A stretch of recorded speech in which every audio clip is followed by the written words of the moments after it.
Honourable members, prayers.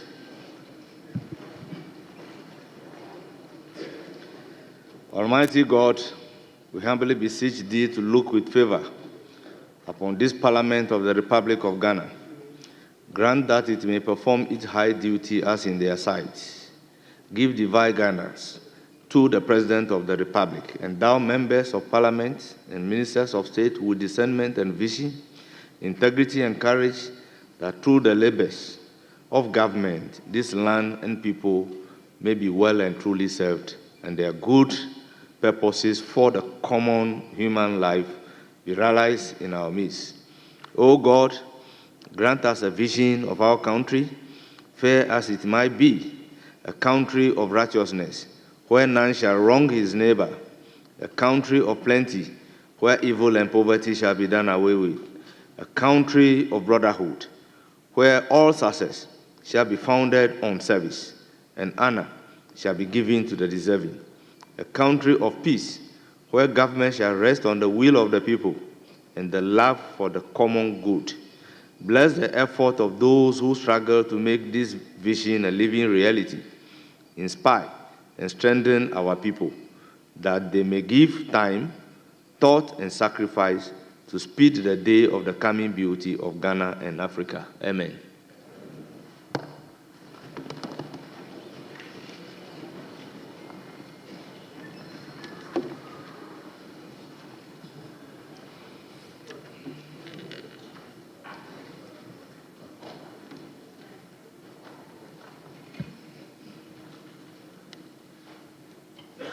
Honourable members, there have been no messages from His Excellency the President, no formal communication by the Speaker.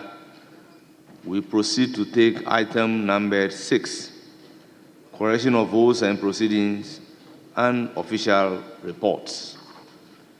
Honourable members, the correction of votes and proceedings dated 14th day of February 2025, under consideration, page 1.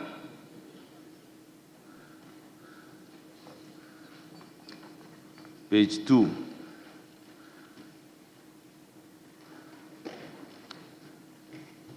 Honourable member, are you on your feet to correct the vote and proceedings?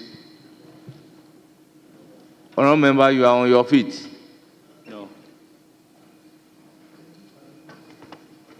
Then, honourable member, take a seat.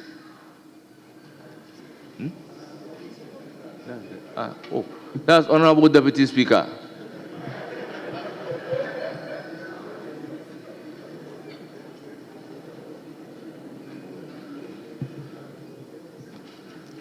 Page 3. Page 4.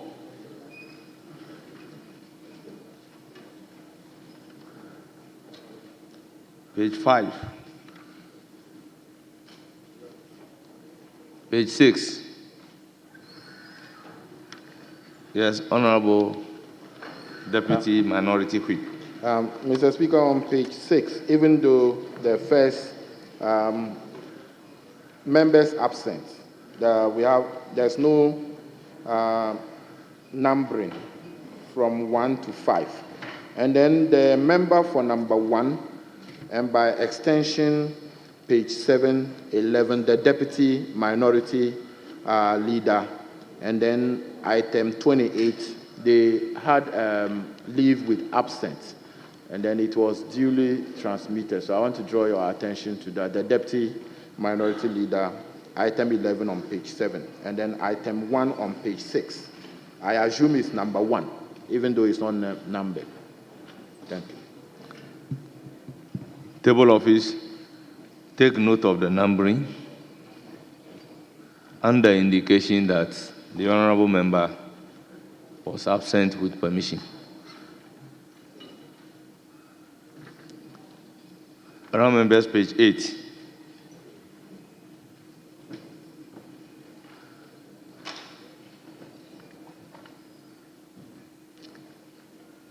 Page 9.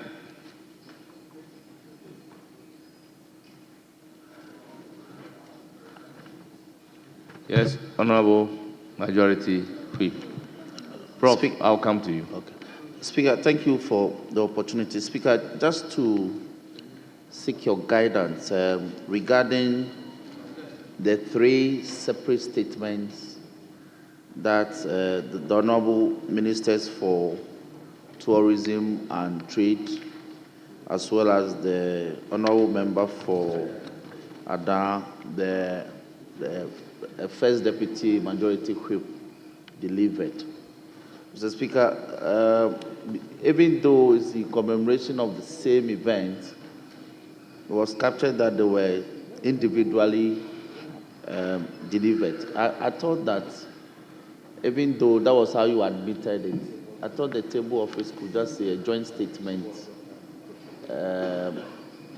Just for your guide, it appears repetitive for me. Yeah.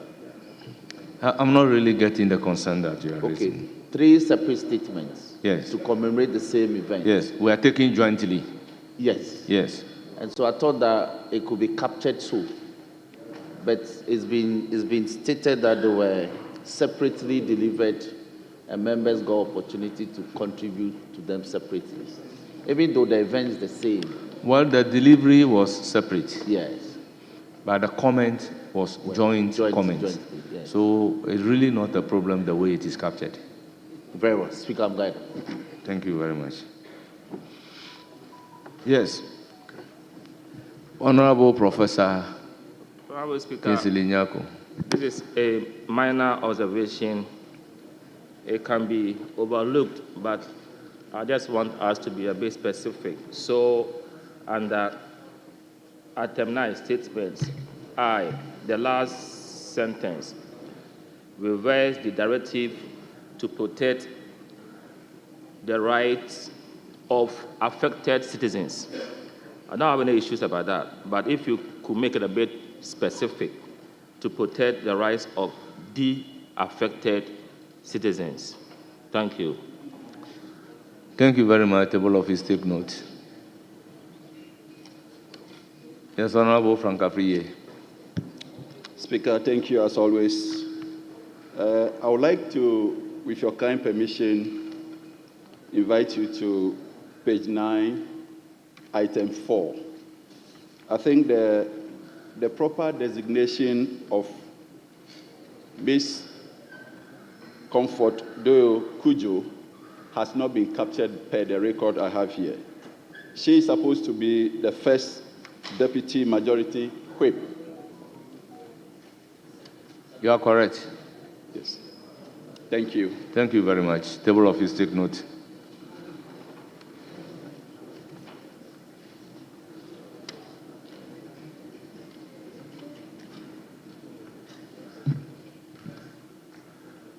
Honorable members in the app.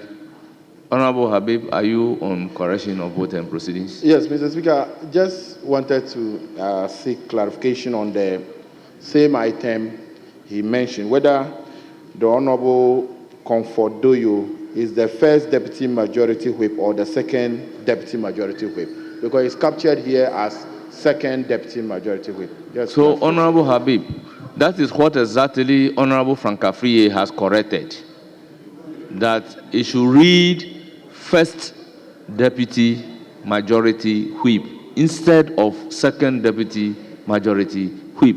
And we heard him loud and clear. You didn't hear? Then we may probably have to get you a cotton bud.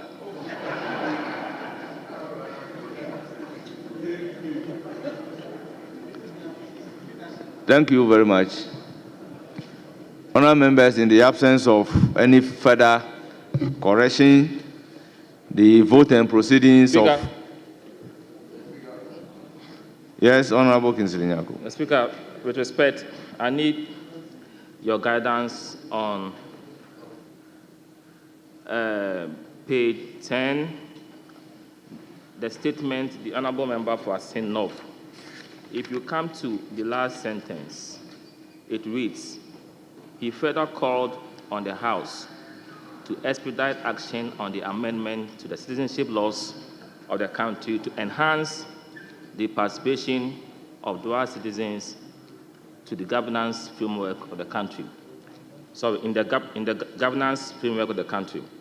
Speaker, I was not here on Friday, but I think I read a report last year where the Supreme Court ruled that there are certain positions in this country that can be occupied by persons who hold dual nationalities.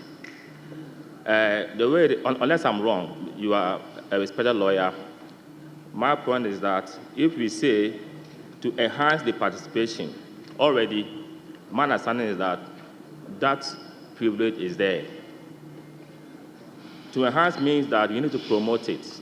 But I was thinking that if my thinking is right, then why don't we make it to deepen the participation of... To do what? To deepen the participation of dual citizens in the governance framework of the country. Since Honorable lawyer, Professor I need your guidance on that. Kingsley Nyako, it's just a matter of semantics. Right, Honorable Ahiafo. Thank you very much. Yes, and the fact that there was a judgment of the Supreme Court in respect of judges, that doesn't apply to members of parliament, ministers of state, and other key positions.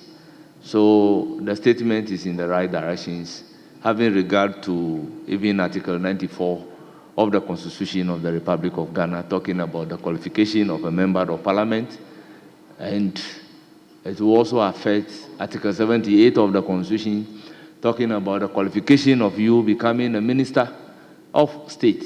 So I believe the statement is in the right direction, so that we can take steps to amend the relevant laws to allow people with a dual citizenship to hold certain key positions in our governance structure. Mr. Speaker, you are a lawyer of repute, and I am none. And I also know that per Article 94(2), you cannot be a member of parliament if you hold dual nationality. The way it is captured, my point is that already certain individuals with dual nationality can participate in our governance process. It is there. It is only in some instances where they cannot. But how it is couched, my understanding is that it seems that we are not going to enhance or promote it, but already there is some form of participation in certain regard. That is my point. That was why I'm saying that it's not just to enhance it, but if we say we have to deepen it, then it underscores the fact that those who are excluded, the areas of exclusion, Honorable Professor Kingsley Nyako, can be brought on board. By applying the expressio union rule, those who are not included, those who are not debarred, those who are not barred from holding a position as a dual citizen cannot be in the contemplation of the maker of the statement in making this particular statement. So we cannot interpret the statement to include those who by law are not barred from holding the position as a result of their dual citizenship. Yes, Honorable Majority Chief Whip. Speaker, thank you very much. Speaker, indeed, at this stage, the correction of votes and proceedings is such, because I recall that, Mr. Speaker, the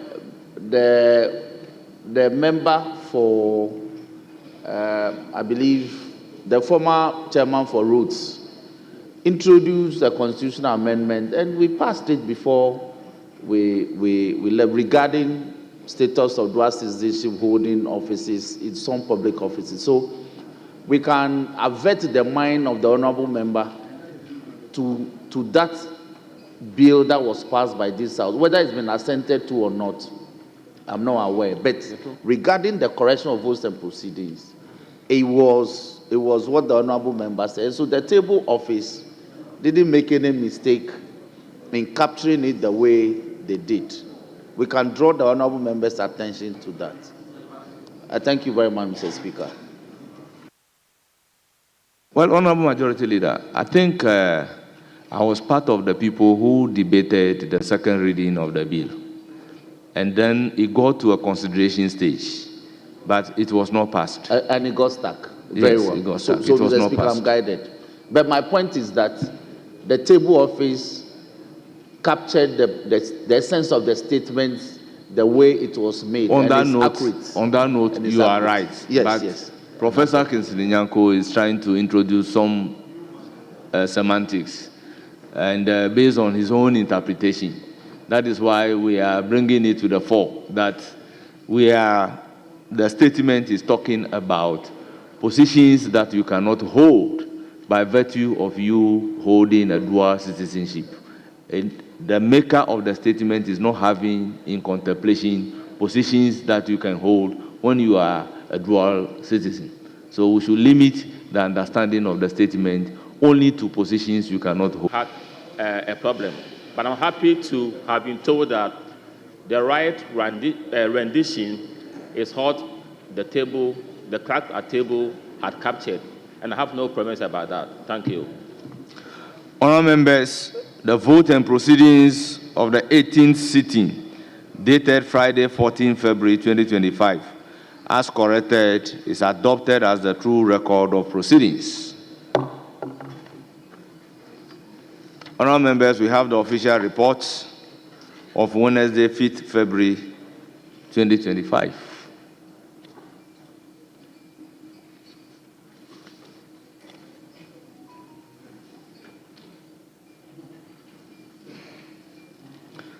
Honourable members, any correction?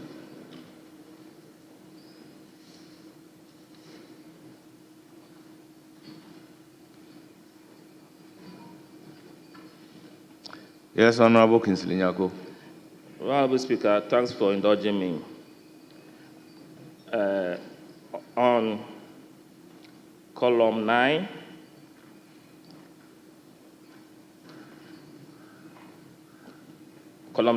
under Mr. Ayariga, if you come with me to 7th line, he said, I assume that he was speaking on behalf of his backbench, who had raised the issue of quorum. If I remember correctly, it was Honorable Manshia South who raised the issue of quorum. And I'm thinking that if he was making reference to the person who made the application for quorum, then it should be backbencher, because it was not the entire backbench that raised or brought the application for quorum. It was an individual. So if you make it of his backbencher who had raised the issue of quorum, that is the first observation I've made. Then on column 12,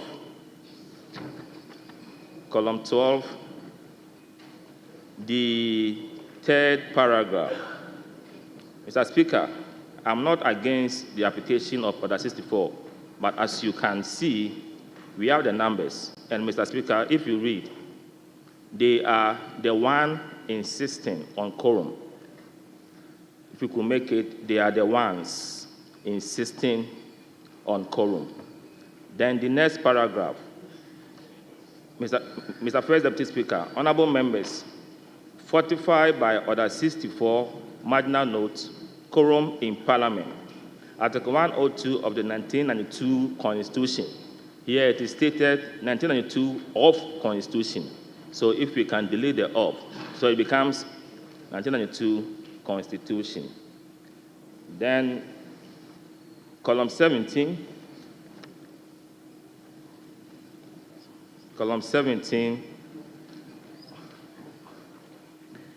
the Speaker, on the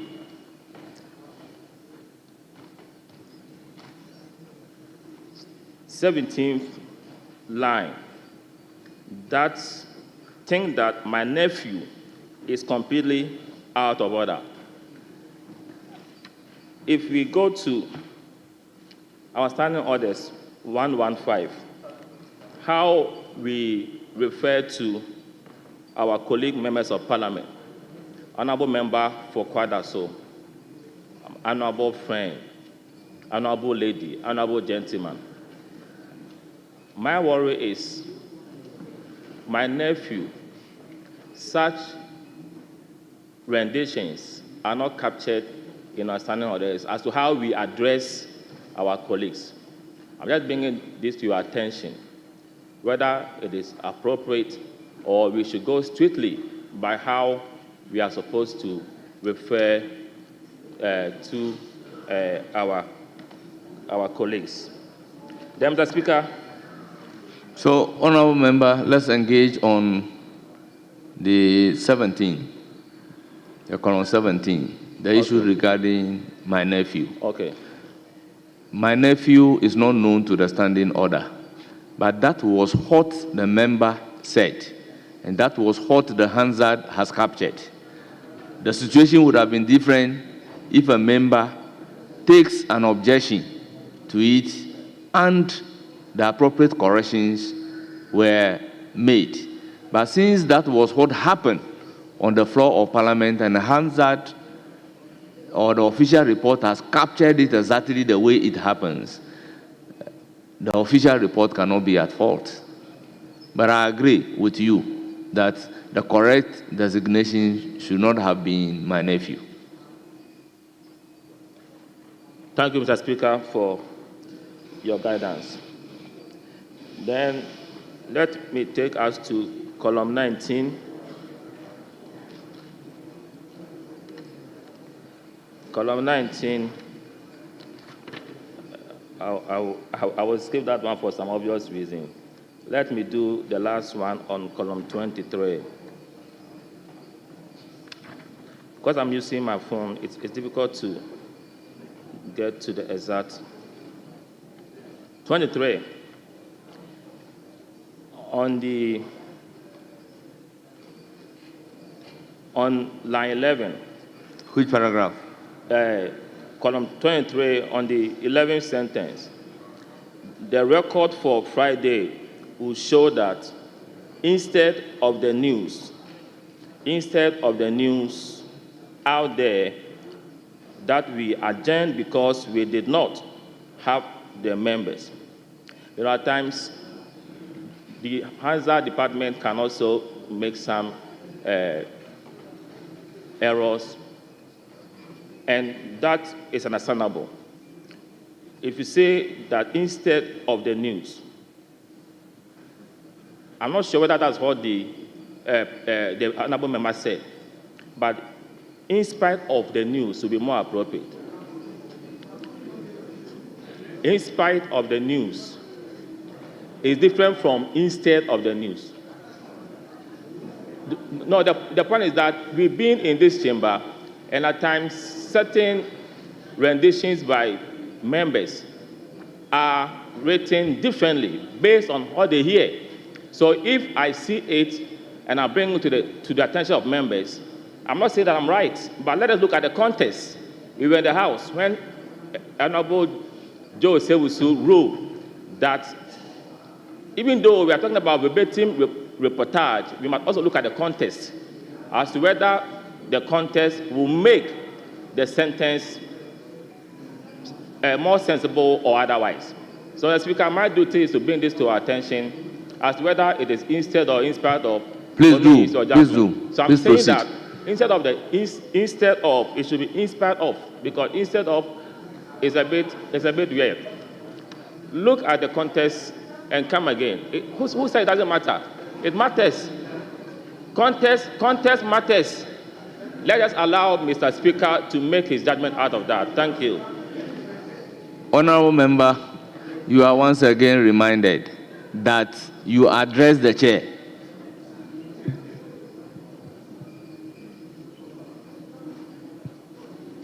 Any further corrections? Yes, Honorable Chief Whip. Speaker, we have a provision on votes and proceedings and the correction of the Hansard. Speaker, you cannot be correcting the verbatim recording of another member. If there are typographical errors, you can do that. but words uttered by a member and recorded by Hansard as having been uttered so, another member cannot, as it were, be amending for purposes of grammatical corrections. With all due respect, Mr. Speaker, typographical errors, yes, but not, even if there are grammatical errors, Hansard says this is what the person said. So the essence of Hansard, which is the memory of the House, is supposed to capture that as it was uttered. You see, honorable members, majority, Chief Whip, you are right in the sense that whatever the member said is what the official report would capture. Sometimes, if you want to correct what the member said, it will contextually put a different meaning on what the member has said. So we need to be careful trying to correct what the member has said. If you put another word there and they play the recording, it will be different from the corrected word. So they have the opportunity of also listening to the voice of the member and capturing it the way the honorable member delivered his or her submission. So with all due respect, once that is what the member said, let's be guided accordingly. Well, Mr. Speaker, in this case, with respect, we cannot assume that that is what the person said, unless, Mr. Speaker, I'm saying that honorable members, we cannot you see, make that assumption. Honorable Kinsley Nyako, the difficulty was that you indicated you were not even here. No. That was because you were not here. That was the votes and proceedings. This is official report, and in this case, I was here. But I'm saying that. So you are here. Are you saying that was not what the member said? Mr. Speaker, the point I'm making is that we'll be in this chamber where some statements contextually, and I was here when Honorable Joe Sewusu said that you cannot correct verbatim report, but if the context suggests otherwise, that is different. I'm not saying that what I'm saying is right, but the context is what is suggesting otherwise.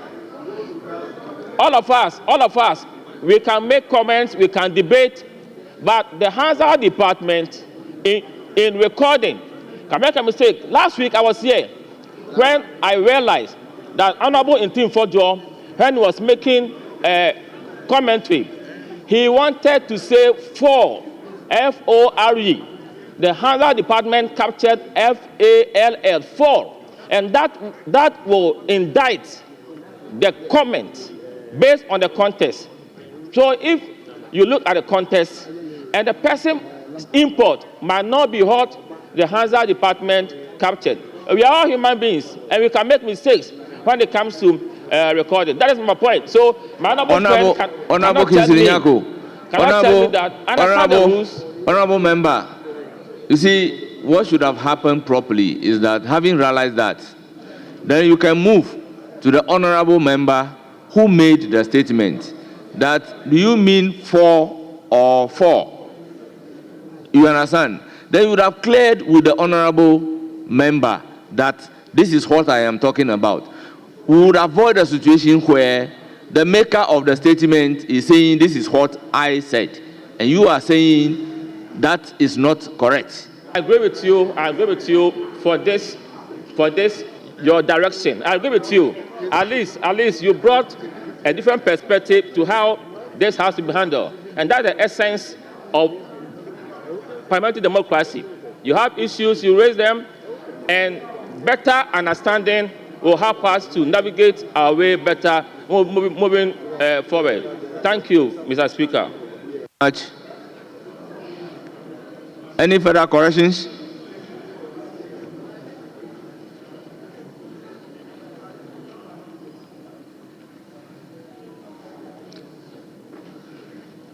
Honorable members, Honorable Jerry Shaib.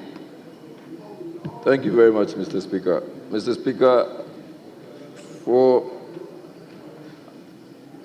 the notes to be considered, I'm looking at page 108.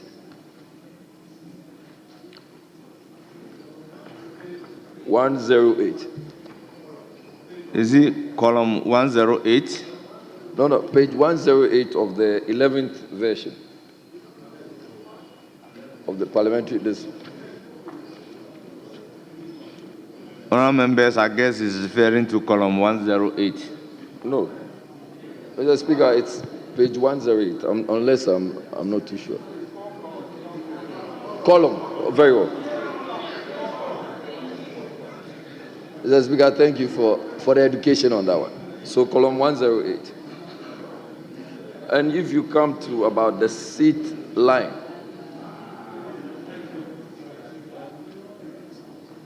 so it's physical angle, but what we have there is physical, PH, instead of FI. Very well. I don't know if the table office have cited. Very well. Table office take Yes. note. And Mr. Speaker, Table office also take note of the correction made by Professor Kinsilinyako at column 9 and 12. Yes, Honorable Yes. Ahmed.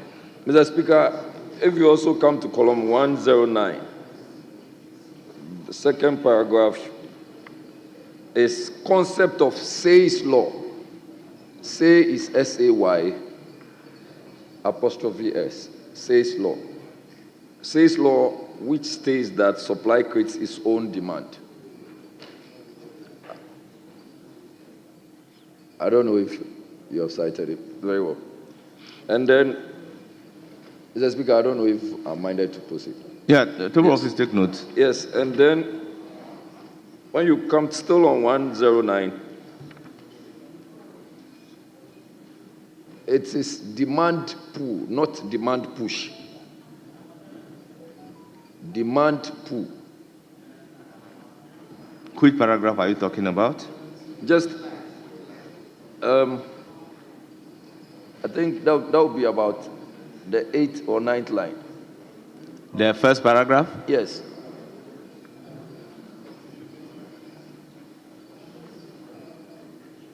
Have you cited it, please?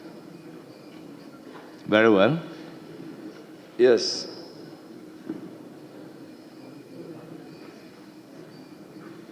Then page 110. Sorry, column 110.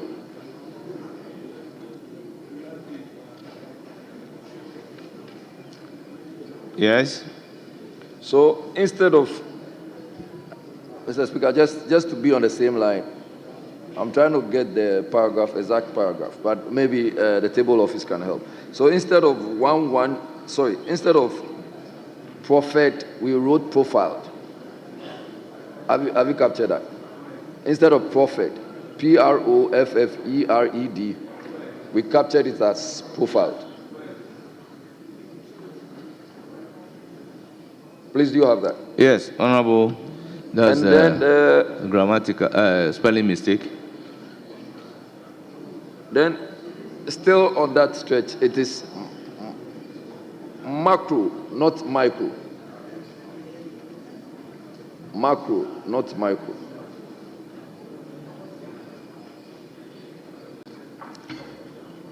Very well. Table office take note. Very well, Mr. Speaker. Thank you.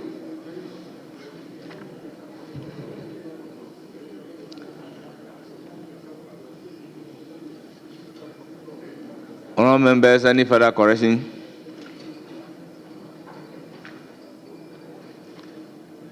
Honorable members, the official report of Wednesday, 5th February 2025, as corrected, represents the true record of proceedings.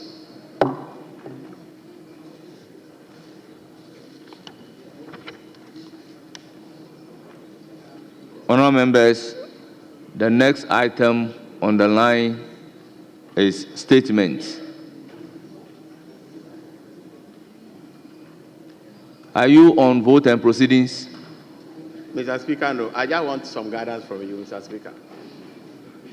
And I want to come under Order 5.2. Mr. Speaker, I come under 5.2 because an incident happened in this house. And then you gave some directives. We all know that the front line, the first 4 seats belongs to the leadership of this house. In the event that, Mr. Speaker, any of the leaders are not available, can any of us sit in for them? Because some members are gearing up to retaliate your ruling. And Mr. Speaker, I want to get some clear guidance from you as to whether, if any of the leaders are not around during or the start of proceedings, any of us can elect to sit for the leadership. Thank you, Right Honorable Speaker. Thank you very much, Honorable Member. I think the direction is that every member should speak from his seat. In the absence of the leadership, the alternative is an available leader. So in the event any of the leaders are not available, it is then that we have an available leader. But when a leader among them is available, you cannot be available leader. So in the absence of the majority leader, the deputy majority leader is there. In his absence, the majority whip is there. And in the absence, deputy whips are there. In the absence of all of them, then there will be available leader. The same thing applies to the speakership. In the absence of the speaker, the first deputy speaker is there. In the absence of the first deputy speaker and the speaker, the second deputy speaker is there. And in the absence of the speaker and the deputy speakers, then the House will elect a member to preside, and that is the member presiding. Thank you very much. Honourable members, the next item is statement. And honourable members, in doing so, there were statements delivered in this House in relation to which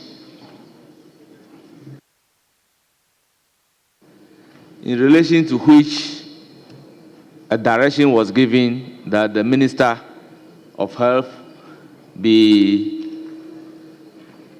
invited to come and brief the House, particularly on the outbreak of meningitis and cholera. Honorable members, the Minister of Health is in the House accordingly to brief the House. So, Honorable Minister, you are hereby invited to brief the House.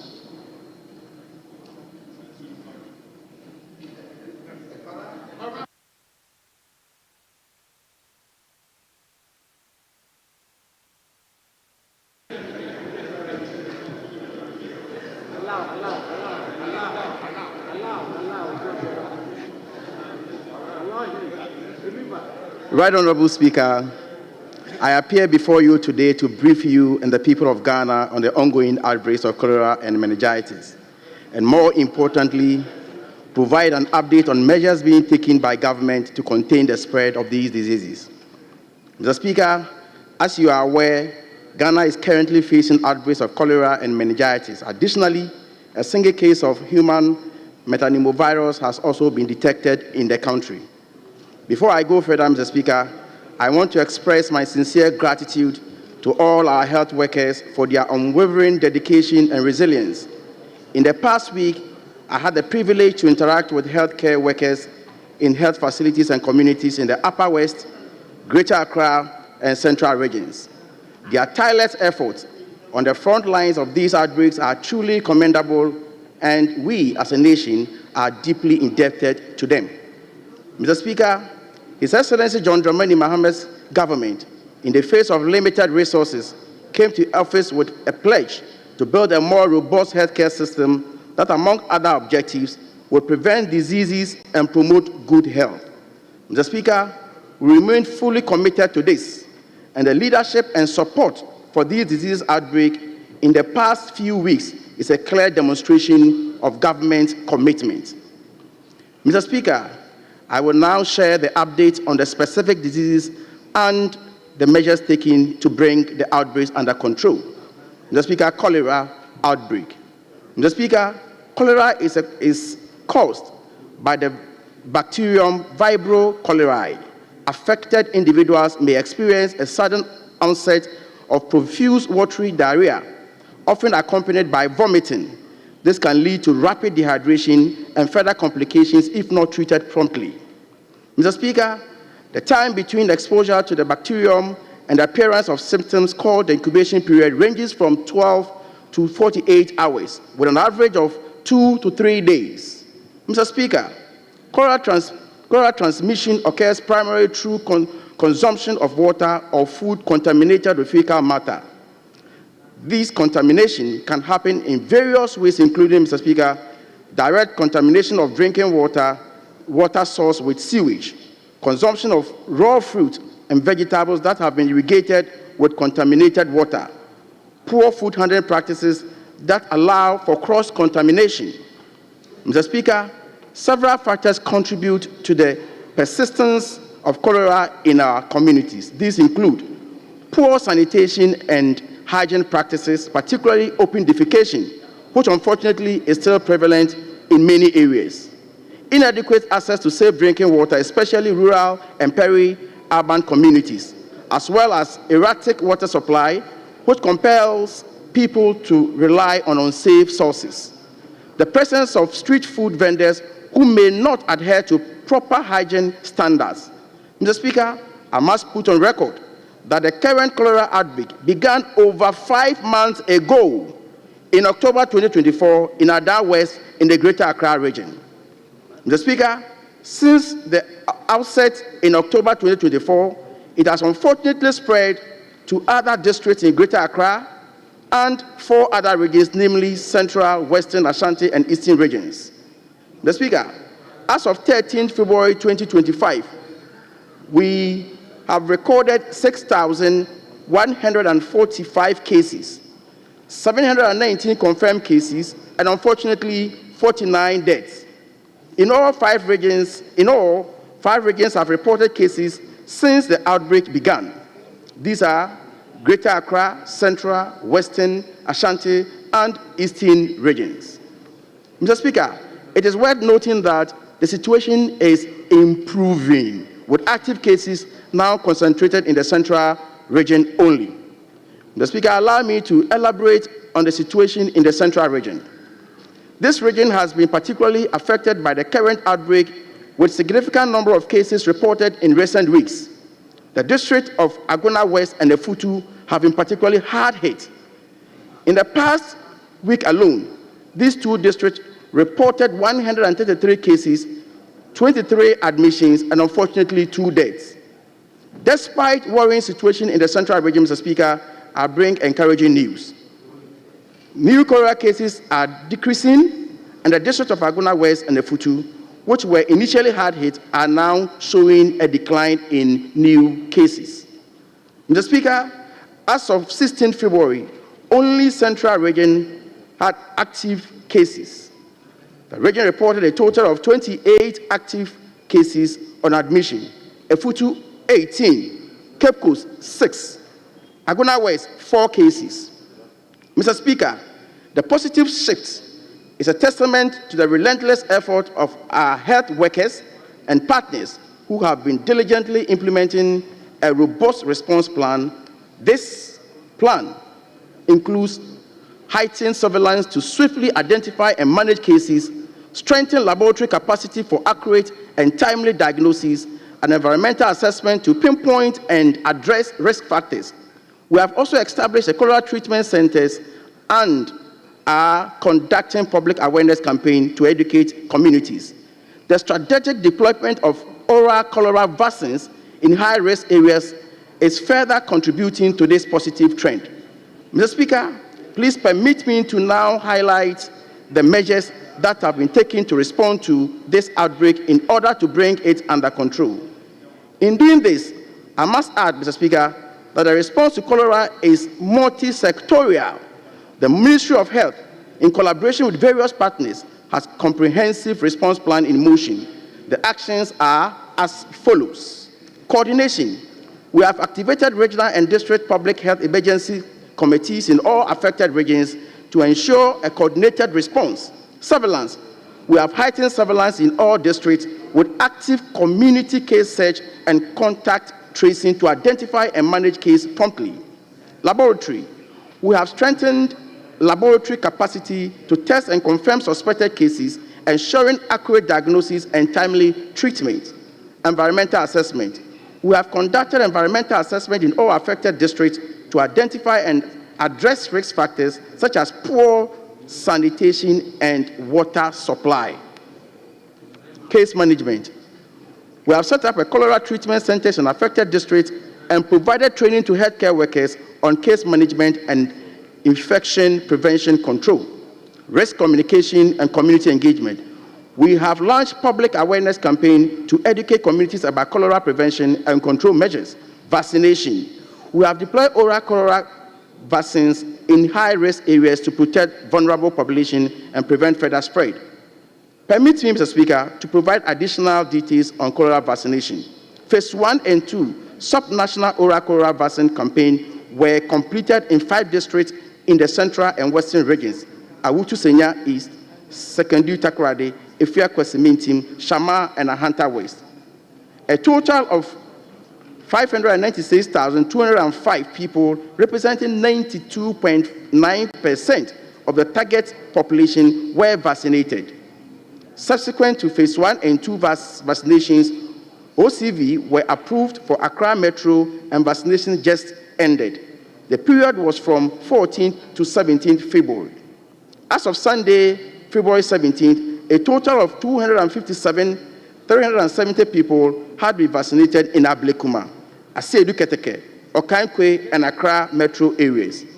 We have also secured approval for vaccination for Agona West and submitted an application for Efutu. Mr. Speaker, despite our efforts, we continue to face challenges in our response to the cholera outbreak. These challenges include poor sanitation and hygiene practices and limited access to safe water. As you can see, Mr. Speaker, cholera persists in our country for a reason. It persists because of a poor sanitation, including open defecation, unsafe water, and unhygienic food. As a result, Mr. Speaker, cholera requires a multi-sectorial approach in our effort to bring it under control. I use this opportunity to thank our local authorities who have been supporting the response and call on them to do more. Most importantly, Mr. Speaker, in the long term, we will need to improve our sanitation situation, food and water safety, and personal hygiene to rid our environment of cholera and ensure that even when there is an outbreak, it does not have suitable conditions to facilitate spread. Now, Mr. Speaker, meningitis. Mr. Speaker, meningitis is an inflammation of the meninges, the protective membranes that surround the brain and spinal cord. It is characterized by a range of symptoms, including fever, headache, nausea, vomiting, neck stiffness, confusion, convulsions, and in severe cases, coma. Mr. Speaker, meningitis outbreaks in Ghana typically occur in the northern regions and nearby districts in the Bono and Oti regions. These areas lie within the meningitis belt of Africa, which stretches from Senegal, Gambia in the west to Ethiopia in the east. Meningitis belt experiences seasonal outbreaks during the dry and hot weather conditions, often referred to as the meningitis season. In Ghana, this meningitis season extends over the Harmattan months from October up to March. Mr. Speaker, it is worth noting the following, which informs the response to the meningitis outbreak. There are a number of organisms that may cause meningitis, including virus, bacteria, etc. Some of these can be prevented by vaccination. In Ghana, two main types of pathogens cause outbreaks: Neisseria and Streptococcus. Based on the type of Neisseria, the population can be vaccinated. However, vaccination does not apply to Streptococcus, which is the strain currently causing havoc in the Upper West region. This means that currently vaccination is not one of the measures we can use to control the ongoing outbreak. It is worth noting, Mr. Speaker, that Streptococcus is very fatal and usually starts early in the meningitis season, only to be followed by Neisseria, which is less fatal but spread wider and responds to vaccination. Mr. Speaker, I must put on record that the current meningitis outbreak in the Upper West region is rightly a cause of serious concern. This concern is not just because of the current outbreak, but because the Upper West region has consistently recorded high numbers of meningitis cases during the dry season in recent years. Mr. Speaker, in the current season, as of Sunday, 16 February, we had recorded over 129 cases and unfortunately 16 deaths, while 29 people are currently on admission. The districts most affected, Mr. Speaker, are Wa Municipal, Nandoli, Wa West, Drapa, and Nandom. Mr. Speaker, despite the substantial number of cases and unfortunate deaths, I wish to assure the House and the good people of Ghana that we have made considerable efforts to keep the outbreak under control. Our efforts are paying off, Mr. Speaker. Already, a wave of improvement is evident in the Upper West region, where new meningitis cases are decreasing. This positive change follows the Ministry of Health's swift and decisive actions, which included deploying experts to support local teams, conducting a high-level visit to assess the situation and providing support, and ensuring free treatment for all affected individuals. We also activated the Emergency Operations Center for coordinated response efforts and engaged in consultations with international experts. The mobilization of essential antibiotics and targeted public awareness campaign have further boosted our efforts controlling the outbreak. Mr. Speaker, please permit me to highlight some of the specific measures by the Ministry of Health and its partners in response to the meningitis outbreak. Deployment of experts. We have dispatched a team of experts from the national level to support the regional and district health teams in managing the outbreak. Free treatment. We have exempted all individuals affected by meningitis from paying for treatment, ensuring that everyone has access to the care they need. Emergency Operations Center. We have activated the Emergency Operations Center at the national and the regional levels to coordinate the response efforts. Coordination meetings. We are holding weekly coordination meetings with meningitis experts from the World Health Organization to ensure that our response is aligned with international best practice. Mobilization of antibiotics. We have mobilized additional antibiotics to support the regional medical stores, while ICG has also approved 10,000 vials of ceftriaxone, the antibiotics used in treating meningitis, to ensure that there is no shortage of essential medicines. Public awareness. We have launched intensive public education campaigns to raise awareness about the signs and symptoms of meningitis and encourage early reporting to health facilities. Community engagement. We have engaged with the community leaders and opinion leaders to solicit their support in raising awareness and encouraging community participation in the response. High-level visit. The minister responsible for health, myself, and the Director General of the Ghana Health Service have conducted a high-level visit to the affected communities to assess the situation and provide support. International assistance.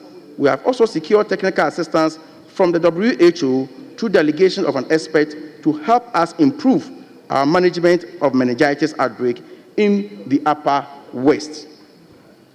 Human metapneumovirus. Mr. Speaker, we have also identified a single case of human metapneumovirus, HMPV, in the country.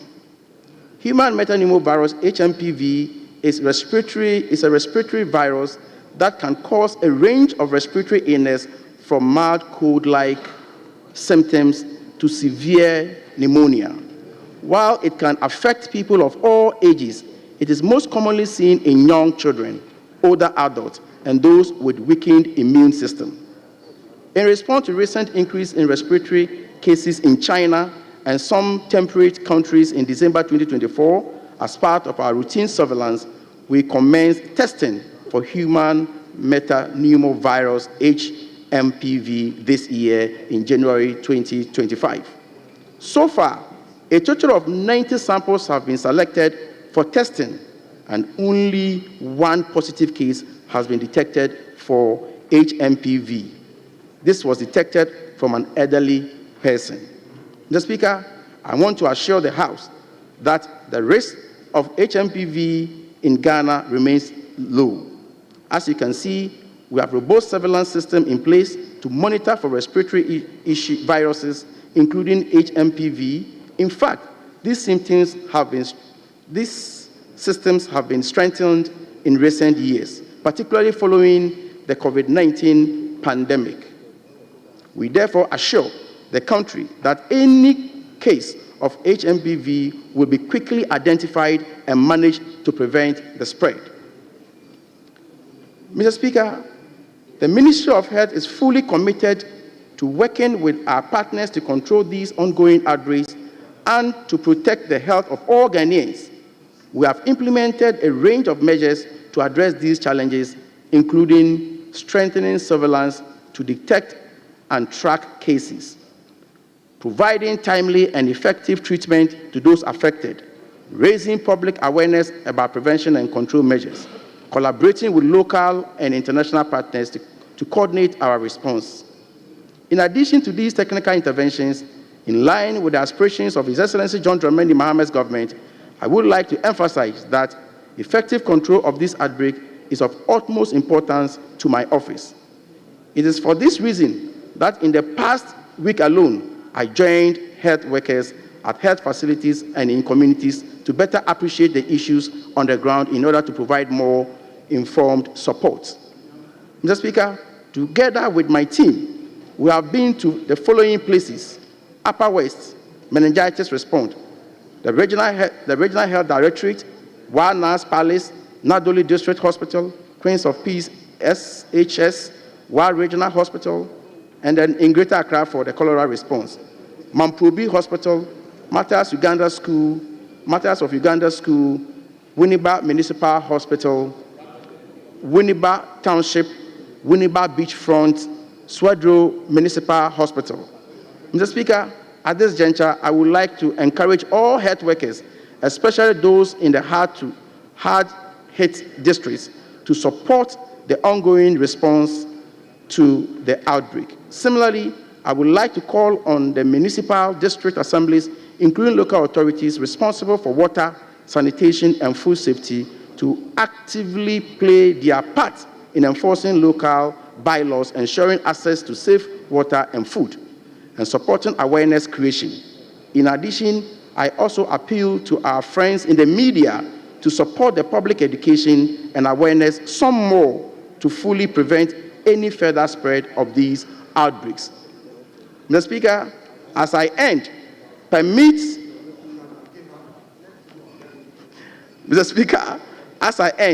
permit me to call on my fellow members of Parliament to support the local authorities and health workers to educate on our fellow countrymen and women on how to prevent these diseases and the important need to report early to the health facilities when they have symptoms suggestive of any of these diseases. This helps to prevent further spread and complications, including unfortunate loss of lives.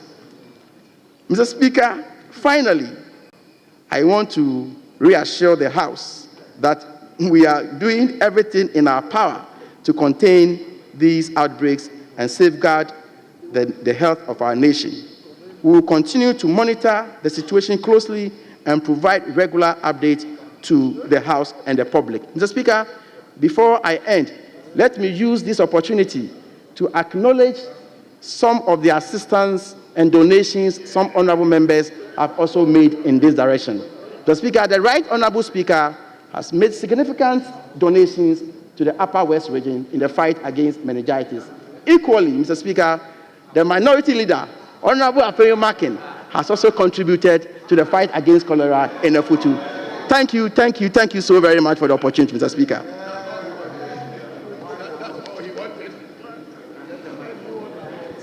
Honorable members, that is the briefing statement by the Honorable Minister responsible for health. Honorable members, I will open the floor for comment, but let me remind ourselves about Standing Order 91, 3, and 4. Honorable Member for Honorable Curtis, Dr. Curtis Nawani. Thank you very much, the Right Honorable Speaker. My name is Mark Curtis Nawani.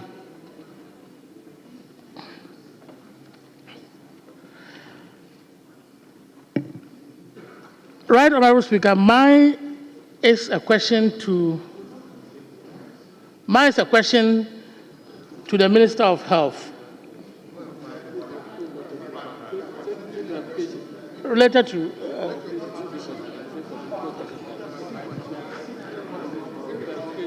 okay, Right Honorable Speaker,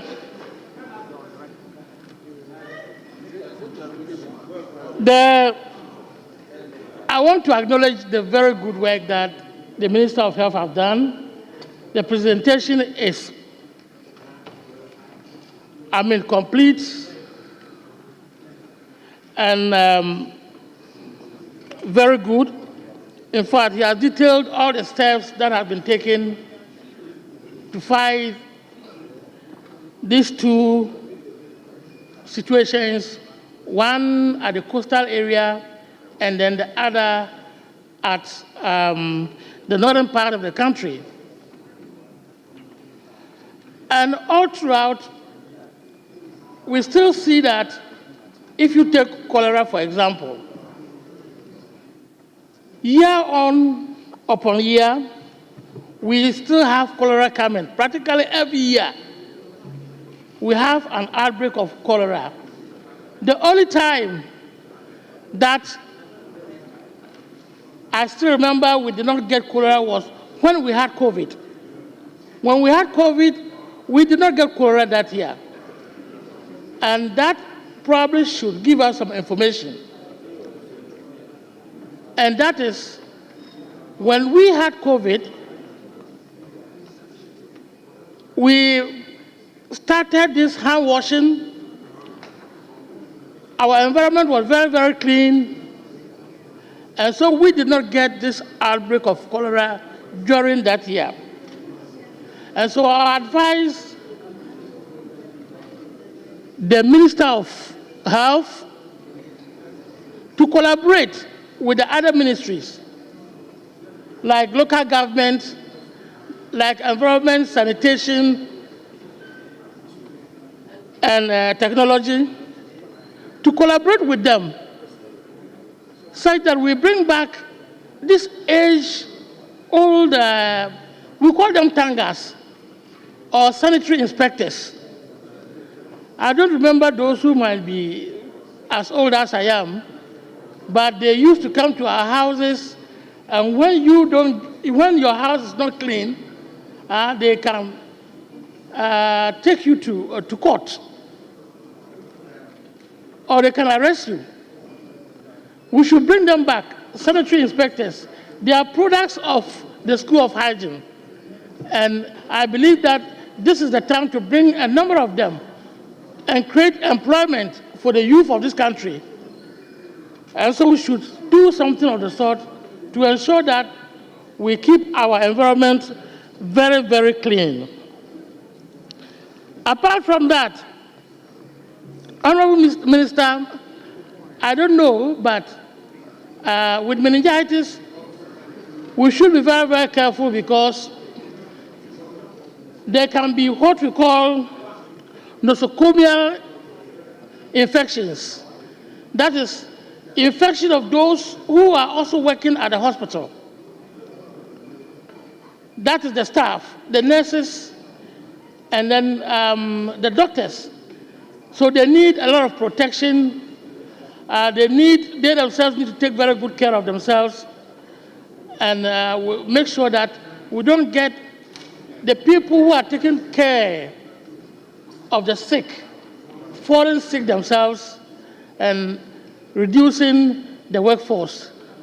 Thank you, Mr. Speaker, for the opportunity, and thank you, Minister, for your good presentation.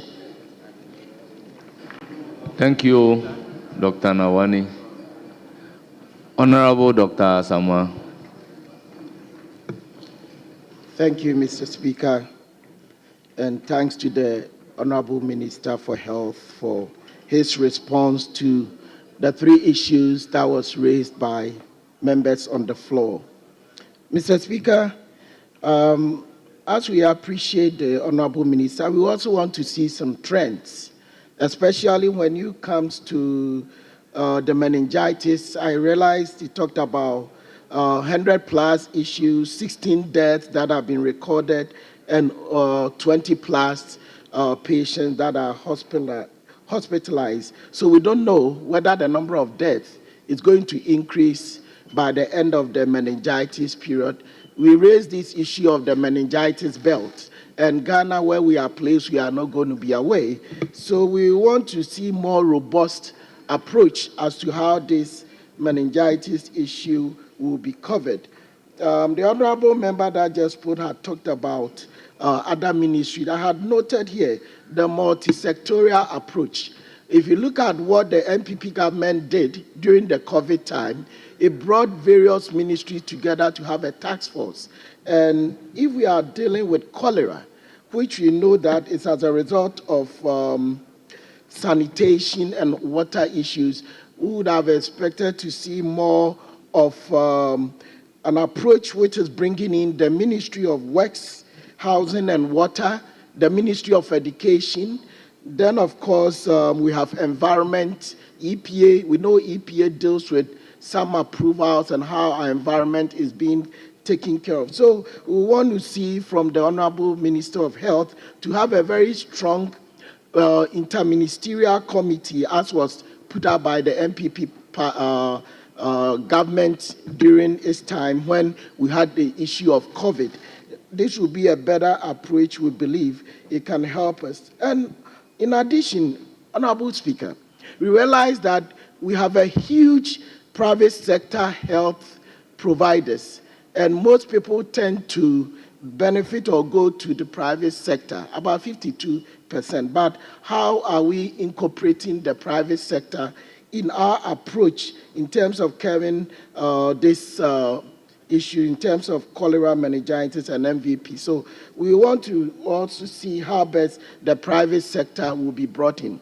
Then maybe this one I want to bring in. We have a huge backlog of health professionals staying at home.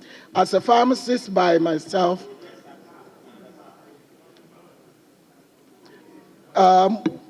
we have a huge amount of backlog of health professionals staying at home, and majority of them were employed by the just gone government. We wanted to see how best we can bring in all these health professionals so we don't get them to stay home. Especially, Mr. Speaker, when you are treating this issue, you tend to have pharmacists or pharmacy technicians that are supposed to help you administer this medication. Then we have a huge backlog of pharmacists that are staying home and have not been brought on, and there are processes that the outgone government was bringing them on board. So you want to see that the minister can also take into consideration this issue. Thank you, Mr. Speaker. Thank you very much. Honorable member will open the floor and at least take about 4 each. But before doing that, permit me to acknowledge the presence of our pupils from Nima cluster of schools. Nima cluster of schools. We don't do that. Our revered children, we don't do that. They are led by Portia Ajankra, the Municipal Director of NCCE. They are from Ayawaso East, and the total number is 258. I believe the Member of Parliament is here.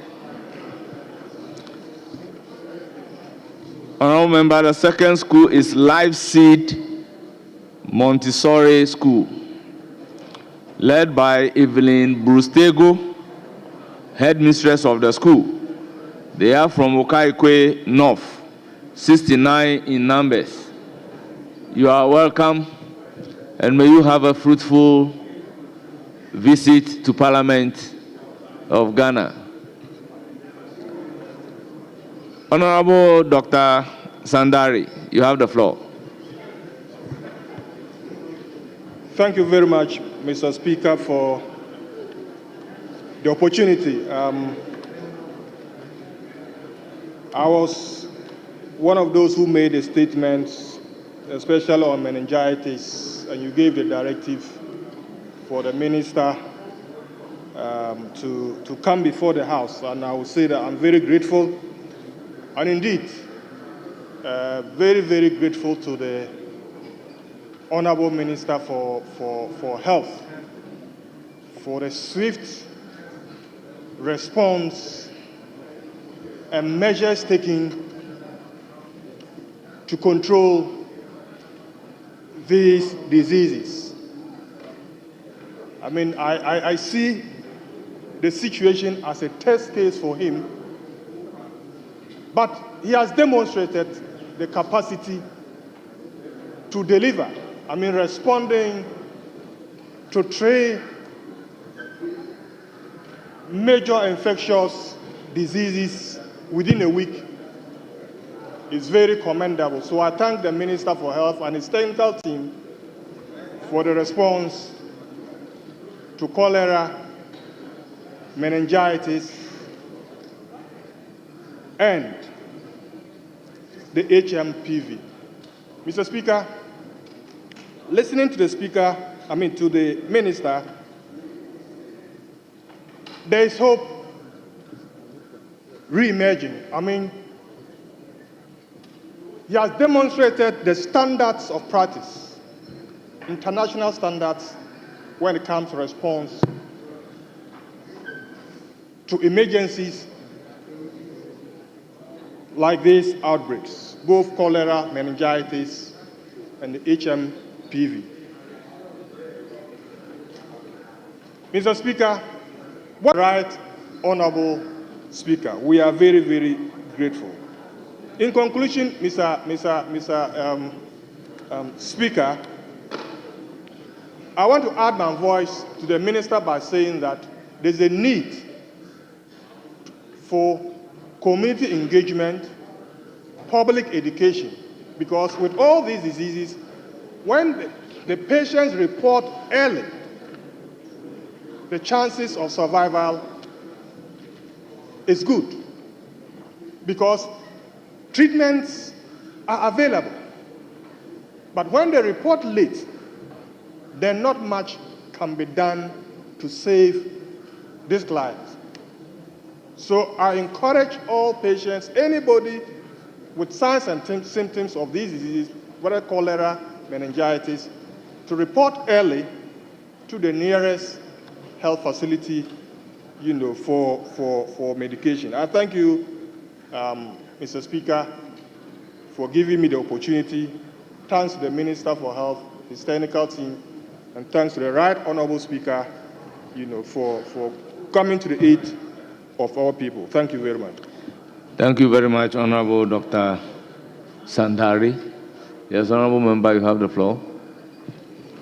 Thank you very much, Mr. Speaker, for the opportunity given me.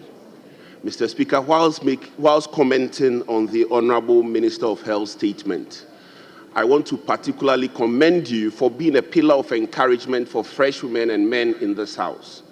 God bless you for that, Mr. Speaker. Mr. Speaker, in proceeding, the statistics show that, Mr. Speaker, there is a link between our economic status and the disease called cholera. Mr. Speaker, the statistics by the World Health Organization shows that out of the about 1.3 million to 4 million people that suffer from cholera annually, about 1.3 million of them come from Africa.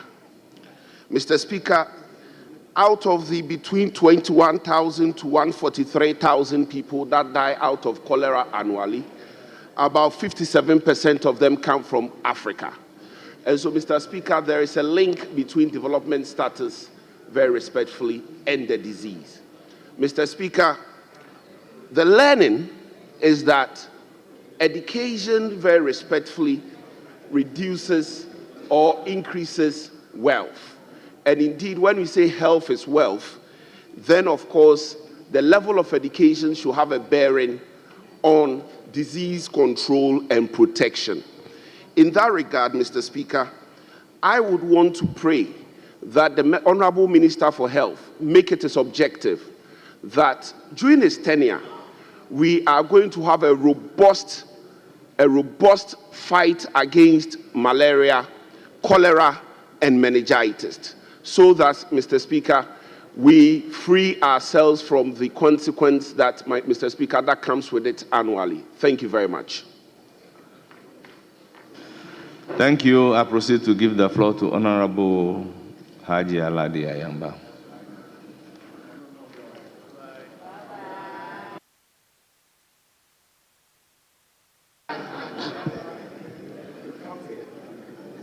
Thank you, Mr. Speaker, for the opportunity to contribute to the statement ably made by the Minister for Health.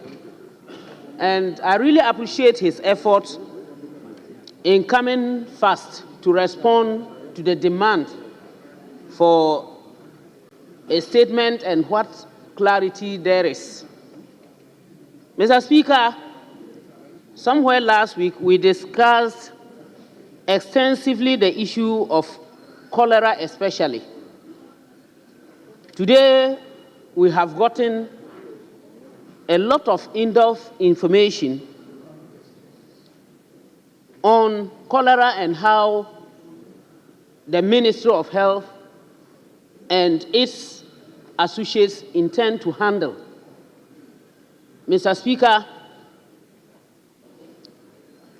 I believe that most of us, especially within the communities, and for that matter, the health sector, the community health nurses, should be involved in education about cholera.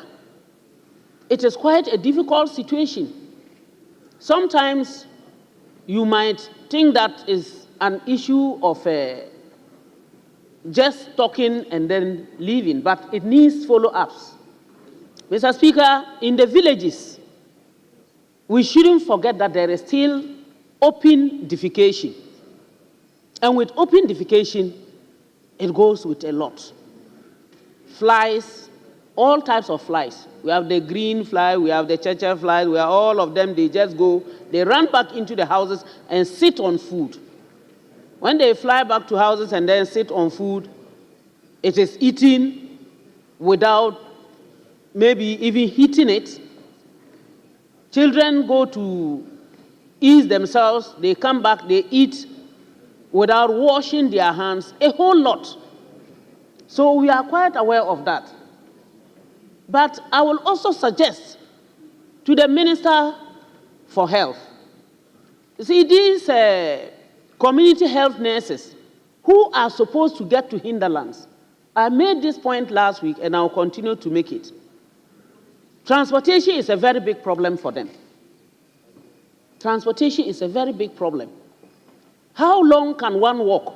And how many houses or communities can one visit in a week, if at all they can get the people to talk to them? So I would first of all talk about the issue of transportation for our health workers, especially the community health nurses. Secondly, we should be able to get those that in those days we used to call them sama-sama. And they are the people who would go around as early as possible to see to it that all houses are cleaned properly. Even where you put your water, they would come in and check it to make sure that the pot is clean and that you have good drinking water. We've thrown off all these people, and we believe that what we are doing today is the best. Or we have grown, we have gone digital, so we don't care. We can get pipe-borne water. We need these people to help us. But I appreciate the fact that I tried to find out from the minister about free health care for those who have cholera, or where there is cholera outbreak, communities where there is cholera outbreak, and he has made it clear to me that places that are affected can have free treatment. This should go a long way. Let us get to the community radios, the radio stations, the various healthcare centers, the services, to let them understand, because most people, as we sit here, we talk, but there are people who might have not heard a word from the radio or from any other person educating that person for more than a year now. So they don't even know that it's for free. They wouldn't know, they think, I don't have money. There's little I can do. I will not be able to go to the hospital. So they remain there until when the inevitable happens. Death comes. And it is that cholera is killing us because there is a lot of ignorance. So I will say, let us get communities to give the education. Meningitis is what he mentioned, and it is going to become more serious because when it gets to March, April, the sun becomes so hot, especially in the 5 regions of the north, to the extent that many are not able to sleep in their rooms. And when that happens, and they are compelled to sleep in the room because of what? Mosquitoes. While it is hot, there are also mosquitoes. So they are compelled to go into the room. And most of the rooms in our villages do not have even windows. Even if there are windows, they will not be opened because mosquitoes will surely what? Go in.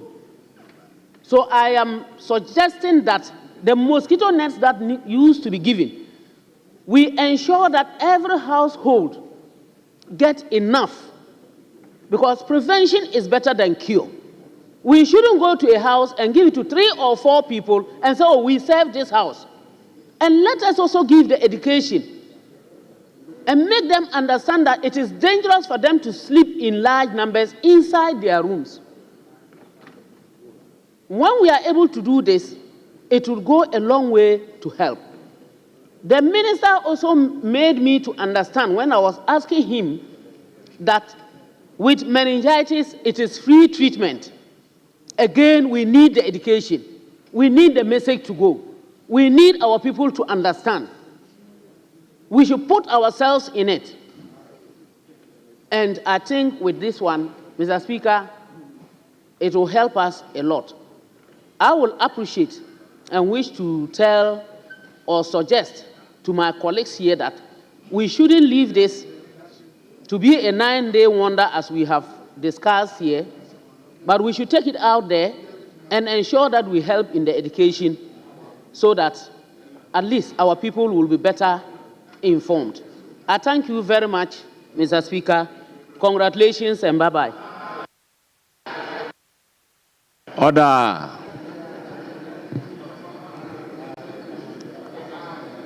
Honorable former Minister. Speaker, for calling me to add my voice to the statement made by the Minister for Health. Mr. Speaker, I'm very happy this issue has come back full circle to this House. Mr. Speaker, I believe that, first and foremost, prevention is always better than cure. And I believe that for cholera, that is not something that is happening to Ghana the first time maybe in the last 50 years. They seem to reoccur and reoccur and reoccur. Unfortunately, when they occur, public officers bear the brunt, as if they are the people causing the problem. But from all the speakers and from literature and practice, you realize that sanitation is number one. Mr. Speaker, how can we have a country where people build houses and there are no toilets in them? How can we? How can we have people use the washrooms, don't wash their hands, and go and eat? How can we get food vendors prepare food without cooking them well or washing them well, and still blame somebody outside the vicinity? So I believe that it is time we educate our people that prevention is always better than cure. And if you actually understand what happened during the COVID period, where we didn't record any cholera cases, it was because we were practicing safe hygiene, using sanitizers, washing our hands, and all that. And I believe that we have to bring that focus back on that safety, hygienic practices again, so that Ghanaians understand that cholera can be prevented. When I was a child, what I realized was that anytime mangoes started booming in town, cholera also reared its ugly head. So ever since I was a child, anytime there was mango in town, I never eat mango. I wait for the mango to prevent cholera. And it has worked for me up till today. So I believe that this business of toilets not being in homes is something that the local government minister would have to take it on seriously. At least there should be one toilet, one family. If it's even a compound house and we have 3 different families, they should have 3 different toilets. Because we all know that public toilets are not safe. We all know. We know emergency cases in schools or maybe in lorry parks, but in communities, we should do whatever it takes to make sure that we put toilets in every home. That should be the strategy. Otherwise, we'll come back to be talking about these things all the time. Doctor also made mention of the town council people that used to come around when we were children. They call them tankers. In fact, in those days when we were kids and you hear that the tankers were coming to your area, every household got cleaned up because you know that you are going to be charged. Recently in my region, we introduced what we call the e-tankers, where we try to digitalize the tankersing program. And virtually all the district assemblies, town council, we call them tankers. Town councils, yes, that's correct. We got the environmental officers to use technology to monitor homes and the rest. And we could see the trend that people were trying to come up speed. Along the line, they started using it even as propaganda. That is the regional minister that have sent people to come and check their homes. But the fact of the matter is that cleanliness is next to godliness. And I believe that if we are able to do more of these, it will help us do better. Mr. Speaker, whilst the minister was speaking, he was very bold to thank the nurses. And I'm very happy. But we've seen a circular also sacking nurses. So I'm wondering, is he using the letter to thank them? Or is really thanking them because they've done a yeoman's job? Because how can you sack people you are thanking for getting employment to help the health sector improve and sustain itself? So, Mr. Speaker, I believe that this issue is as simple as ABC. We should continue to preach prevention, show people what they should do when they get it, and then attend to the health facilities. Because, Mr. Speaker, it is a fact that those who don't report within the first 24 hours of visible symptoms of cholera, especially those who are dehydrating, die. So it is always good that they go there as quickly as possible. We know ORS and the rest can be used, but if you're not careful and you don't apply it properly, you lose a lot of water and you dehydrate to the extent that sometimes we call cholera the blue death.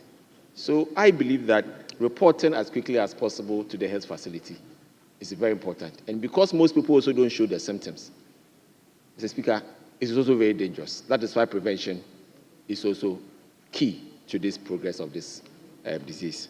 On meningitis, like we all know, is basically a disease of inflammation of the brain, tissues around the brain. And it's caused by a lot of different agents. There's medicine for a lot of them, and people should report as quickly to the health facilities for checkups and for treatment so that we can save more lives and save this country. With these few words, Mr. Speaker, thank you very much for giving me the opportunity to add my voice. Thank you very much. It's now the turn of Honorable Dr. Anaba. Thank you very much, Mr. Speaker, for the opportunity. Let me thank the Minister for responding so quickly to the statement made by Honorable Member Sanja last week, and the very elaborate response he has brought to Parliament that is consistent with what is expected of him as a minister and his ministry.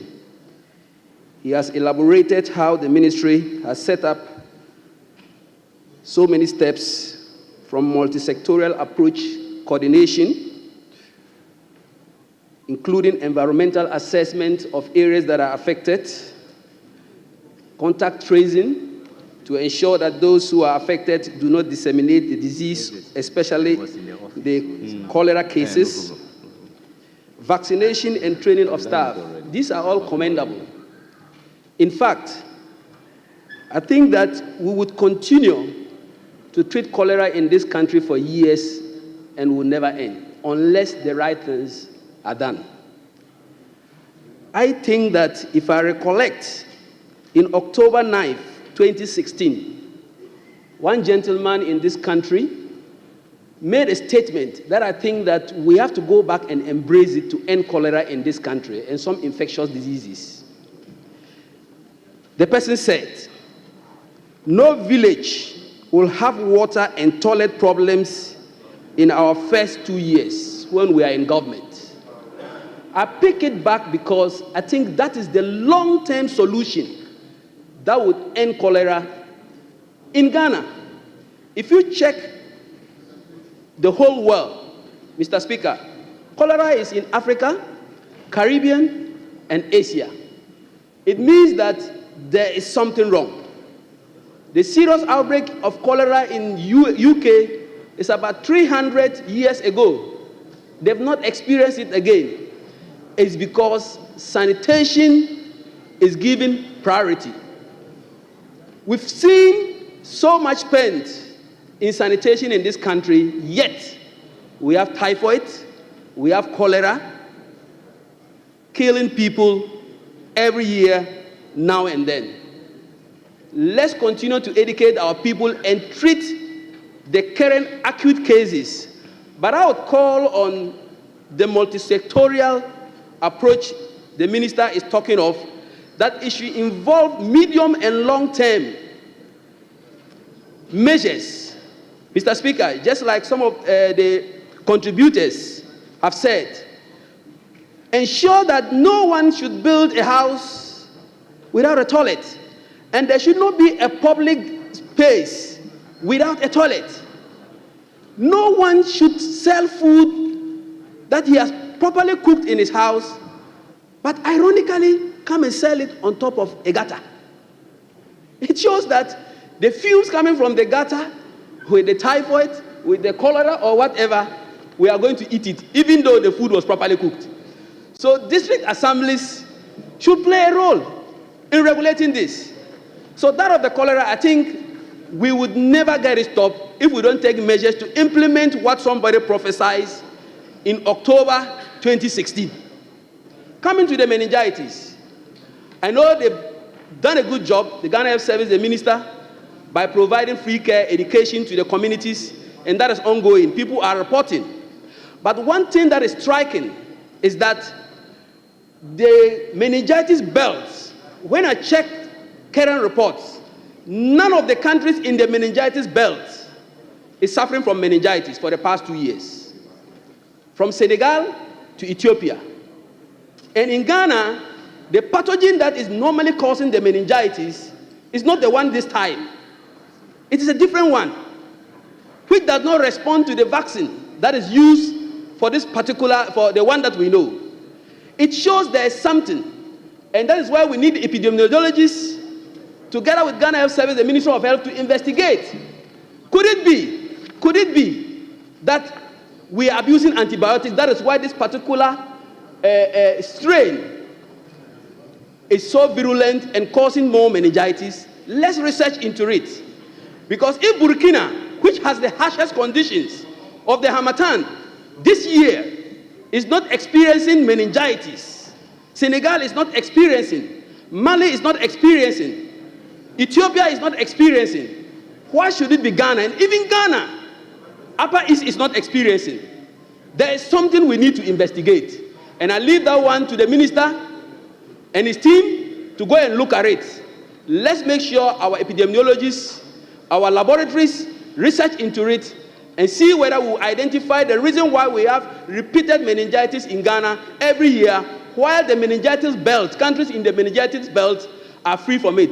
Burkina Faso has used the vaccine that is good for the pneumococcal to work very well for them, and they have not experienced meningitis for the past 3 years.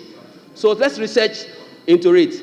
I'll end here by thanking the Minister for the good job, and also thank the Speaker of Parliament for his sumptuous contribution to help the people in the Upper West for the meningitis outbreak that has taken about 18 lives over there. So thank you very much, Mr. Speaker, for the opportunity. Thank you, Honorable Dr. Anaba.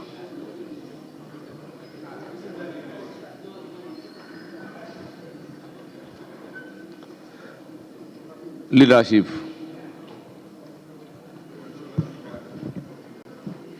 Mr. Speaker, thank you for the opportunity, and let me thank the Minister for responding to the call by this House to make a statement on this important matter affecting our people. Mr. Speaker, the Minister took us through some interventions that his ministry has made so far, but I just want to point out some few things for his further consideration. In a statement, he said that the infection rate in the central region has a footstool topping, which is true. However, in terms of vaccination, his submission points to the fact that they are yet to get approval for a footstool. I felt that that should rather be prioritized, because if Agona West is recording just 6 and you have 18 in a footstool and you are rather vaccinating in Agona West, you may have to look at it instead of saying that you are now seeking approval for a footstool. Then, Mr. Speaker, he again talks about the sudden rise since January of the situation in Winneba. Mr. Speaker, it is so because, you know, sometimes when there is change in power, the way our locals react, all public toilets in the Futu at the Inshona have been seized and locked. And you, the minister, fortunately you went to Winneba and you met the fisher folks at the Inshona. And that's where the problem is. So they have no place to ease themselves. And it's a problem. You know, given the history of this situation, and we know how people contract it. If a party comes into government and somebody thinks that, let me go and lock up a toilet. When there is cholera outbreak, it doesn't know party colors, whether you are CPP, MPP, or NDC. So I believe that that is a matter that has to be looked at critically. And I'm sure that upon that, we would be able to deal with the situation and contain it. Mr. Speaker, the minister called on local government authorities to support the ministry. It is true that to enable you function and function well, you need the support of the local government institutions led by political leaders.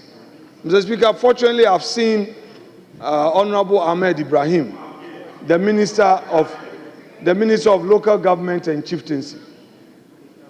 We know that when Professor Mills, of blessed memory, assumed the reins of government, his policy was for those who were appointed by the Kufuor administration to continue until a smooth transition took place. That, Mr. Speaker, helped in a seamless governance at the local level, where some new appointments were made and there was a formal handing over. Unfortunately, this time around, the posture or the policy was different. Almost on the second day into the administration, all appointments were revoked. As we speak, there is no leadership at the local government. Honorable Minority Leader, we are taking comment on the briefing of the Honorable Minister responsible for health on meningitis and cholera. Mr. Speaker,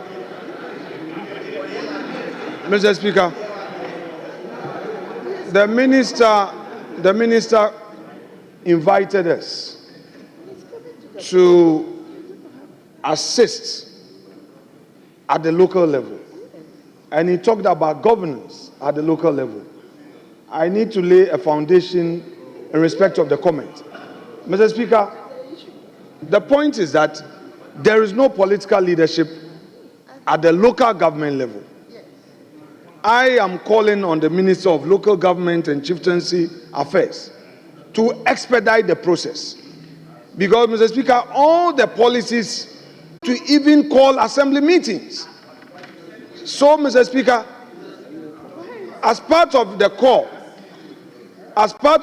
by the Minister of Health, I believe that to enable him roll out these interventions effectively, the Minister of Local Government may also have to support by expediting action on the appointment of MMDCs so that together they can roll this out. Our people are suffering, Mr. Speaker. Our people are suffering. And without political leadership, it will be difficult. Second and final, he also called on support from the healthcare professionals. He, in fact, commended their industry thus far.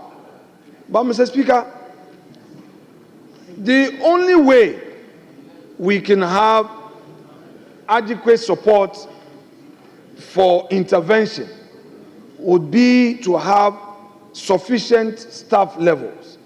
Mr. Speaker, as we speak, the minister is aware that I recognize the Majority Leader. Majority Leader, are you on point of order? Mr. Speaker, Majority Chief Whip. The Majority Chief Whip. Thank you very much. Mr. Speaker, I rise pursuant to Order 1221A. Mr. Speaker, my point is that, one, there was no indication in the minister's statement that minus the MMDCs, his ministry is not making interventions. So it is mostly inaccurate for the minority leader to suggest that the absence of MMDCs is hampering and affecting remediable measures being deployed by the ministry in dealing with the problem at hand.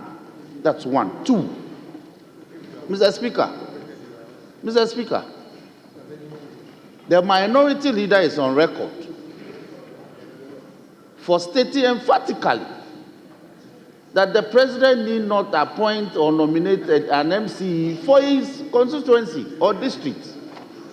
He's on record to have said he has not rebutted that reportage. So today, I am surprised that he's crying for an MMDC to be appointed for a futu. Mr. Speaker, number 3, there is no relevance or connection between the directive to terminate employments done by public agencies ex post facto December 7th and the remediable measures deployed by the Ministry of Health to deal with this matter. Mr. Speaker, the minister has not recounted the inadequacy of staff in dealing with the problem. So it is mischievous for the minority leader to suggest that we are in the process of terminating appointments of health personnel who have been deployed onto the field to deal with the problem. Mr. Speaker, I want to urge the minority leader to avert his mind to the fact that rendering of health services is so decentralized to the very communities. So he should make his point, he should make submissions and praise the minister for the alacrity with which he has moved to deal with the problem and not to be political. I thank you for the opportunity.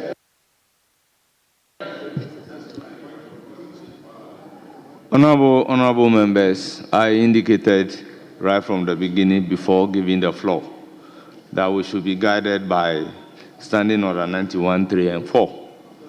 Honorable members, let me read. A member may comment on the statement and the comment shall not provoke debate. 4. A member commenting on the statement shall not take more than 5 minutes except otherwise permitted by the Speaker. So, Honorable Minority Leader, proceed and conclude, limiting it to the briefing of the Minister responsible for health. Mr. Speaker, let me make an observation first, then comply with your order. Mr. Speaker, this is the umpteenth time I have made this observation, that if we are setting a certain precedent, which is anew, I will take notes, but I know that there is always a tomorrow in this house. Mr. Speaker, my respected colleague, who I listened to in silence, made an intervention, a supposed point of order, spoke for 7 minutes. I quietly checked the time. Mr. Speaker, if there might be silence, I listen. Mr. Speaker, we are in this chamber. Members have made their contributions. I took note. I would want Honorable Akando's statement to be made available again to him. I took notes. MMDCs, Honorable Akando made a call on us that the local government authority would have to be up and doing, and he needs the authorities to be in place. Mr. Speaker, all I am saying, Mr. Speaker, all I'm saying is that we need to have... Honourable members, let there be order. Mr. Speaker, the impatience and the intolerance must be dealt with so that we can have a very decent debate. Mr. Speaker, the point I am making is that we need to have the political heads to be in office to assist in the implementation of government policy. And I'm happy that the minister responsible for local government and chieftaincy affairs is in the chamber. so that he takes it up in expediting it. Mr. Speaker, the Minority Chief Whip in his intervention also made a point that I am on record to have said. He's not the Minority Chief Whip, he's the Majority Well, Chief Whip. Mr. Speaker, I slipped. You yourself called him the Majority Leader. You also slipped earlier. So no problem. He is the Majority Chief Whip and not the Majority Leader. Neither is he the Minority Chief Whip. Mr. Speaker, I would accord the chair with respect. Let's treat each other that way. Mr. Speaker, he said, I am on record to have said, I don't need an MC in Winneba. Mr. Speaker, it is not true. He should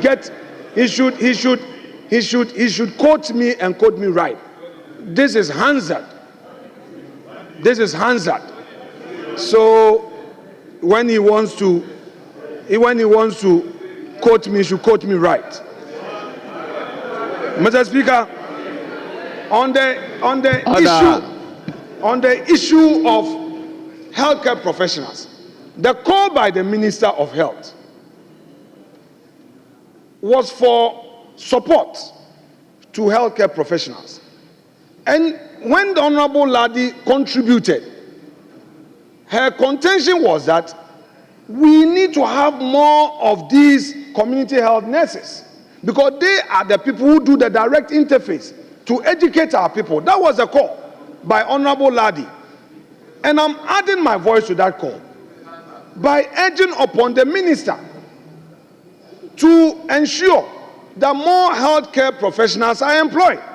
Mr. Speaker, the Honorable Minister is aware that termination letters have been issued out to healthcare professionals who have just been employed.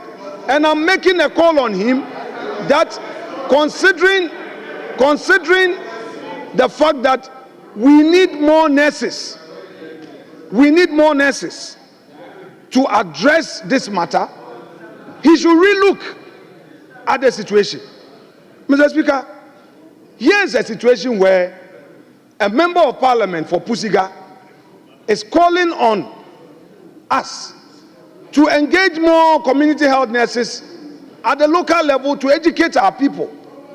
He expressed frustration on this meningitis thing in the north, and I also know that when it comes to preventive health care, we need more healthcare professionals. Mr. Speaker, in a situation where the minister needs such support to roll out government policy, it is only right and far right to call on the Honorable Minister to ensure that no healthcare professional loses a job and that the backlog of healthcare professionals who have graduated and are at home, government ensures expedited steps in employing them. We know the budget is coming. It is a call on the Minister of Health to engage the Finance Minister to make adequate provision so that there will be clearance for more nurses and other healthcare professionals to be employed.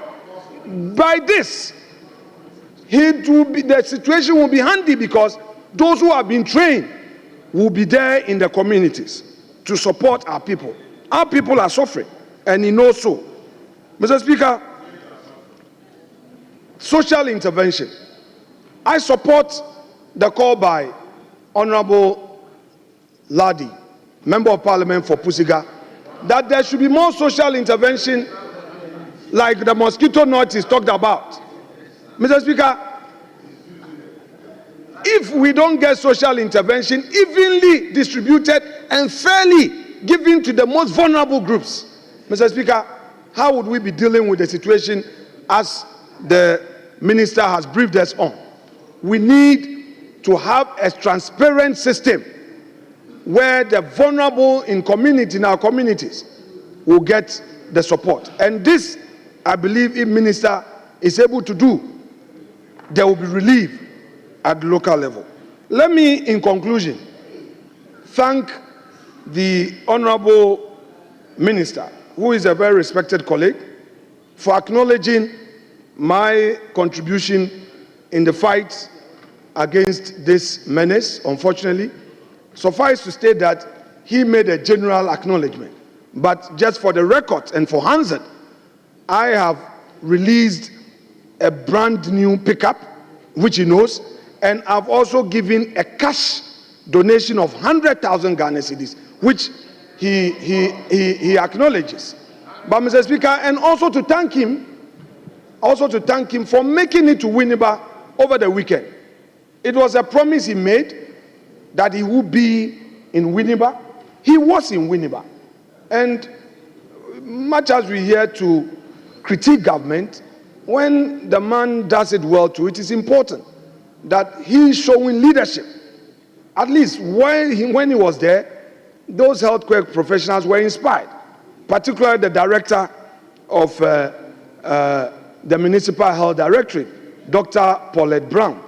And I want to take this opportunity to commend all of them. Mr. Speaker, they have not slept on this matter. They've been disturbing me with it, getting me to reach out to the minister, and they've been very collective. So far, all the health facilities have been made available. And Mr. Speaker, it is important that I point out that of the 21 health centers in Efutu, 17 were constructed by me with my own pocket money. And all these facilities, yes, Mr. Speaker, the Papa Kodamti Health Center, the Akosua Village, the Penche, the Niefrem Health Facility, the Jahazi Health Facility, the Dr. Pra Health Facility, the George Kwame Kwanzaa Health Facility, and the Samuel Owusua J Health Facility. Mr. Speaker, these are health facilities are constructed and finished, and these facilities are providing support to our people. And Mr. Speaker, we will continue to serve the people and continue to rely on the Honorable Minister for his support, because there's a new children's hospital coming up. There's a new children's hospital coming up at Jenjazi. It's a 150-bed children's hospital, and it will be an intervention for both primary and secondary support facility. And I'm sure with that cooperation, in future, we will be able to address some of these things adequately. And Mr. Speaker, I would want to assure the Honorable Minister that just as we've been doing in the past, there will be cooperation. There will be cooperation to enable our people benefit. But you should remember that in terms of support to the health sector, Efutu must get its fair share. Mr. Speaker, without more, I would like to thank you for this treasure space. God bless you. Thank you, honorable members. Because you've brought the minister responsible for local government into the debate, I intend giving him the floor. Thank you, Honorable Speaker, for giving me the opportunity. Honorable Speaker, to begin with, I must take this opportunity to commend the maker of the statement, Honorable Kobna Minta Akano. In fact, having metamorphosed from ranking member on health to the minister responsible for health, he has started on a very good note. And I think everybody admires that. But Mr. Speaker, it is on record, and as the maker of the statement has stated, that the cholera outbreak was inherited from the previous administration. And Mr. Speaker, may I read for you Bulletin. Mr. Speaker, I must put on record that the current outbreak began over 5 months ago in October 2024 in Adan West in the Greater Accra region. Mr. Speaker, how do you blame the absence of MMDC from post on this? If there is cholera outbreak, it's a health problem, and you are attributing political problem for health problem. How can that be? Health issues, and you are using political solution. Oh, leave that.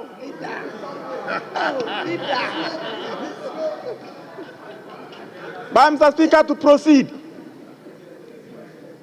Yes, it is true that Professor Mills, when he took the baton from the former President Kufuor, he allowed the MMDCs to be at post for over 5 months.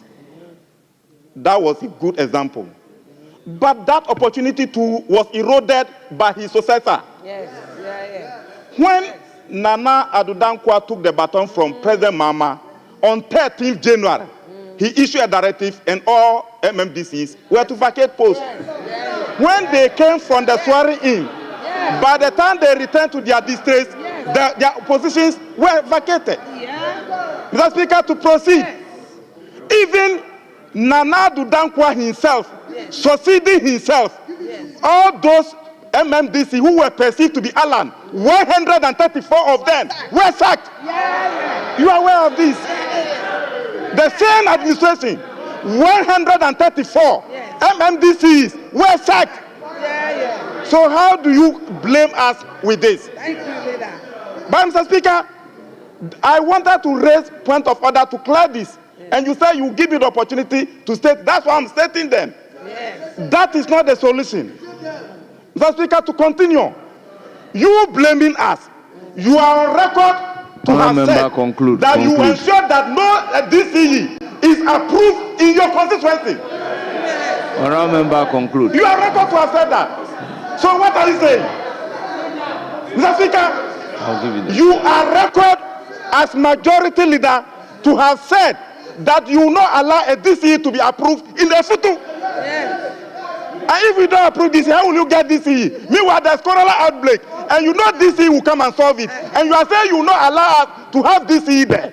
So you don't have you don't want the problem to be solved. Mr. Speaker, to proceed. Honourable member, conclude. Mr. Speaker, I was mentioned. Honourable Minister responsible for local government, chieftaincy, and religious affairs. Conclude. So, Mr. Speaker, why? This is a response to a majority leader's call. Honourable Minister responsible for local government, chieftaincy, and religious affairs. Yes. Yes, Honourable Minority Leader. Mr. Speaker, I've given the floor to Honourable Minority Leader. Mr. Speaker, my colleagues are creating the impression that it is one Afenyo market against 1,000 NDC. No problem. Yes. One Afenyo market, when Afenyo market speaks, 1,000 NDCs are on their feet. Mr. Speaker, with the greatest respect, this is not a time for us to debate. But I believe that the Honourable Minister for Local Government has misconstrued my comments and misappreciated same. And I would respond to him with 2 points. One, the maker of the statement himself made a call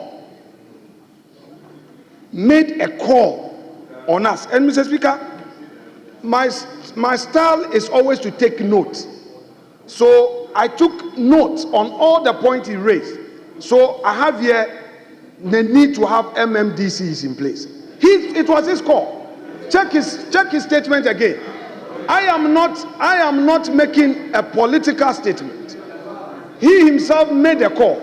So I said that to the extent that you are in the chamber, take this on board. Take this on board so that you facilitate the appointment of MMDCs. Second, the issue of Akufo-Addo and all. Mr. Speaker, Nana Addo Dankwa Akufo-Addo does not come in this matter. Nana Addo Dankwa Akufo-Addo does not come in this matter. It is your government in office. And all we are saying is that there is a cholera outbreak, and the minister wants the local government authority to be properly constituted to take this matter up. what you are supposed to do as a local government minister is to expedite action. It's not to take issue with me. It's not to take issue with me. It's to urge on government to speed up the nomination. Honorable members, order. Honorable, I'm watching your disorderly conduct. We need the nominations to be done as quickly as possible, and when the nomination is done, we would be able to go through the confirmation process. As to what is happening in Winneba, Mr. Speaker, if you want to bring constituency matters to this floor, I don't think that it will be appropriate to be bringing partisan rally comments on this floor. Mr. Speaker, Ahmed knows that we have one republic. That is the Republic of Ghana. Honorable Minority Mr. Leader. Speaker, I need to finish with respect. Honorable Defia Makwa was allowed to finish. Mr. Speaker, let me finish. He called him on a point of order against me, and I quietly listened to him. So let me conclude respectfully. I need to conclude respectfully. Then conclude. I will, Mr. Speaker. I will. What happens in Winneba at rally, where we say, oh, Republic of Efutu, those are, Mr. Speaker, those are matters for political excitement. Yes. Mr. Speaker, if I go and meet my local foot soldiers and I say the Republic of Efutu, when we all know by law there's one republic, is this a matter that the presiding elder of the Pentecost Church, who has now been elevated to the status of minister of local government, and you know that I was part of the approval process. I was part of your approval process. Is it a matter for you to come and raise here? Mr. Speaker, what is a notorious fact is that in Efutu, all the assembly members are MPP members. Time is up. So we want you to plead with us. Yes. Then when you bring a good nominee, a good candidate, we are going to support you. But if you don't bring a good candidate, it will be difficult. But this is not about winning, but it's about the nation. It's a matter for the nation. Honorable Minority Leader, please conclude. Mr. Speaker, they have to tolerate on this matter. Yes, I said so. That is true.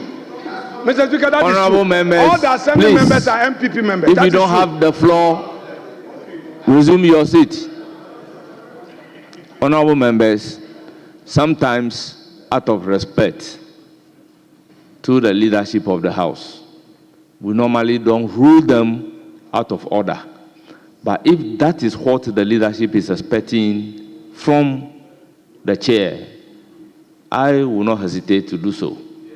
I had the cause to admonish that the statement and the briefing made by the Honorable Speaker, the Honorable Minister responsible for health, is on cholera and meningitis, indicative of the fact that we are moving into matters not relevant to the issue at stake.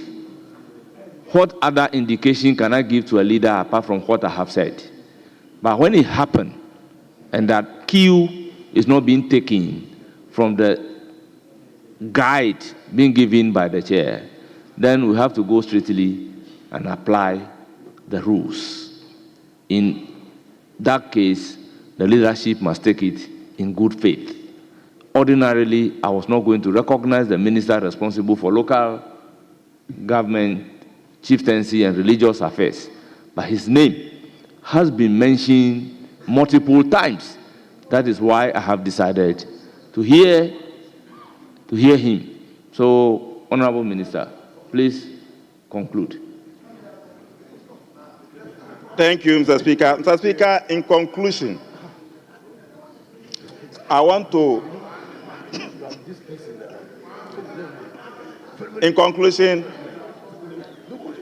to use this opportunity to also remind this very House that the disease we are all talking about has no political colors. And therefore, it behoves on all of us to make sure that we take appropriate steps to help cure the disease. But, Mr. Speaker, it's only good to hear from the minister that the situation is improving, which means the minister and his ministry are on course. However, Mr. Speaker, there needs to be an interministerial and intersectoral approach, because in terms of sanitation, part of sanitation falls under the minister responsible for youth and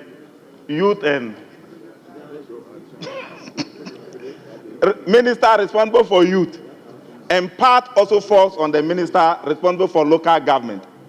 However, on the area of water, that also falls under the minister responsible for works and housing. So the four of us need to come together: the Minister for Health, the Minister for Local Government, Chieftaincy and Religious Affairs, the Minister for Works and Housing. In the budget too, the sanitary inspector that you are all calling for has also been promised in our manifesto. It will be translated in the budget. So when the time for approval comes, we must take all the submissions that have been made on this floor into approving the budget. By so doing, Mr. Speaker, we may be able to help together to build Mother Ghana. Thank you for the opportunity. Thank you very much, Majority Leadership. Majority Leadership. Thank you, Mr. Speaker, for the opportunity to add my voice to the statement.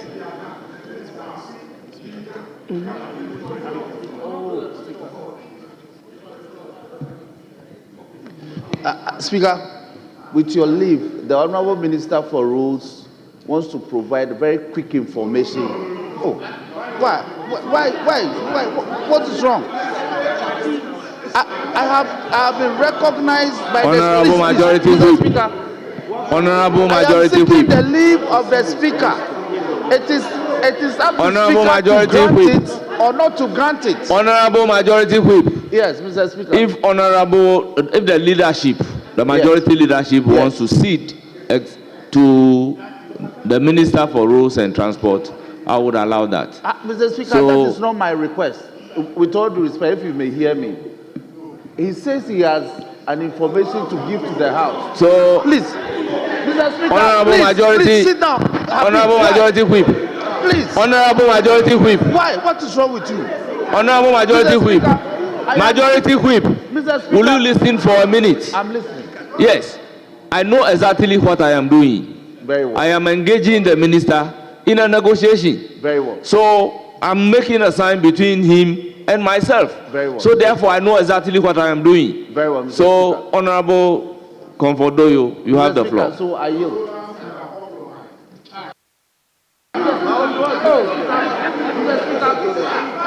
Do sit down. Sit down. Please sit down. Sit down. Mr. Speaker, with all due respect, I give due regard to my brother on the other side. With all due respect, he should return the courtesy. With all due respect, Mr. Speaker, I thank you for the opportunity. Honorable Thank you, Comfordoyo Mr. Ganza, you have the Speaker, floor. for the opportunity to add my voice to the statement made by the Health Minister. Mr. Speaker, it's about time that we need to speak the truth to ourselves. Mr. Speaker, the whole statement is about cholera, and cholera this year it started from Adan.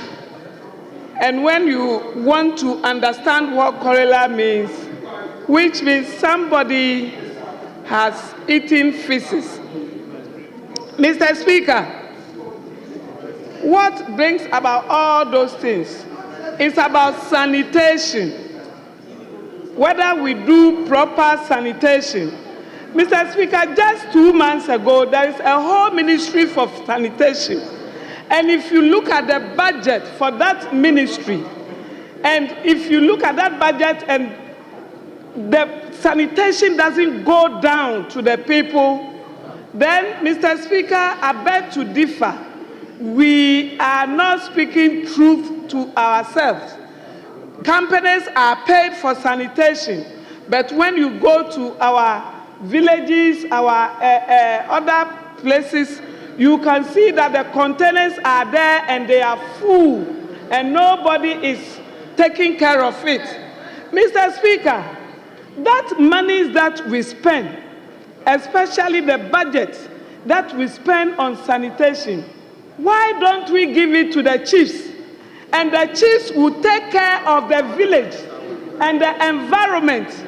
Because when you assign a chief to take care of his environment and you pay him for that, and he has the people that will do it, they will make sure that there is the whole place will be neat.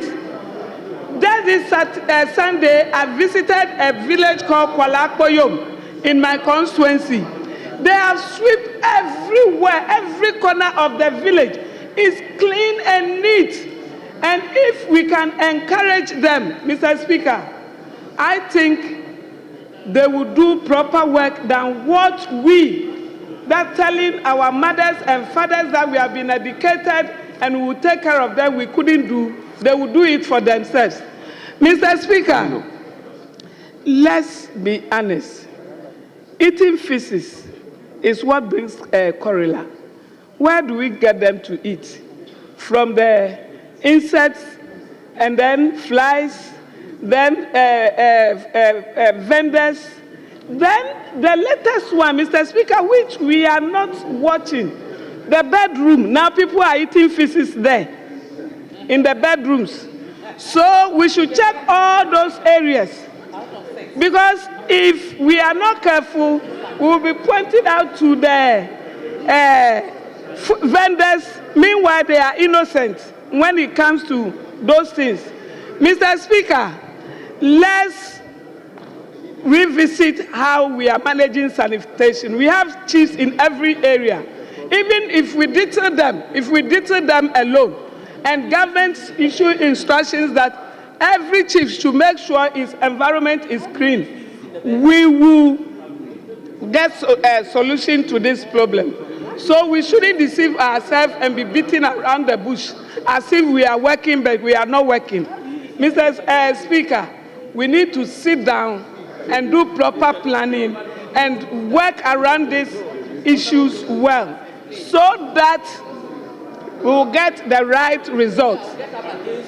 Village by village, every electoral area, there is assemblyman. Work with your chief, at least a small budget for the chief. Instead of leaving the budget in the ministry, that budget should go there, and let's see whether we will not get results. They have a way of burning their refuse, and they can even use it for manure in their farms.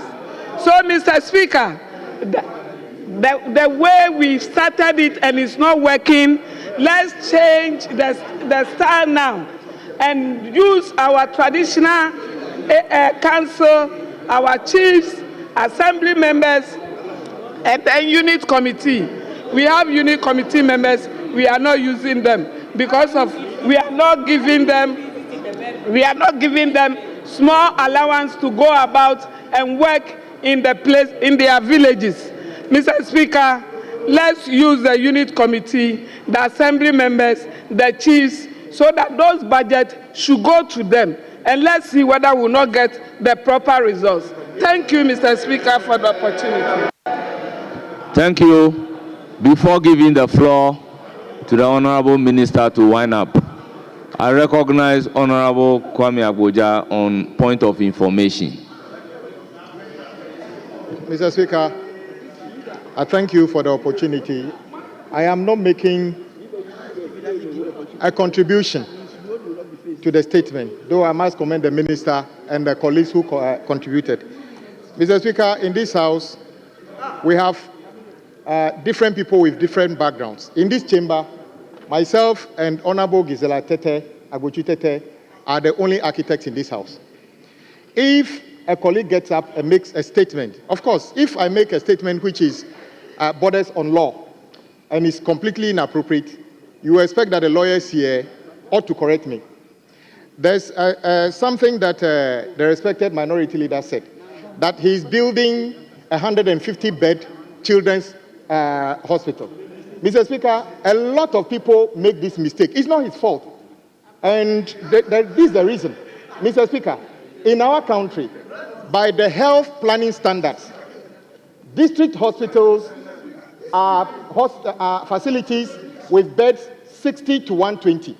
When it gets to 120 to 400, it's a regional hospital. The fact that you can fit 100 beds into this chamber doesn't make it a district hospital.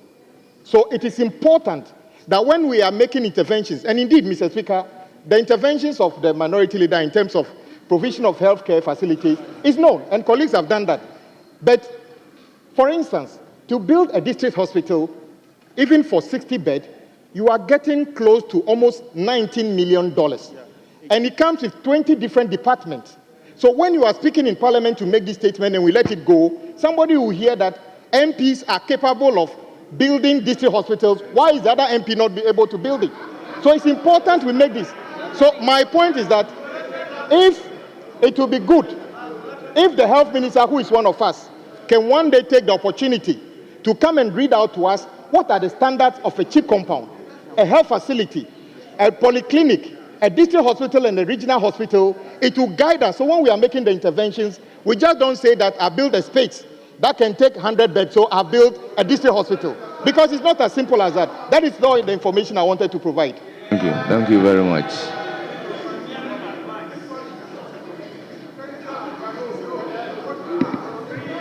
Honorable Minority Leader. Yeah, Mr. Speaker.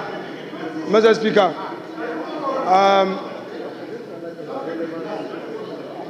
I thank you for the opportunity. Mr. Speaker, let me thank Honorable Kwame Abuja for his intervention and putting the matter in the professional perspective. I don't just speak.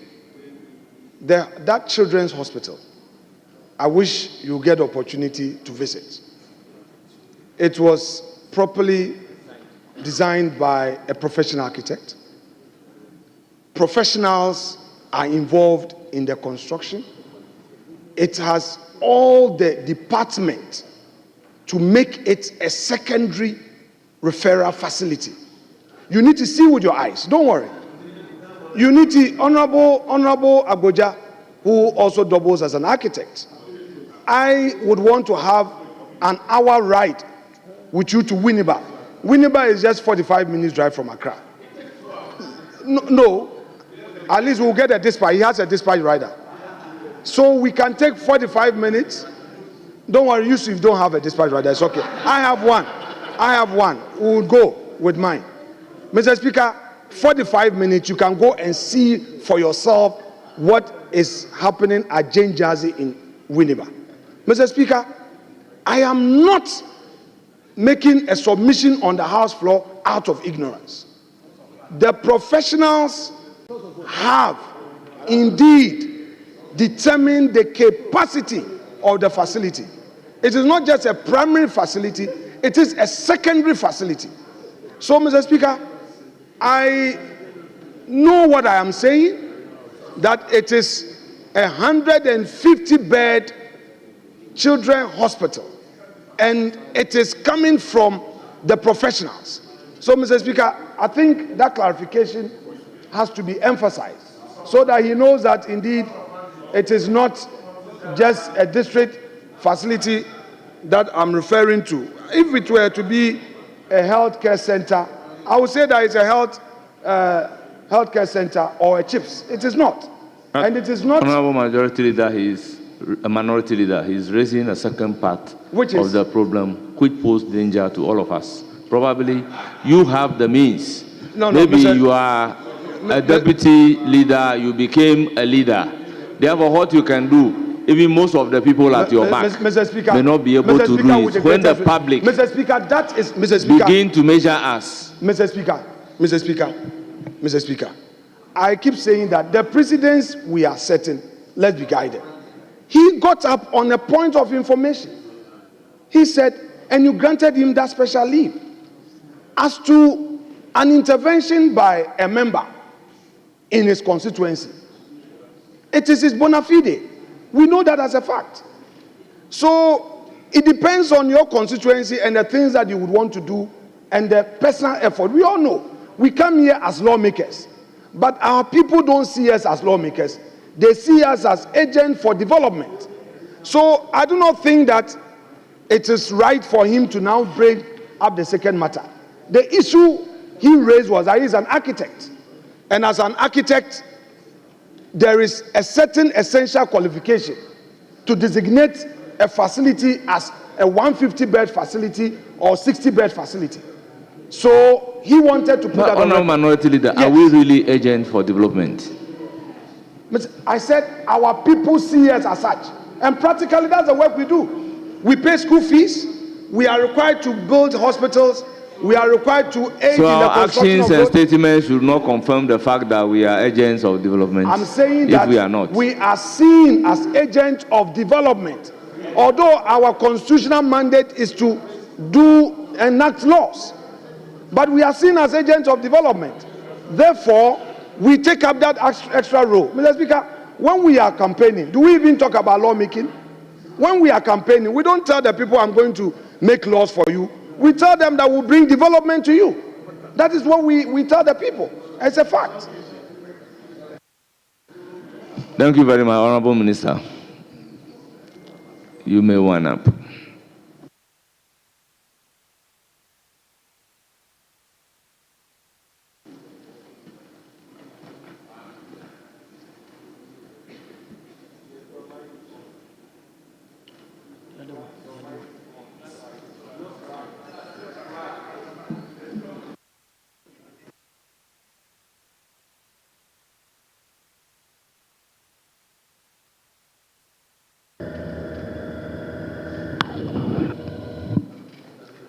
Thank you, Mr. Speaker. Mr. Speaker, let me use this opportunity to thank my colleagues for their various contributions.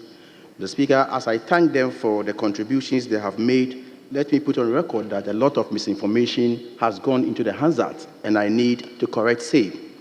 Mr. Speaker, we in the Ministry of Health have not revoked any health workers' appointment. Mr. Speaker, and they are part of the ministry, please. They fall under the Ministry of Health. So we, in the Ministry of Health, Honourable Minister, please address the chair. Very well, Mr. Speaker. Mr. Speaker, whether Ghana Health Service or any agency under the Health Ministry have not revoked anybody's appointment.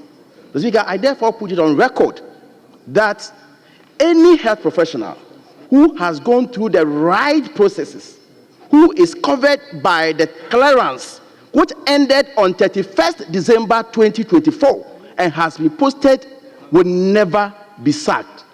And this is a house of record. Mr. Speaker, I was exceedingly surprised when my own good friend, the minority leader, was trying hard to link the cholera outbreak with change of government. For his information, Mr. Speaker, we started recording cases in cholera as far back in October 2024. Mr. Speaker, yes, that is the records. If you don't know, please keep quiet. That is the records. Mr. Speaker, in 2024, Mr. Speaker, in 2024, in October, DCEs and MCEs were at post. But we recorded cases. And so let us not try to politicize the disease. Mr. Speaker, again, Mr. Speaker, Mr. Speaker, he also made... Honourable members, can we have some order? Mr. Speaker, he also sought to clarify whether or why a FUTU has delayed in the vaccination. Mr. Speaker, the practice is that we have a certain threshold that if you get there, we then put in the request for vaccination. Although a FUTU has recorded, cases in the recent times, they go there very late. And so as and when you get there, then we put in the application. We cannot use vaccination for one area for other areas. And therefore, I can assure you that by the end of next week, we may get consignment for F2. Mr. Speaker, Mr. Speaker, based on the deliberations on the floor of the House, we have all agreed that cholera is sanitation and water problems, and we all need to come on board to fight against any kind of outbreak in this country. I thank you for the opportunity.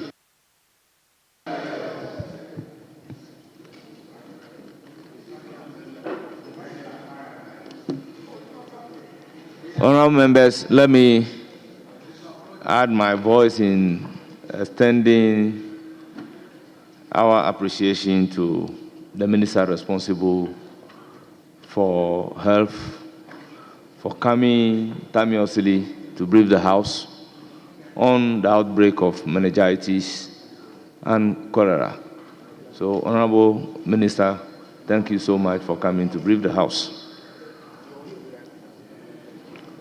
Honourable members, statement time.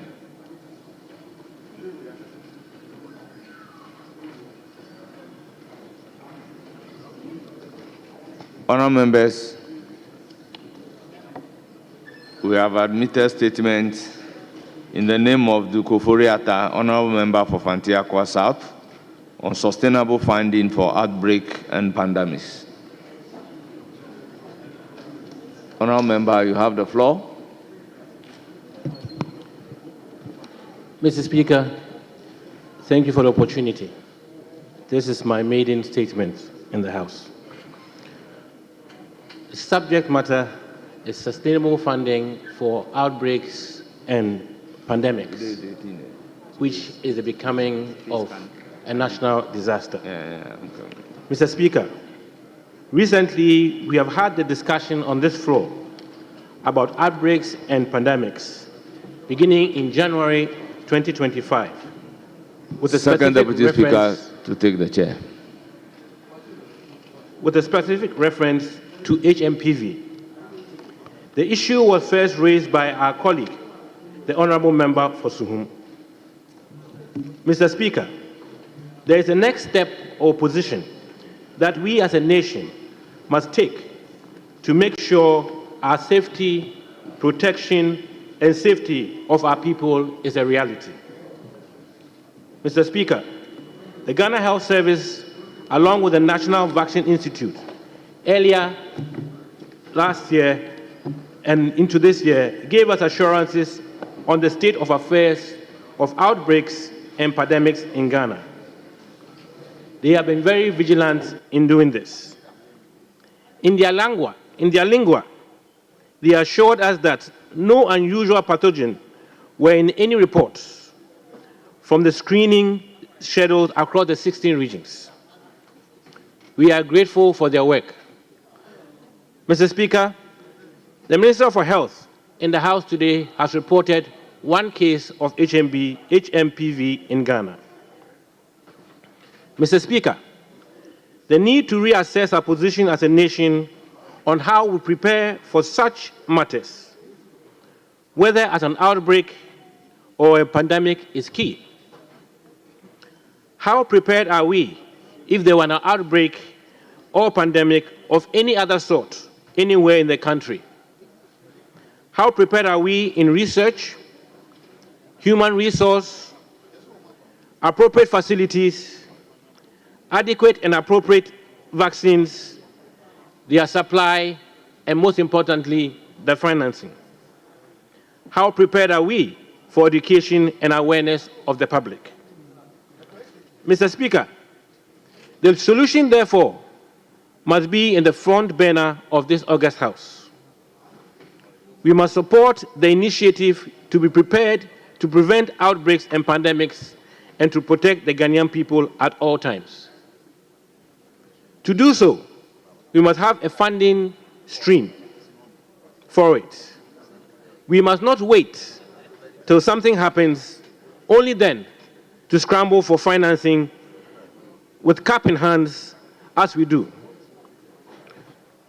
Mr. Speaker, the solution is a dedicated fund to this cause, especially so in the absence of US aid funding, which was greatly beneficial to the health sector.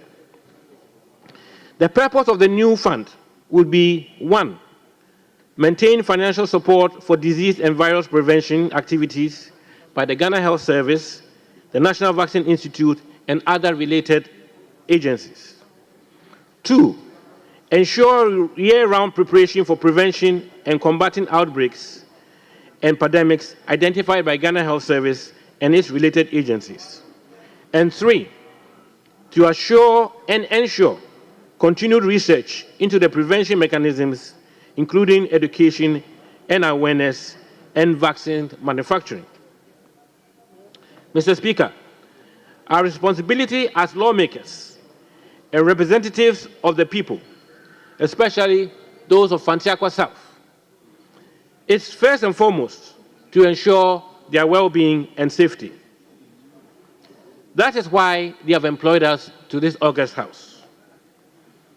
Mr. Speaker, the nation must be ahead in matters of this nature at all times. Mr. Speaker, I'd like to thank you for the opportunity. Thank you. But you are not here yet.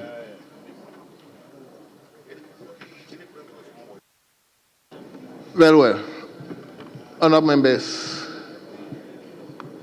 our brother from Fantiakwa South, is it South? Yes, has raised a very fundamental issue regarding funding. So we are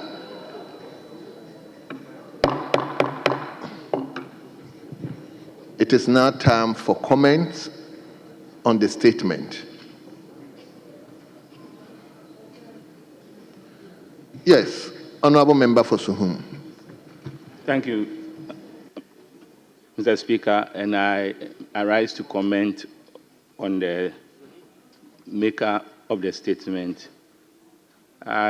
I think that on the 21st of January, I raised a statement on HMPV, and I rise to support the statement that has been made by the Honourable Member for Fantiakwa South, that the state should have alternative source of funding to be able to curb some of these diseases.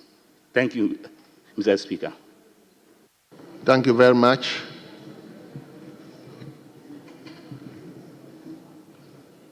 Yes. Yes, Honourable Member for. Thank you, Mr. Speaker, for the opportunity to contribute to the statement ably made by my colleague on the setting up of an emergency health fund. Mr. Speaker, one indication on how we are prepared to take up emergencies in this country is what my colleague is suggesting. The good thing is that we are aware that emergencies will always come, but we never know when the emergencies will come. And as a country, we do not have any source of funding to fall on other than the consolidated fund to deal with emergencies. The call for the setting up of an emergency fund hasn't started today. I do recall that there was an opportunity in this House when we suggested that the COVID levy that was placed on Ghanaians, we should think about an opportunity to change the COVID levy into a fund so that would be used to finance emergencies in this country. That will be used to finance emergencies in this country. The call hasn't been heeded to. But I think that once a colleague has raised this matter again, I think that we have to go back to the drawing board and look at how we are going to set up a fund. Several of these have come up even in legislation. The other time I had the opportunity to comment on the setting up of a fund for the Mental Health Authority. That did not find expression. Again, we questioned the minister, the then Minister for Health, and he indicated that they were working the technicalities and then other details to see how they could establish the Mental Health Authority Fund. But as a fact, we will always deal with emergencies. And when emergencies come and we are not prepared for them, especially with funding and logistics, we'll be firefighting. And it's a good call. And I think that we should look at this thing dispassionately and think of setting up a fund to deal with health emergencies. Today, we are talking about meningitis as well as cholera. One of the challenges in fighting meningitis, particularly in my constituency, is that we have logistical constraints and funding constraints. We are aware that virtually every year around October, we will have meningitis in the Upper West region. And my constituency is usually hardest hit. As I speak to you, in week 2 of the meningitis, my constituency, 5 people had died. Out of 30 cases, the case fatality was about 17%. But the district health authority did not have the adequate logistics to go around and do the education. We need logistics. And we usually wait until we are midway through the emergency, and then we are pouring in logistics. But if we plan adequately, we know that by October, these emergencies will occur. The outbreaks will occur. And we deploy the logistics. They will need the lumbar puncture needles to be able to extract the samples to go for the testing, to understand that it is really meningitis we are fighting with. Medications. Even logistics such as fuel, and then for people to go around the communities and be able to educate the people on the emergencies and outbreaks, it's a challenge. So we are waiting and depending on the mainstream funding that goes to these health facilities and the authorities to be able to deal with this. So I think that's a good call, and I think that is something we should pay attention to. Such that in this country, beyond the statutory funds that we have a fund dedicated to fighting emergencies, because we know that health emergencies are with us and they will always come. Thank you very much for the opportunity. Thank you very much. Yes, Honorable James Agaga. Mr. Speaker, I thank you for the opportunity. I'd like to draw this House's attention to the existence of a fund, a disaster management fund established under the National Disaster Management Organization Act 2016. We have not paid particular attention to the existence of that particular fund, Mr. Speaker. In fact, when the COVID-19 pandemic broke, a special fund was created. Donations were received. I do recall that at the time, I made it known that it was unnecessary for that particular fund to have been established, because already in existence is a National Disaster Fund established under Section 38 of the NADMO Act 2016. And with your kind permission, Mr. Speaker, I would like to refer you to Section 38 of the said law. 37 reads as follows. There is established by this Act a National Disaster Management Fund. And then 38 talks about the objects of the fund. One says the object of the fund is to provide finances for the development and operation of disaster prevention, disaster risk reduction, climate change risk reduction, and other disaster management programs. To achieve the object of the fund, the monies from the fund shall be applied to relevant activities determined by the Council. Mr. Speaker, most importantly, how is that fund related to outbreak of pandemics? Because I think you have the fund we are talking about is generic. but this one is talking about pandemic.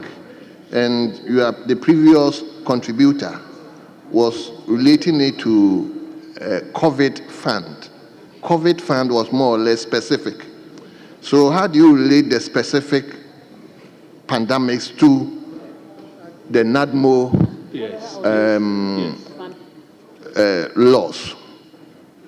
Mr. Speaker, the mandate of NADMO is very broad. Now, a pandemic is also a disaster. So, the COVID pandemic was a disaster. And so, the mandate of NADMO is broad enough to cover all those exigencies. So, that is why I argued at the time the COVID fund was established, inaugurated by the president, that it was unnecessary. Because if they had taken particular notice of what we ourselves, this House, created under Section 37 of the NADMO law, we wouldn't have found it necessary to establish such an ad hoc fund. This is statutory. And the source of funding for this particular fund includes 3% of the District Assembly's Common Fund. Withdraw 3% from the District Assembly Common Fund as a source for that particular fund. Then you have donations, contributions from the public, etc., etc. So, Mr. Speaker, we have a fund for the management of disasters, which includes pandemics such as cholera, CSM, COVID, etc., etc. But the fund itself is starved because payments are not made regularly into the fund. The former NADMO Director General is here with us. I can't see him today, but Mr. Speaker, if you talk to him, he will tell you, ever since we established this fund, deductions were made from the District Assembly Common Fund on only 2 occasions, amounting to about 21 million Ghana cedis only. We filed several questions in this House directed at the Finance Minister at the time to respond and give us indication as to why deductions were not made as prescribed under the Act. The same applies to the establishment of disaster-related committees. When the Akosombo Dam was spilled, Mr. Speaker, an interministerial committee was hurriedly set up. But if you look at the NADMO law, such a committee already exists. An interministerial committee for dealing with all kinds of disasters. So, Mr. Speaker, maybe it's high time to take stock of the laws we have passed in this House and implement them, rather than taking ad hoc measures when we are confronted with challenges. I thank you for the opportunity, Mr. Speaker. Thank you very much. Honourable members, we will revisit statement. Let me hold on and invite leadership to intervene. So, Majority Leader, let's hear you. Thank you, Mr. Speaker. Mr. Speaker, there's a motion advertised as number 13 on today's order paper. Mr. Speaker, you will know that under Article 124 of the Constitution, the parliamentary service is required to be established as public service, one of the public services of Ghana, and it is supposed to have a board, parliamentary service board, under 1242. And if you look at 1242B,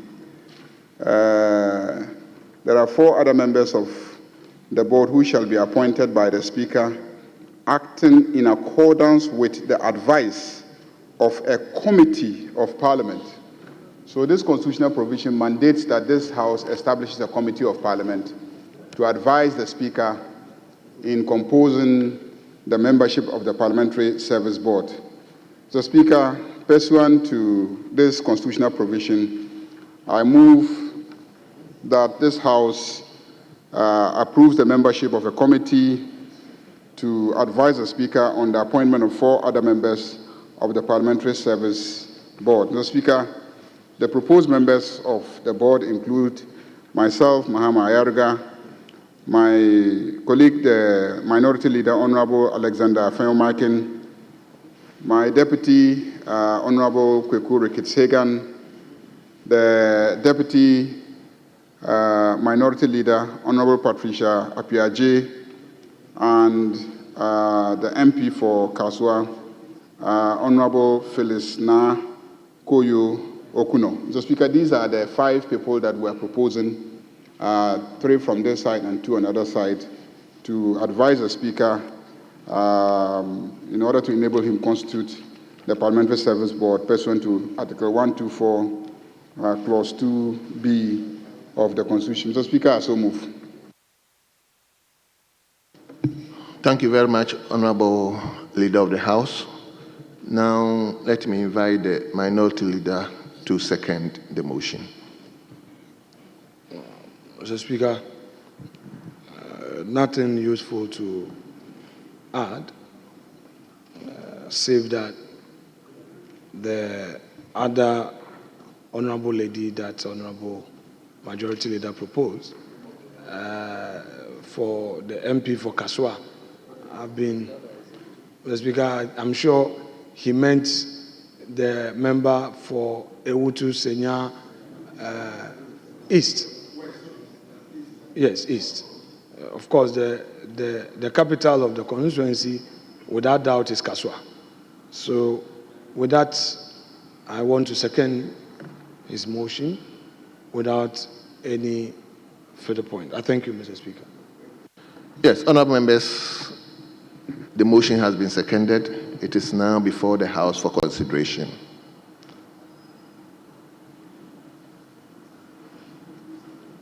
Yes, Honorable James Agaga. Mr. Speaker, I think the exercise is statutory in nature. Names have been proposed. All the names proposed are worthy of note. And so we support the motion. Without much ado, thank you for the opportunity. Very well. So, yes, Honorable Member for Kwada, so Professor Nyako. Honorable Speaker, as the Honorable Member just said, these are distinguished members of this House, at least the ones that I know, and I think that is a step in the right direction. However, I'm surprised because during the 8th Parliament, I realized that some of the members came from outside Parliament. So, I mean, came outside Parliament. So, Honorable Nyako, I'm not cutting you short. It's a different thing. They are now going to approve those members. These are the committee that to do that is going to they are advise fantastic Speaker. Individuals, brilliant and intelligent, and I support them 120%. Thank you. Well. Thank you very much. Yes, Honorable Member for New York South. Thank you, Right Honorable Speaker. I thank for the opportunity again. I think the proposal made by the Honorable Majority Leader is something that we all have to embrace, and I guess nobody can confidently say that these noble men and women has no reputation. Only one woman, or two women. Okay, sorry. I thought that was, thanks for the correction. So then, we fully support the proposal made by the Honorable Majority Leader, and I call on the House to approve the committee. Thanks so much for the opportunity. I'll take the last one from Afejato. Speaker, I'm exceedingly grateful, and I think that the record speaks for itself. These are men and women of caliber, substance, and timber. Their footprints are well known and highly respected. And with this, I wish to fully second the motion. Thank you very much. Did you say substance and timber? Yes. Well. Very good expression. Honorable members, at the conclusion of the debate, the question is as many as are in favor of the motion listed 13 in today's order paper, say aye. All those against say no. Honorable members, the ayes have it. The motion is hereby carried. Yes. Yeah, Mr. Speaker. Mr. Speaker, thank you for the opportunity. Mr. Speaker, further to statements are made in respect of some actions at the residence of the former Finance Minister, Mr. Ken Ofori-Atta. There were comments. Honorable respected Minority Leader, are you coming under Order 93.1? That is so, rightly so, sir. Okay, and I understand you've conferred with your That colleague. is so. Very well. Very well. Mr. Speaker, so again, fortified by Order 93.1, I rise to bring to your attention that as a result of the issue I raised on the floor, which led to further comments and all that, Mr. Speaker, I had given assurances to the House that in the interests of democracy and the rule of law, and to assure the nation that this side of the House will do all it can to ensure that the member, the Honorable Ken Ofori-Atta, avails himself to attend upon the OSP. Indeed, I pursued it, I engaged him extensively, and his lawyers, Mr. Speaker, in a letter dated today, the 18th of February 2025, have written to the OSP, and for the avoidance of doubt, I shall read the content aloud. It's addressed to the Special Prosecutor, our redirection to attend the Office of Special Prosecutor. It reads, we acknowledge receipt of your letter dated the 17th of February 2025. We respectfully indicate that our client's post-mark date for his return cannot be any time before 6 to 8 weeks after the possible surgical intervention in March stated in the Mayo Clinic letter. Our client hopes that taking into account the surgery dated the 20th to 21st of March and recuperation period, he should be able to back to this jurisdiction between 14th May and 30th May 2025. We hope you find this date reasonable and same can guide your office in fixing a date for the in-person attendance of our client to your office for investigation. Having clarified the purpose and length of our client's absence, Leader. we hope that the tag of a Leader. wanted person... Hold on, please. Yes, Majority Leader. Mr. Speaker, what the Minority Leader is doing is conveying a communication from the lawyers of Honorable Ken Ofori-Atta to this House. Mr. Speaker, the rules of this House are clear on communications. If you go to Order 65, it is clear on communications to the House. Who qualifies to communicate to the House and who qualifies to convey the communication to the House? They are clearly spelled out in Order 65, and I think that what he's attempting to do is to convey a communication by the lawyers of Ken Ofori-Atta to this House, which is clearly wrong. Mr. Speaker, it is clearly wrong to attempt to be the conveyor of communication from Ken Ofori-Atta's lawyers to this House. I think that it is not acceptable, and we cannot accept communication from the lawyers of Ken Ofori-Atta to this House. He is not a member of this House. He is not a Minister of State. And so there's no basis for this House to be receiving communication from the lawyers of Ken Ofori-Atta. We haven't summoned him before any of our committees. He is not to appear before a committee. We are not investigating him. So on what basis is his lawyers communicating to us when he will come to Ghana and when he will not come to Ghana? So, Mr. Speaker, there is no basis for the communication to this House of the whereabouts of Ken Ofori-Atta. And he is not qualified to convey that message to this House. And this House cannot properly receive that message. So I object to that communication being made to this House about the whereabouts of Ofori-Atta and when he will come to Ghana. I think the matter is between him and the Office of Special Prosecutor. Let him deal with them. This House is not interested in when he will come and when he will not come. So I object to this communication being made. He can step outside and organize a press conference and tell the whole country what Ken Ofori-Atta is saying, but not to this House. So, Mr. Speaker, our orders are very clear. I object. I object. Well, I understand he conferred with you.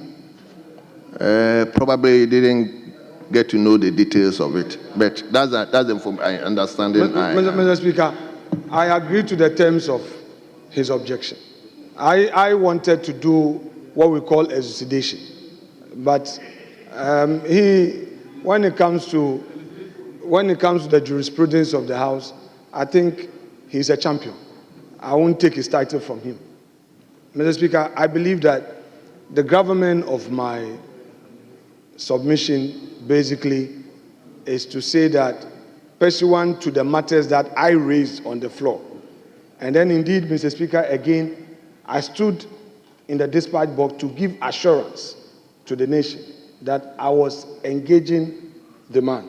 So I was basically informing this House again that indeed the right thing has been done, the communication has been made, and I only felt that I should at least bring to the fore the content of that. But, Mr. Speaker, I agree with him. I just want to rest my case by reiterating that further to my assurance, the gentleman would be in the jurisdiction in the appointed time as communicated to the special prosecutor for the in-person interview. However, he again assures his countrymen and women that should it be that they would need him via technology, he would also be available. Mr. Speaker, I'm saying this because this matter came to the floor. This matter came to the floor, and we discussed it at length. So the majority leader, if you don't want me to tender the letter, that's fine. I agree with you. I'm not going to do that. I'm not going to do that. But just to re-echo my point, to assure you and to assure the special prosecutor that the man would come into the jurisdiction to avail himself for investigation and all other things that the special prosecutor may require of him. So, thank you very much. Fine. I believe we could have done it in such a way that I only wanted, as lawyers, would always be asked that lay a foundation. But it's okay. I'm not litigating it. I've still addressed the matter. It's because I assured the House in the dispatch box. Mr. Speaker, I just end it. Very well. Yes. Very well. Yes. Yeah, Mr. Speaker, just for our understanding of the practice, the procedure, and what we can do in this House. Mr. Speaker, if you go to our standing orders, independent constitutional bodies defined, it says that independent constitutional bodies include the Electoral Commission, Commission on Human Rights and Administrative Justice, National Commission for Civic Education, National Media Commission, Office of the Administrator of the District Assembly's Common Fund, Office of the Auditor General, Bank of Ghana, and other bodies established to have exclusive jurisdiction in the performance of assigned functions. Just for our education, the Office of Special Prosecutor is established and conferred with exclusive jurisdiction to deal with certain assigned functions. Then you come to Order 121 of our standing orders, and it says that audience to a head of an independent constitutional body. the head of an independent constitutional body may be summoned or granted audience at Committee of the Whole to brief the House on a matter of national importance. And then the head of an independent constitutional body shall not participate in debate at plenary. So there is a framework. If you really want this matter to come before this House, it can come by way of we summoning the special prosecutor to this House. And then we can ask him questions about the matter, where the matter has reached. And if you want to engage him, you can engage him at that level. So I'm not saying that nothing about it can happen, but there are procedures. And so that's why I'm urging you that if you want to really do that, go through those laid down procedures, but you don't have capacity to be conveying communications to this House. Thank you very, very well. Honorable members, we learn each day. I think it's good that we are having this. Yes, let me listen to Medina. Thank you very much, Right Honorable Speaker. Mr. Speaker, I believe that as a matter of practice and also procedure, once the Honorable Minority Leader has accepted the objection in the terms within it came from the Majority Leader, it would be appropriate that I will pray, Mr. Speaker, to expunge from the records of Parliament and to expunge from the Hansard the part of the letter that was earlier read. Particularly, yes, actually it's void ab initio. And so, Mr. Speaker, I pray that Mr. Speaker would order that that part of the record be expunged from the record. Thank you, Mr. Speaker. Honorable members, I was so magnanimous to even extend the invitation to you. After the leaders have spoken, I think that could have been concluded. So the matter has been concluded. So let's move on to our statement.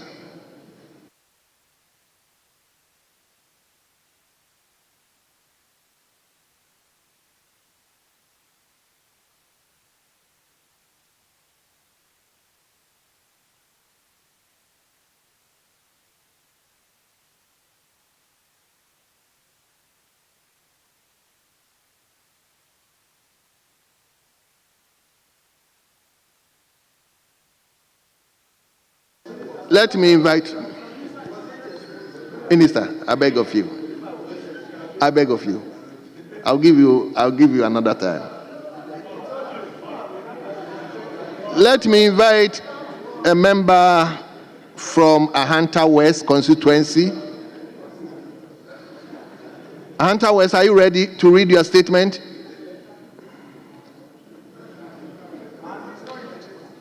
Is there? You are not ready to read your statement.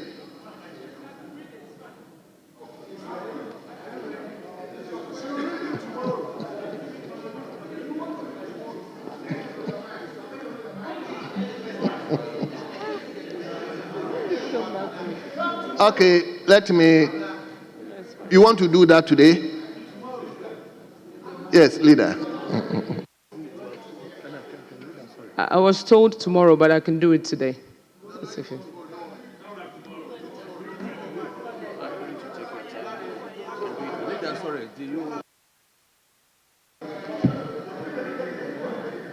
Very well.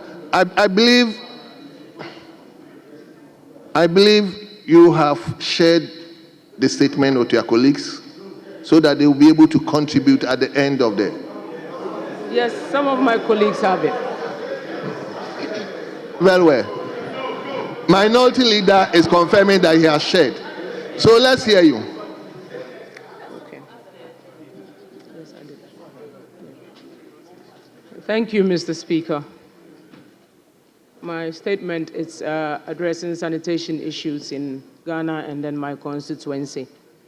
Mr. Speaker, I'm grateful for this opportunity to address this august House on a matter of utmost national significance: sanitation issues, homelessness, and the proliferation of slums remain critical challenges, undermining the health, dignity, and economic potential of our citizens, particularly the youth.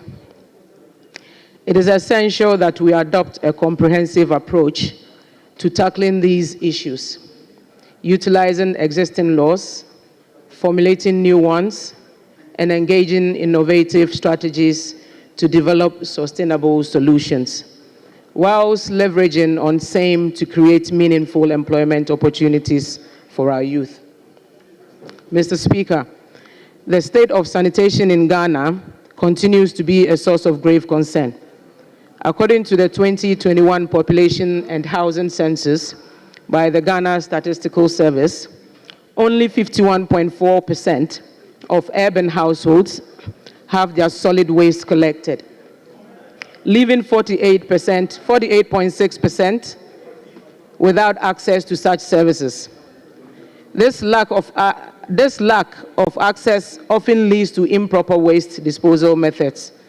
Additionally, 65.9% of urban households have access to household toilet facilities, meaning 34.1% are deprived of this essential service.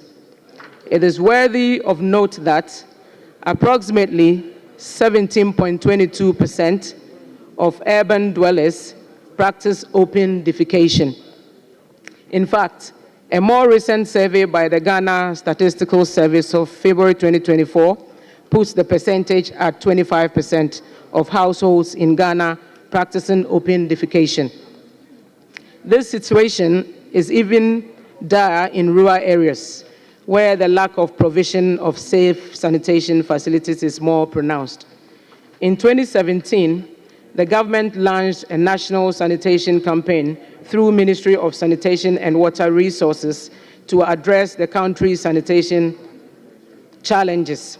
Mr. Speaker, government-led initiatives such as this should ordinarily translate into formidable achievements or outcomes.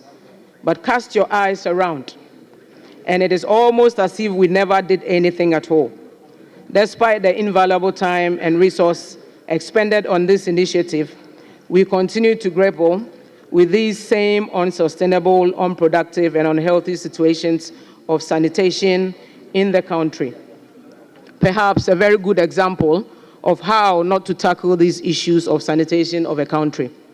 It goes without saying that after 67 years of independence, one thing that profoundly highlights the urgent need for very rigorous efforts to improve waste management infrastructure and policies would be that, as at March 2023, only a paltry 25 of households in Ghana have access to basic, safe sanitation infrastructure. The recent cholera outbreak in Ghana has had a devastating impact, particularly in my constituency, Ahanta West. Between October and December 2024, 345 of my people were affected, and sadly, 4 lives were lost. Communities that depend on fishing, such as Ajwa, Funko, Amanfro, Disco, and others, facing significant challenges, including lack of waste management, limited access to clean drinking water, and inadequate public toilets. In towns like Agunan Kwanta, Abra, and Aponwa, improper waste disposal is rampant, with refuse being dumped in areas like Damete, Miemia, and the Aponwa Cemetery. This not only creates severe environmental risks, but also poses a serious threat to public health. Unfortunately, despite the urgency of these issues, both duty bearers and citizens alike seem nonchalant about it. These sanitation issues do not only impact negatively on our health and general well-being as people, it also tarnishes our image internationally, hinders the growth of tourism in my constituency, as well as stifles the economic potential of Ahanta West. Mr. Speaker, I note that the Ministry of Sanitation and Water Resources has had some budgetary allocations over the years towards addressing nations' sanitation challenges. From the Ministry of Finance Budget Statement 2020 to 2023, the ministry was allocated 360 million Ghana cedis in 2020, 362 million Ghana cedis in 2021, 360 million Ghana cedis in 2022, and 374 million Ghana cedis in 2023, including a steady increase of funding, indicating a steady increase of funding. Notwithstanding, our sanitation does not appear to be improving, highlighting the need for more targeted and effective utilization of resources to achieve meaningful outcomes. Mr. Speaker, any approach to solving sanitation challenges without carefully considering homelessness, streetism, and slum proliferation will not succeed. I'm afraid we cannot win the sanitation war until we purposefully and pragmatically begin to tackle homelessness, streetism, and slum proliferation in the urban and peri-urban communities as a nation. It is not lost on us that inadequate housing across the country, economic hardship, unemployment, poverty, rapid rural-urban migration, etc., have all contributed to the expansion of slums, homelessness, and streetism, giving rise to improper and indiscriminate waste disposal practices and the poor sanitation situation we have on our hands. We cannot continue to downplay the severity of this challenge, seeing the very danger it poses to our survival as people. To effectively address these interconnected challenges, I propose the following measures. 1, national dialogue on rural-urban migration and economic empowerment. There should be such government-led national dialogue once a year, involving all stakeholders, which include civil society organizations, chiefs, clergy, academia, business community, state institutions, members of public, etc. This dialogue would crystallize or help to bring to the fore the real causative factors of rural-urban migration and propose immediate practical and pragmatic solutions towards stemming it and promote economic empowerment in rural areas. 2, deliberate housing and urbanization strategy for rural communities. This strategy should see the provision of decent, low-cost housing with basic social amenities on hire purchase for rural community dwellers. 3, national drive on proper waste segregation and disposal. There must be a sustained roadblock, educational and enforcement campaign on proper waste segregation and disposal.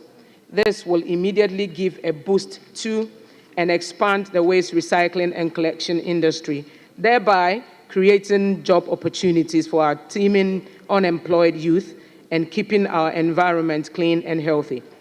4, public-private partnerships. Collaborate with the private sector to mobilize resource and expertise for large-scale sanitation infrastructure projects, ensuring efficiency and sustainability. 5, strengthening enforcement of sanitation laws. District assemblies and all relevant agencies must strictly enforce the existing sanitation laws and regulations and apply appropriate sanctions and penalties in the event of any violations. 6, youth employment in sanitation services. Encourage the youth to consider the business opportunities inherent in the various branches of the sanitation management industry. 7, provision of labeled litter bins at designated areas and public spaces. This should serve as a clear signal of a new era where indiscriminate waste disposal shall not be countenanced. In conclusion, Mr. Speaker, addressing the sanitation challenge as occasioned by improper waste disposal practices, homelessness, streetism, and slum proliferation, etc., obviously demands a coordinated and sustained effort by duty bearers and public alike, with education, enforcement of existing laws, investing in infrastructure, and economically empowering our youth, our people, wherever they are, we can achieve a cleaner, healthier, and more prosperous Ghana. Let us commit to these measures and work together to transform our urban and rural landscapes for the betterment of all citizens. I thank you, Mr. Speaker, for this opportunity. Thank you very much from Ahanta to Kwesimentim. So you'll be the first person to comment.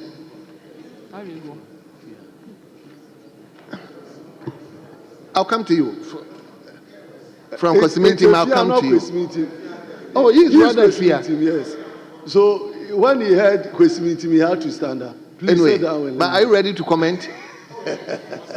Okay, let me deal with Efia, then I come to Mintim. Thank you very much, Right Honorable Speaker, for the opportunity to comment on the statement ably made by my sister from Ahanta West on sanitation and its situation and effect in this country.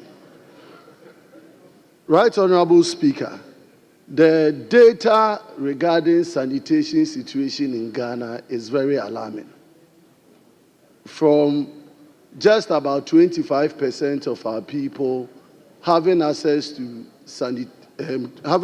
basic services, to over 57% of our population sharing public services, to the extent that almost 20% of our population still go into open defecation in this country in 2025 is very worrying and alarming. The issue about our sanitation, Right Honorable Speaker, we've had ministries set up, Ministry of Water, Ministry of Sanitation, and yet we've never been able to address properly the issue of sanitation in this country.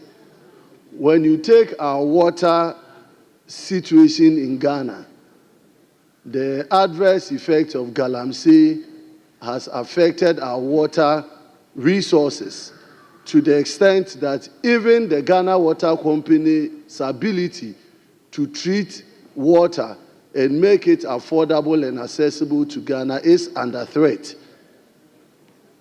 I visited my sister's constituency this weekend. I had an invitation to Disco to participate in an inauguration of a reverend minister. And between Aguna Nkwanta and Disco, I had this alarming situation where bushfires or burning of trash was ongoing at some areas. And when you look at the electricity poles and the wires around and the burning of bushfire around the area, I was very concerned. Because if there should be a fire outbreak along that stretch, you can imagine when fire services would be called upon to get into that community and quench those fires. And all of these are threats to our sanitation situation in this country. Mr. Speaker, I would wish that we take a serious look at some of the recommendations. I would like to add to some of the recommendations made by my sister that we embark on education, and raise awareness on the devastating effect of sanitation concerns in this country. The waste that we make in this country, where do they go to? How well have we concerned ourselves in encouraging recycling of waste in this country? This morning, watching CNN, a country, I missed that country, but they've been able to decompose or work on their waste management to the extent that the power that is generated out of it is able to power over 165,000 households. And yet in this country, we are generating waste and waste and waste, and there's no end to how well we are going to recycle the waste. So I think we should be looking towards recycling of waste. And then finally, the issue about open defecation, I think we need to have a national discourse. And I call upon the Minister for Water, Sanitation and all to come to this House with appropriate policy direction on how to end open defecation in this country. Because it is very bad, it is un-Ghanaian, and we should be able to bring solution to some of these matters. Without much more, Right Honorable Speaker, I want to commend my lady from Ahanta West for this issue that has been brought to the floor of the House. And I think that we all as members of Parliament should speak and make sure that sanitation situation improve in this country. Thank you very much. Thank you. Now I promise question team. So let me hear you. I'm very grateful, Mr. Speaker, for the opportunity. First, I would want to humbly commend my sister for making the statement. Respectfully, Mr. Speaker, I would want to add to the recommendations made, especially reiterating the point on education. I have always believed that if we are able to educate ourselves, especially if sanitation education is carried out in the schools, we would be able to have that idea imbued in the minds of the children. Respectfully, Mr. Speaker, you could see that in our culture, in our tradition, what happens is that children believe that anything that is not good should be thrown into the gutter. We don't segregate it, that wastewater should go into the gutter and solid ones should go somewhere. We put all, it is not good, put it in the gutter. So if we educate ourselves, indoctrinate ourselves, because health is everything, and sanitation is the basis for improving the health of the people. I had the opportunity, Mr. Speaker, to meet with the heads of the various departments in my constituency, question meeting yesterday, to prepare ourselves for the upcoming rains. And respectfully, Mr. Speaker, it will baffle you that whatever came out from the engineers was about choked gutters. Choked gutters, which needed to be desilted. Huge sums of money would have to be used in desilting those gutters.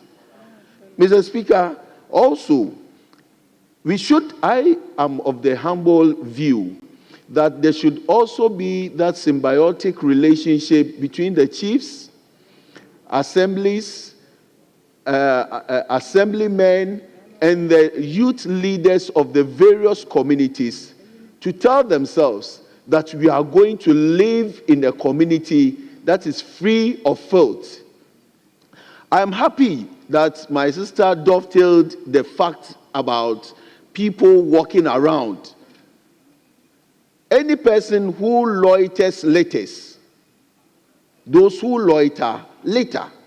So we should be able to curb that, especially providing the opportunity for our youth who live in slums, providing jobs for them, even using them to solve the same sanitation problem while we pay them. Trying as much as possible to make them see that if we put ourselves in that situation of helping solve the problem of sanitation, we should live, or we would live a healthy life. Also, I will humbly suggest that government should be able, and I'm happy that we had the youth manifesto, the NDC had the youth manifesto where many things were outlined, and ensuring sanitation, using it to employ many youths also came up there. I will just implore the minister over there to ensure that whatever was written in that manifesto is carried out for the betterment of ourselves, to ensure that we live in a healthy environment, and also use it to provide jobs, job avenues for the youth. Thank you, Mr. Speaker, for the opportunity. Thank you very much. Honorable members, let's try to be brief so that we could get other members to also contribute. Yes, offense enough.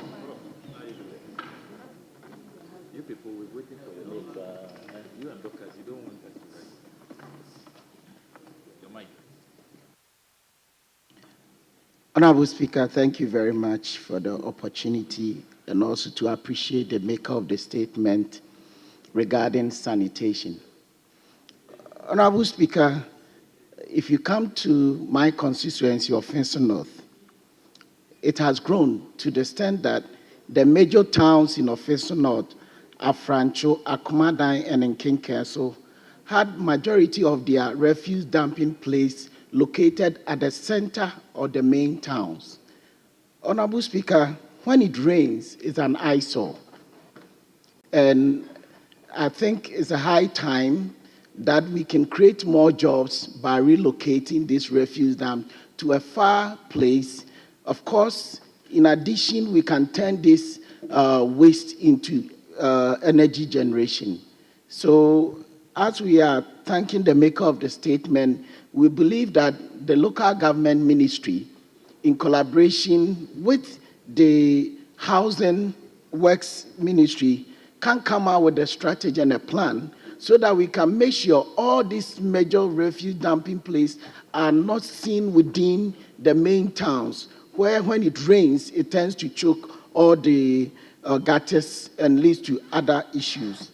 Then, in addition, as we are talking about sanitation, one major issue that tends to cause more disease is health waste management. With health waste, one can look at both infectious waste and non-infectious waste. And many a times, how do we see our hospitals and our healthcare facilities managing this waste? If not properly properly managed, it tends to cause more diseases than we expect. So as we are looking at sanitation issue, we should not only consider what is happening within our communities, which we know is a major problem, but in addition, we should have a critical look at health waste management, which has led to a lot of diseases across the country. Thank you, Honorable Chair. Well, yes. Let me come to Salaga South. Thank you very much, Mr. Speaker. And Mr. Speaker, let me start by commending my honorable colleague for such a deep statement, all-encompassing. She touched about almost everything that relates to the main subject matter of sanitation. And I think that she deserves to be highly commended. Mr. Speaker, in the chamber this morning, we started with sanitation, the environment, and health, thanks to a statement by the Honorable Minority Leader, which necessitated the presence of the Honorable Health Minister to throw some light on the current outbreak of cholera and meningitis in the country. And in every single contribution, we touched on the issue of the environment and sanitation. So we could as well maybe declare today the Day of Sanitation in the Parliament of Ghana. Mr. Speaker, sanitation becomes the center stage of our very livelihoods. We cannot continue as a human race without paying attention to our environment and sanitation. I've heard speaker over speaker reiterate the importance of education and how the society must be educated on managing sanitation, waste disposal, and the attendant challenges. But, Mr. Speaker, one thing I haven't heard is that it all starts with us. No one can educate us better than our own environment. The home, where you and I are parents, where you and I are guardians, must be the starting point of this education and orientation towards proper hygienic and sanitation practices. And I say this, Mr. Speaker, because washing of the hand, is something that should just come to us naturally, depending on how we were taught to do it at home. No teacher can force us to wash our hands, because how long do we stay in the school? All of us stay more time at home than anywhere else. So if we start at home and we teach our children proper hygienic practices, as parents, as adults in the house, we undertake proper waste disposal, that becomes the experience of the children. And that is how the children will live their lives by. Mr. Speaker, I insist that it starts with us. In this parliament, Mr. Speaker, our washrooms are areas that we should be paying attention to before we can go and tell anyone else how to manage hygiene and sanitation in their various places. Our washrooms are either, the sinks are either broken, or sometimes when it's beyond 4 p.m. and you go there, the water is not flowing. I have had occasion to buy water from the canteen to go and wash my hands. Sometimes there is no soap. This is where it starts. And this is where we then have the authority to tell the health minister, to tell the Minister of Environment, the Minister for Water and Sanitation, that this is how you grow a society in an effort to keep everybody well, first of all, and secondly, to reduce the health bill. So, Mr. Speaker, I want to charge all of us in this room that we make it a priority to ensure that we practice good hygiene from here, pass it on to our children and dependents, and the multiplying effect is the larger society out there. Mr. Speaker, the rains are coming. And in my constituency of Salaga South, already, there is no water. Now, without running water, without potable water, how do you insist that people must wash their hands? Open drains, open gutters have become the place where refuse and waste is dumped, especially when it starts to rain. As soon as it starts to rain, everybody brings the waste from their homes and dumps them into the gutter. So no matter the number of times you distil the gutter will always be choked. And Mr. Speaker, once again, it starts from us. Thank you very much for the opportunity. Thank you very much. Yes. It's now the turn of Akwatia. Thank you, Mr. Speaker. Mr. Speaker, the issue of addressing sanitation in this country is one that requires a comprehensive approach that involves the government, NGOs, the communities themselves, and companies. Mr. Speaker, we've been talking about reducing open defecations in certain communities. But the question that mostly we need to avert our minds to is that whether there's been access to these sanitation facilities that people are refusing to use them. So one major issue that we need to address is to increase access to sanitation and toilet facilities. By increasing access to sanitation and toilet facilities, basically, we'll end up reducing this open defecation. So this is where we'll urge NGOs and companies and other organizations to augment what government is doing or what successive governments have done in the past so as to be able to eliminate this entirely. Mr. Speaker, solid waste disposal or management has also been a problem to us in this country. Throughout my campaign in Akwatia constituency, there are certain communities that their basic request to me throughout the campaign was for me to provide the containers for disposal of waste. So the problem is the people actually want to do the right thing, but even where to put their waste is a problem to them. So even when the containers are not available for them to dispose their waste, what do we expect them to do? So various entities and assemblies and organizations that are responsible for providing these container bins for disposal must also be up to the task and make sure that these containers are available in the communities to assist. Then, Mr. Speaker, increasingly we are losing our communal sense as well. We are becoming too individualistic in this country. So most of the time, people are concerned with basically what happens and what they can actually afford.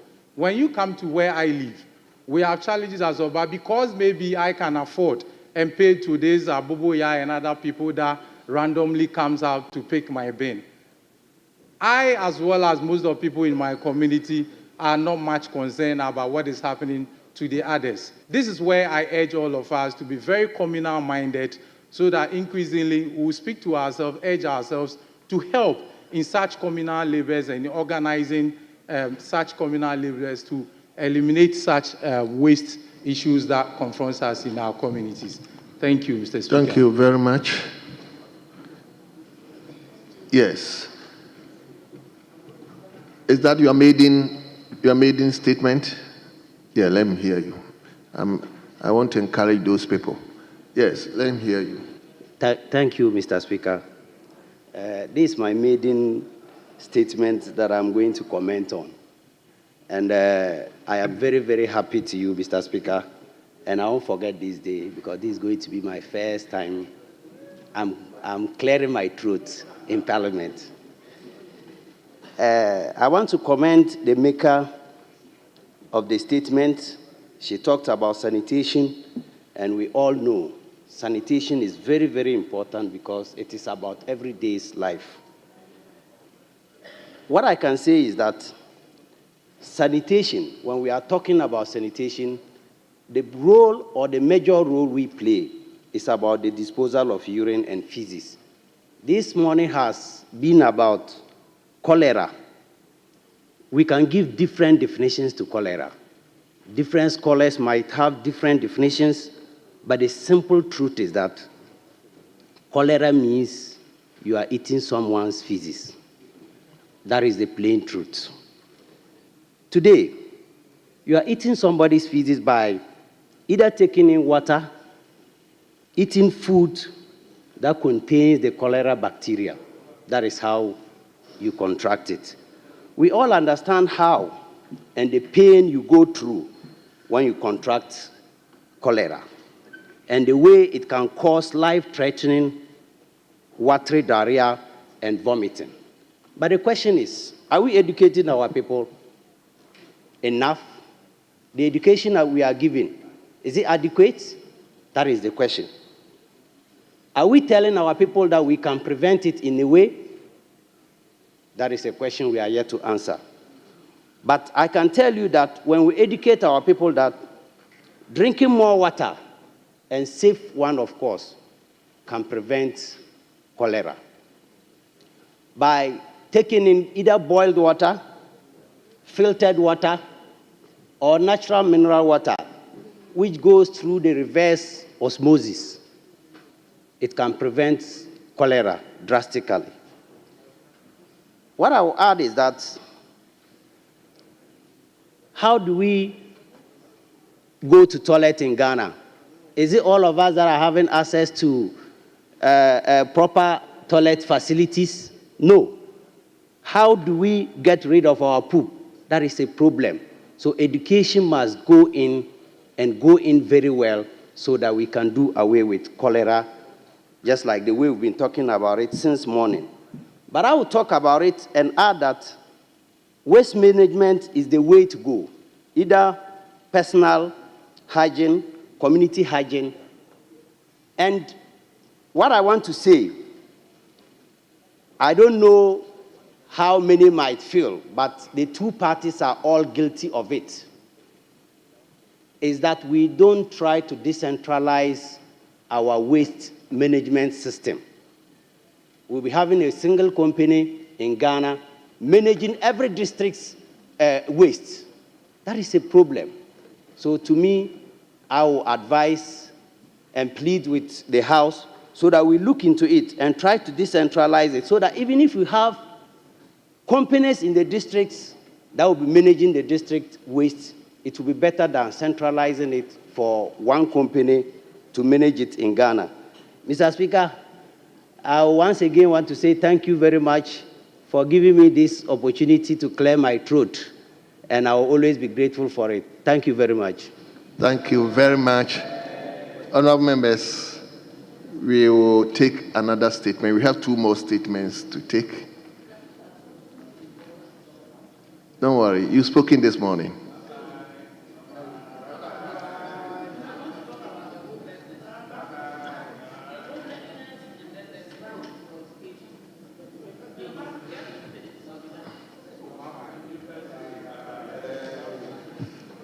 Mr. Speaker, thank you for the understanding. And congratulations to all those who were praying for me. But not bye-bye yet, because I haven't finished. Thank you, Mr. Speaker. Let me also congratulate the lady. The issue of sanitation has long been discussed, and is year in, year out. We continuously talk about it. We have had talks on having cleaner cities and cleaner towns. That has not happened. We still hope for the best. But when it comes to items or things that cause much disaster, Mr. Speaker, we need to be looking at the plastics that are being used. Mr. Speaker, it's an eyesore. When you go to our beaches and then you just look at the water and the way the sea continuously brings back the plastics, it's a shame, and yet we continue to throw plastics in it. We need to also make efforts to ensure that even where plastics are gathered, bottles, paper, there should be separation. Mr. Speaker, in this country, we have someone who is supposed to be taking care of our sanitation problems in all the districts, with loads of monies being paid directly to that company. And yet we see very little. Mr. Speaker, I think we need to re-look at that issue. But let me come to homelessness. When you go out there, I don't know, but I think we have so much to do.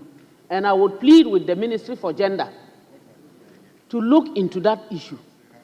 The children are so many. Even if they are not Ghanaians, let us find a way of handling the issue of homelessness. And those that are Ghanaians, let us also try to find a way of finding their relatives. And not only that, some of them that have got mental problems. Mr. Speaker, those with mental problems need to be supported. Please. Now the slums, you hear about fire outbreaks, and when you get there, it's because it's a slum that so many kiosks and what have you are bent. Can we look at that issue and ensure that even if there is an issue of fire outbreak, and then our fire service people go there to support, they are able to get into and put off fire, because it's becoming too much. Mr. Speaker, I think that you have done me a favor. I'm grateful. And then I will congratulate especially my brothers and sisters on the other side who always want to hear from me that congratulations to them and bye-bye. Well, please, I'll get you the opportunity to comment on other statements. So let me invite Honorable Member for Asin Akroso. Asin Akroso Manson constituency, Honorable George Kwame Aboaje, Thank you. Also make his statement. Thank you, Mr. Speaker. Mr. Speaker, please, it's Asane, not Asin, Asane across Omanso.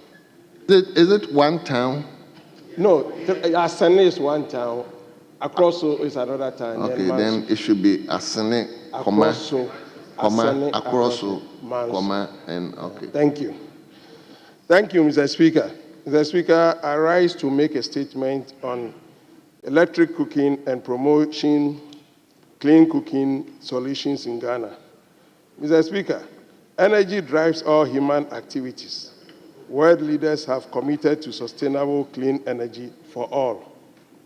The use of electric appliances, has also referred to as e-cooking devices, present a practical, sustainable solution for achieving universal access to clean cooking facilities by 2030. Over 3.8 million people a year die prematurely from illness attributed to the household energy pollution caused by the inefficient use of solid fuels and kerosene for cooking, most of which are women and children, though there have been numerous advancements and progressive development in e-cooking. The concept is yet to gain widespread popularity in Ghana as per Boateng and Sapon, 2023 and 2020. A meager proportion of Ghana's population, that less than 2% employ e-cooking. Mr. Speaker, the International Energy Agency reports that 2.6 billion individuals depend on solid biomass for their cooking needs, despite its severe health consequences. Approximately 87% of households in Ghana still rely on solid fuels, such as biomass, as their primary cooking fuel. This exposes them to smoke and open fires. Smoke produced from indoor biomass cooking has been linked to acute respiratory illness, cataract, heart diseases, and cancer. Exposure to smoke impacts over 20 million people, leading to over 4,700 fatalities in children and more than 6,500 deaths each year. It also contributes to forest degradation, climate change, and biodiversity loss. Mr. Speaker, e-cooking is a sustainable alternative for housing and has the potential to address the issues associated with unclean fuel alternatives.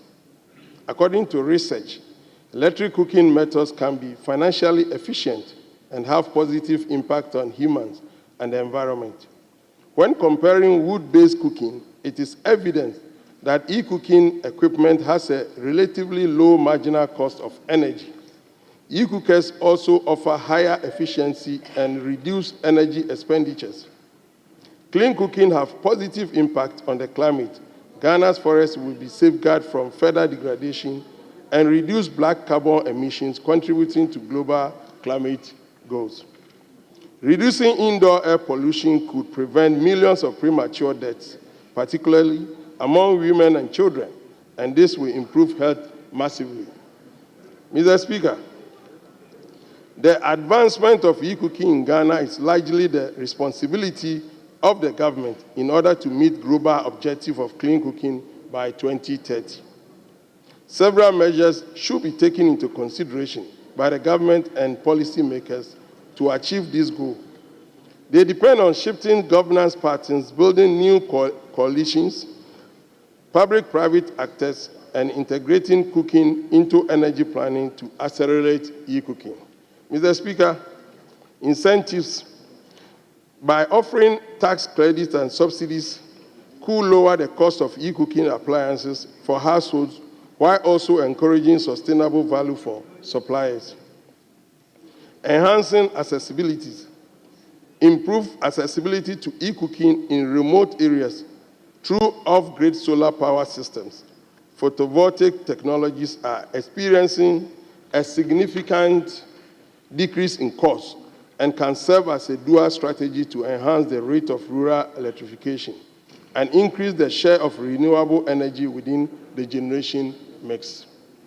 Mr. Speaker, research and development also can enhance the research and development of photovoltaic-based stoves to expedite their adoption and utilization. Public awareness, Mr. Speaker, also promotes demand and supply channels by raising awareness through various channels, including education, programs, and public campaigns.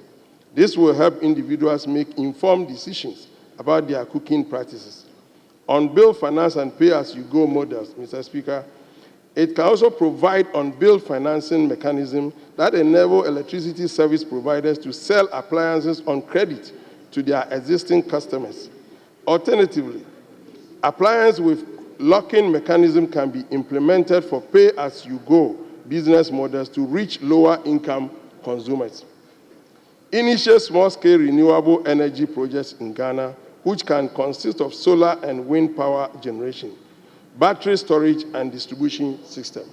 Mr. Speaker, in conclusion, e-cooking has the potential to significantly improve public health, reduce environmental degradation, and stimulate economic growth in Ghana. However, to achieve widespread adoption, it is essential to address challenges such as affordability, infrastructure, and cultural practices. With the right government policies, financial mechanisms, and public awareness efforts, e-cooking can be an effective solution to the country's cooking needs and help achieve the global goal of universal access to clean cooking by 2030. Thank you, Mr. Speaker. Thank you very much, Honorable Member, for asking across Manso. Honorable members, the statement on electric cooking and promoting clean cooking solutions. So I will now invite comments. Yes, Honorable Member for Forikrum. Thank you very much, Mr. Speaker. Mr. Speaker, I want to take this opportunity to comment on the statement ably made by the Honorable Member. E-cooking is an important field that we should look at today as we all embrace the SDG goals, especially SDG Goal 7, which is on affordable and clean energy. Quite interestingly, Mr. Speaker, we've made inroads in supporting our rural areas to embrace e-cooking by providing access to cleaner energy. But then we've not been able to develop as fast as we can because of cost. And when I talk about cost, I'm talking about the cost of LPG. This is because there's little infrastructure. We've not developed so much infrastructure in LPG. Apart from that, we import almost all our LPG, about 90% of our LPG, into the country. And there are factors such as Forex that affects the price of LPG on our market. And based on that, it limits the patronage of LPG within our rural areas. And it has then limited it to just the urban cities. As urbanization continues, what happens is people who have higher incomes tend to e-cooking and clean energies. But then those in the rural areas still are limited to using biomass, like wood and other things to cook. It's alarming that still in Ghana, we have 80% of our population using biomass. And I believe if we support the cylinder recirculation model very well, where people will have access to LPG in our rural areas, this will support the quest for e-cooking. Mr. Speaker, I also reiterate that the Ministry of Energy today, which has become the Ministry of Energy and Green Transitions, will support this cause by helping the private sector to be able to invest more infrastructure in providing LPG, affordable LPG, for our rural areas. Apart from that, the ministry should also put in place policies that will help to be able to bring down the cost of pricing for our various energies within the country. Thank you very much, Mr. Speaker. Thank you very much. Yes. Thank you, Mr. Speaker. Mr. Speaker, thank you, and also thank for the maker of this statement. Mr. Speaker, like he's saying, efficiency of the cooking or the climate change about what the statement, the maker was saying. Mr. Speaker, we all know that it's not all that easy to come by this energy that you are talking about. Mr. Speaker, if you go to most of our rural areas, we always fall on our charcoal, which also causes the climate change. But Mr. Speaker, it's not also common to get this gas and then cylinders to use it. So before we can make it efficient, we should also try and get this gas and cylinders close to our people. It's also expensive to get this gas. Sometimes there's shortage in the system. And due to that, it's not easy to get it. So definitely our people or our rural areas folks will definitely fall on this charcoal and then be using it. That will be the only way. So before this can solve, then you should make them available so that people can get them, and then also make it less cost for them to get it. That will be the best way to help them. And also there should be a laws that we can make it to avoid this kind of charcoal burning whilst we are getting the gas and then the cylinders to them, so that they can use it and be free. If not, they will definitely go by this charcoal without this e-cooking. So, Mr. Speaker, with these few words, we thank the maker of the speaker. We should make things available to our people to make it closer to them, efficient, and then cost effective for them. Thank you very much. Thank you very much. Yes, I'm come to you, my brother. Thank you very much, Right Honorable Speaker. Emmanuel Kwekubwam, Pro-East.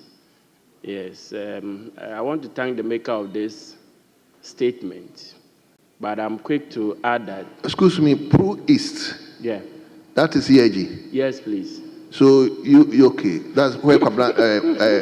Kwabra Donko used to be. Yes, please. Very well. Let me hear you.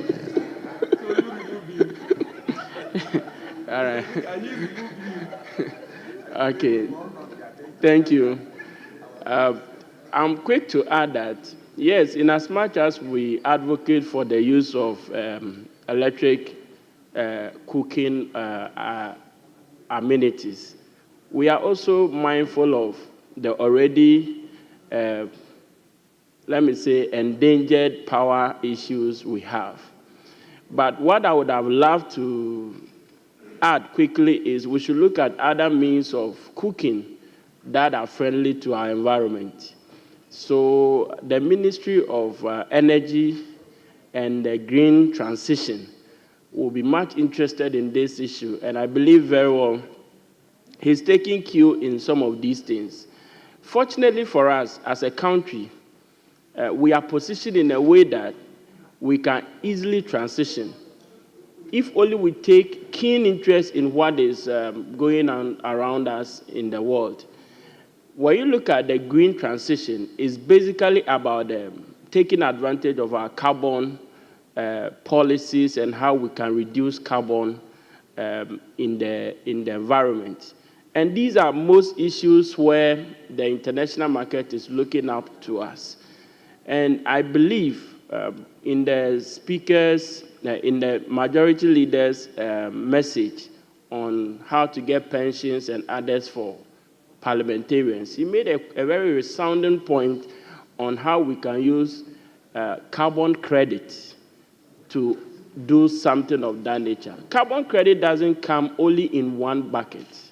In fact, it comes as a result of all other areas, including cooking, because we know that even in our villages, most people use charcoal. They use firewood. So if we have people who are able to come up with inventions or are able to come up with things that will help us reduce the intake of charcoal or reduce the use of charcoal in cooking, then these are all things that we can actually embrace so that we can transition gradually to the electronic cooking. But for now, we should look at these opportunities available to us. I believe a lot of people have invested their technology and a lot more into, for instance, if somebody is cooking with about a bag of charcoal for a week or a month, and somebody is able to invent a cooking, let me say, a coal pot that is able to help you use the same charcoal of one bag to cook for like 6 months. It means that gradually we are transitioning. Instead of having to burn a lot of trees to get one bag of charcoal to be used in 1 month, this time round, we are not depending on that. We are rather using it for 6 months. So this is what we call energy transition. And gradually, when we pay attention to some of these things, we believe that, one, the country is going to make a lot of exchanges, a lot of money when it comes to carbon credit. And much especially when we want to talk of these green gases, we have to also make sure that the ministry responsible for some of these things, they all come together to work. As it stands now, we have the Ministry of Environment, who is keen interest maker of these things when it comes to carbon credit. And when we look at the Ministry of Energy, Environment, all these ministries come together. We believe that when we get a few of these sections of the policy or a few sections of people to work within a ministry, it will also become very easy for people who have had knowledge in trying to transfer and then help us transition gradually to the electronic cooking. I think it will help us as a country. Mr. Speaker, I'm grateful for this opportunity, and thank you once again to the honorable member for the statement. Thank you. Thank you very much. Do we bring statement to a close? You want to contribute leadership? Yes. Mr. Speaker, respectfully, it's not about contribution. It's about my statement that has been admitted. The one on food bridges. The one on food bridges. I don't and have, it's actually been loaded on the machine. I don't have it here. Mr. Speaker, I can share my copy with you. Oh, okay. Okay, so. Very well, Mr. Speaker. Well. So let's hear you. Thank you very much, Mr. Speaker. Mr. Speaker, this is a statement by me on the impact of pedestrian foot bridges, impact on road safety and failure of road users in effectively utilizing pedestrian foot bridges in Ghana. Mr. Speaker, with your permission, I rise to address a critical issue that continues to affect road safety in our beloved nation, Ghana, particularly in our urban areas. Mr. Speaker, this issue concerns the provision of pedestrian footbridges, their impact on road safety, and the unfortunate failure of some members of the public to use or to make use of these vital infrastructure elements. Mr. Speaker, pedestrian footbridges were introduced in Ghana as part of the government's efforts to ensure the safety of pedestrians, particularly in high traffic areas. These footbridges serve as safe passageways over busy roads, protecting pedestrians from the dangers of crossing busy highways where vehicles travel at high speeds.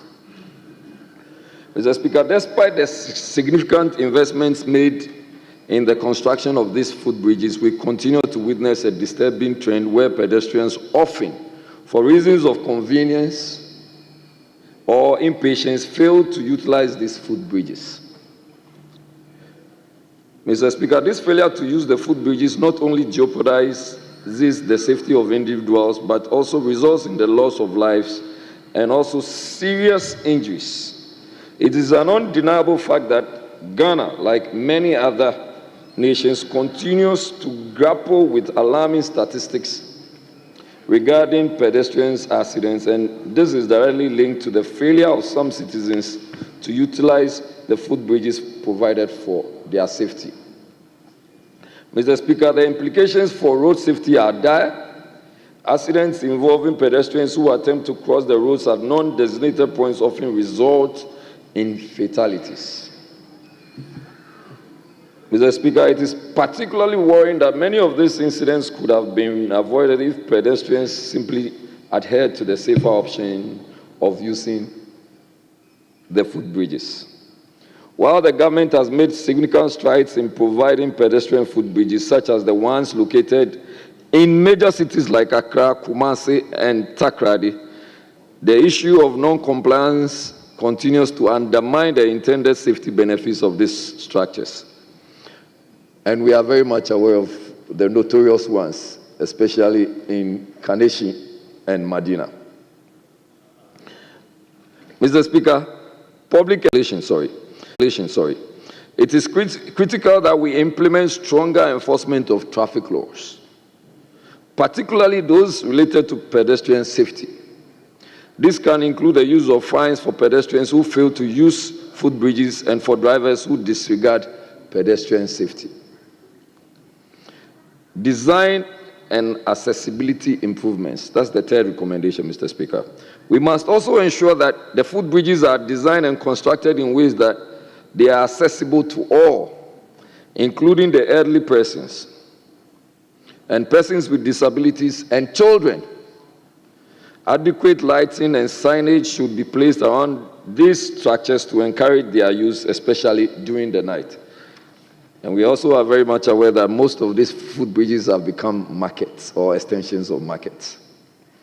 Mr. Speaker, we also need the collaboration with traffic authorities, and that's my final recommendation, that we must work closely with the Ghana Police Service and the National Road Safety Authority to monitor pedestrian behavior and ensure compliance.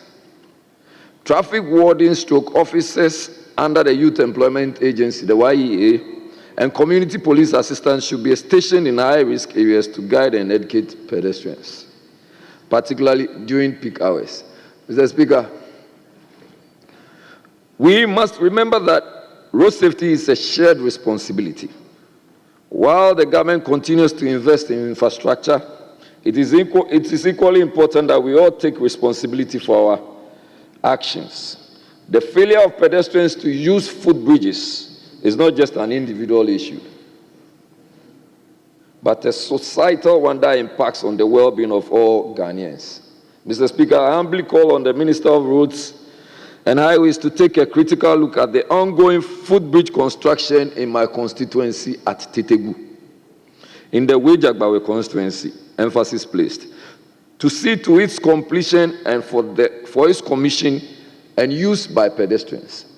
And Mr. Speaker, emphasis is also again on use by pedestrians, because we have oftentimes seen pedestrians running across highways without even looking at their left and right before doing so. Mr. Speaker, we pray that we work together as government, road safety authorities, citizens, to ensure that these footbridges, which were designed or are designed for our safety, serve their intended purpose. It is only through collective effort that we can reduce the number of avoidable pedestrian accidents and fatalities on our roads. Let's save lives, let's save everyone. Let us have a safety road and a safety environment. Mr. Speaker, I thank you for allowing me to make this statement. Thank you very much. Thank you very much. Honorable Sozubuache, let him begin with you. You are the immediate minister responsible for roads and highways. Thank you, Mr. Speaker. Mr. Speaker, I rise to commend the maker of the statement, Honorable Jeria Meshaibu, for these insightful talks regarding the issue of footbridges and their impact on road safety in the country. Mr. Speaker, as a former Minister for Roads and Highways, and also as a planner, I am acutely aware of the challenges that we face regarding the use of footbridges and pedestrian safety in our country. In fact, pedestrian fatalities is one of the main causes, issues associated with road accidents and road death in our country. In fact, studies indicate that 40% or over 40% of road accidents are associated with pedestrians. In fact, it is for this reason why the successive government, especially the last administration at the Ministry of Roads and Highways, emphasized that construction of footbridges become integral parts of the major highways, especially the trunk roads linking major cities in high-volume areas. So, Mr. Speaker, if you recall, currently, if you look at Accra-Tema motorway rehabilitation, reconstruction, there are a lot of footbridges as part of the design. If you look at Kaswa, Winneba Road, there are a lot of footbridges. If you look at Adenta Dodowa, Anua Kwanta, Ahema Kokobin, and many of these trunk roads that are being constructed, Mr. Speaker. But, Mr. Speaker, just like the maker of the statement mentioned, the effectiveness of these footbridges, these structures, are hugely undermined because pedestrians decide not to use these footbridges. And studies have indicated that many pedestrians do not find these footbridges convenient, and as a result, they decide not to use. Also, some of the footbridges are, the length of the footbridges are too much for them, especially the steepness, and therefore they find a way of avoiding it. Many of these footbridges do not also have lights and security measures. In fact, there are reports of criminal activities along these footbridges. Therefore, pedestrians don't find it attractive to patronize and use them. But, Mr. Speaker, the maker of the statement went ahead to put across very important measures to address these challenges. Amongst them, of course, is the public education by the National Road Safety Authority, which is very important, and also making sure that the police enforce all laws associated with road safety and the use of these footbridges.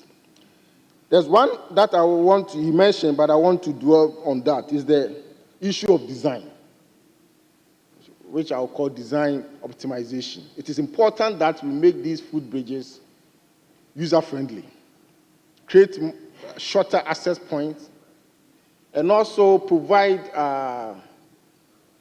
make provision for people with disabilities. When you make it friendly, then it will be attractive for people to use.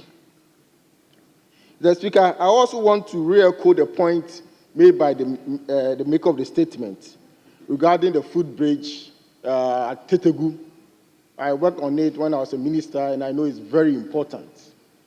But the new administration is to work hard to expedite the process of completion, and indeed make sure that you complete all these footbridges that have been started, that were started by the previous administration, so that we can ensure enhanced pedestrian safety.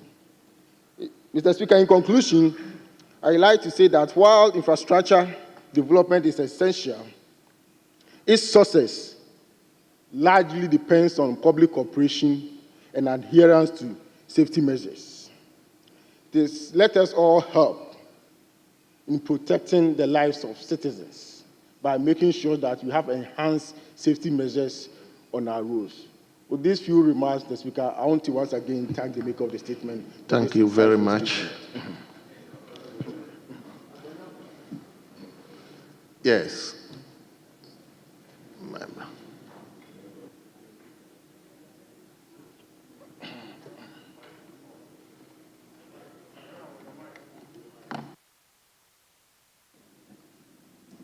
Thank you very much, Mr. Speaker, for giving me this opportunity. And let me first and foremost also thank my honorable colleague for bringing this important statement to this floor.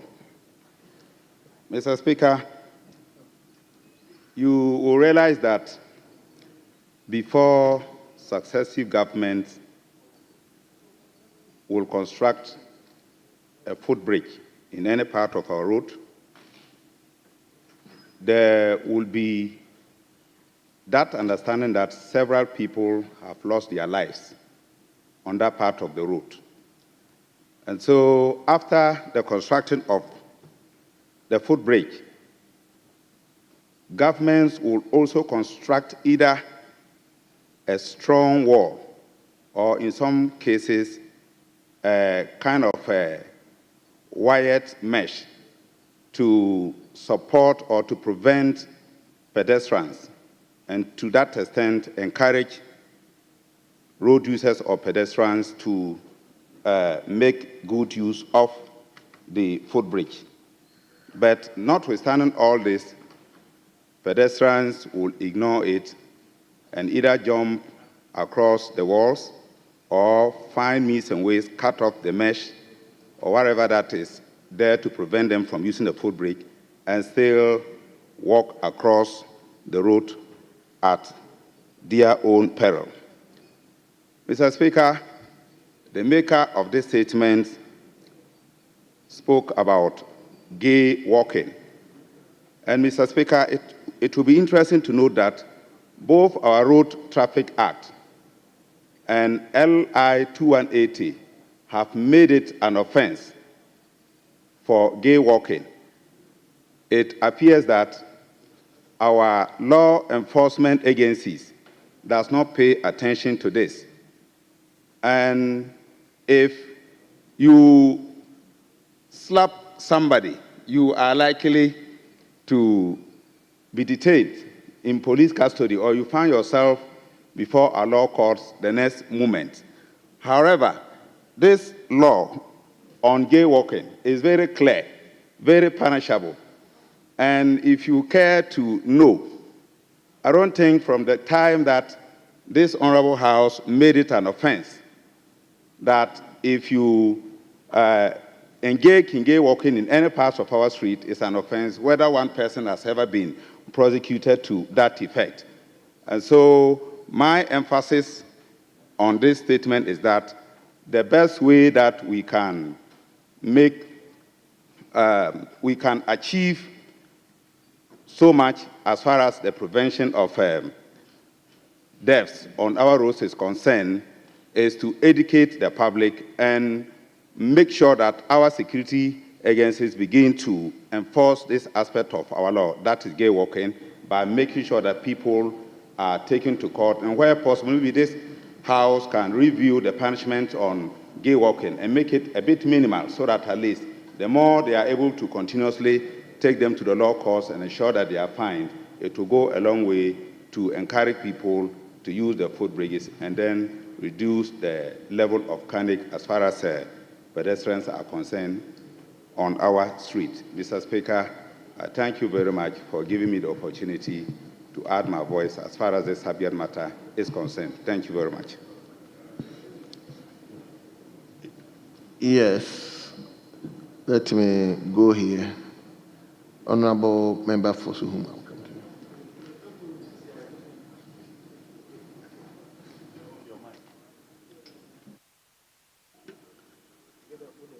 Thank you, Mr. Speaker, for the opportunity, and I thank the maker of the statement for bringing this jaywalking menace to the fore.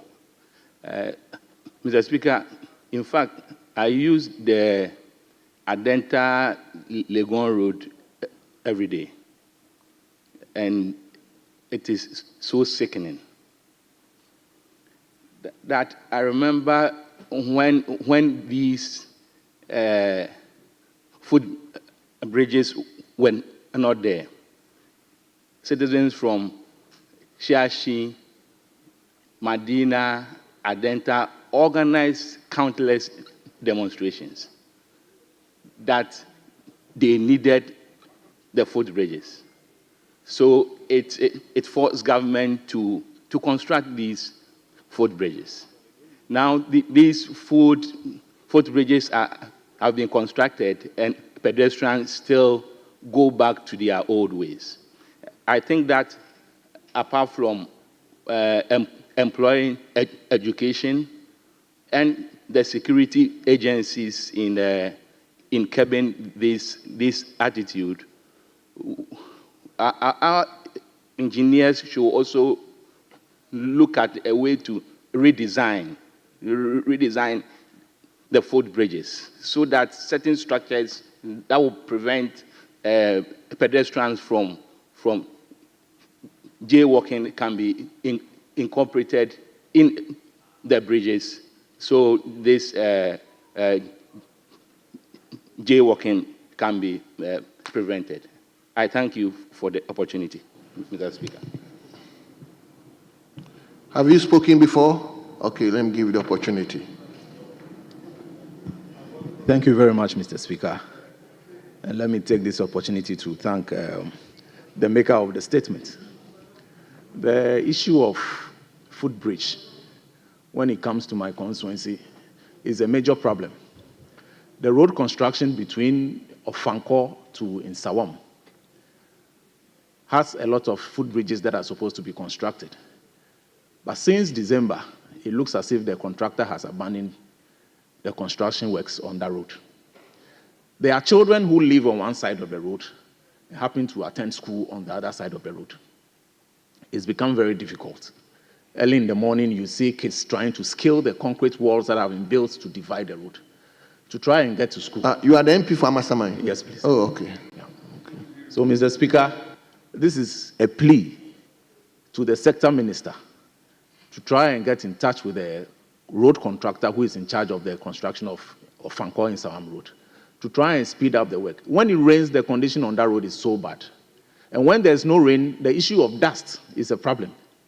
So we'll plead with the sector minister to try and see this matter as an urgent matter so the contractor can get back on the road and get this thing taken care of. Thank you very much, Mr. Speaker, for the opportunity. Very well. So you use the statement to call on the minister to... Yes, Honorable Member for Tafo. Thank you very much, Mr. Speaker. Let me congratulate my brother, the Honorable Ahmed, for this wonderful statement on this floor. First and foremost, Mr. Speaker, let me indicate that there is a legal underpinning as far as the footbridges are concerned and how they are supposed to be used, whether they are also punitive measures and what have you to it. If you check the Road Traffic Regulations 2012, that is the LI 2180, it makes it mandatory for pedestrians to use footbridges that have been provided at designated sections of highways to prevent road crashes.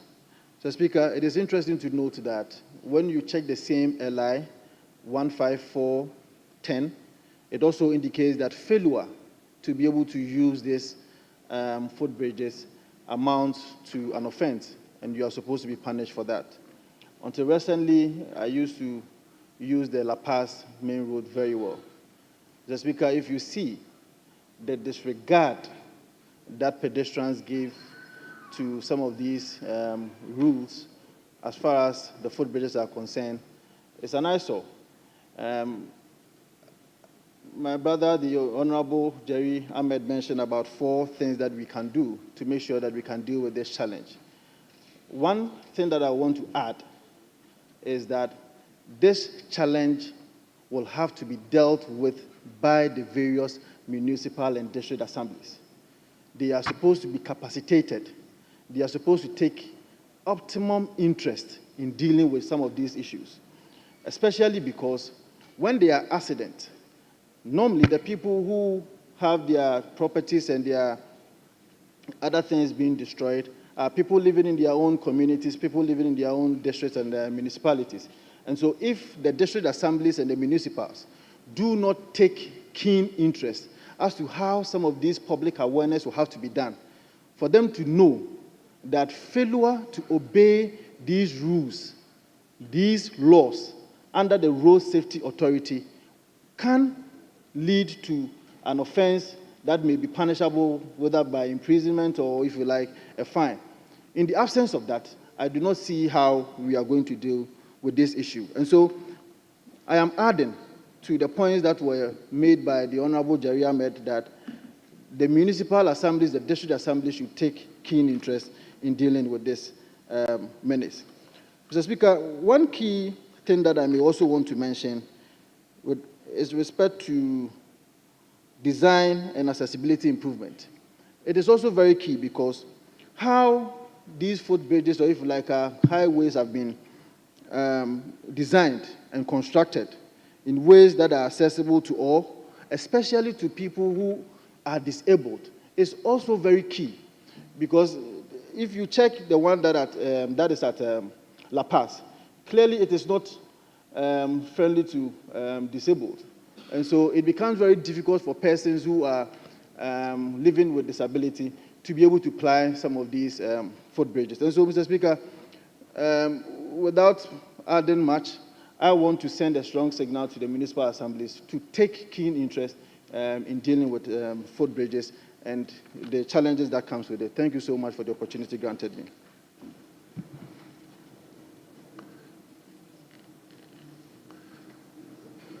Obviously, let me give it to the lady.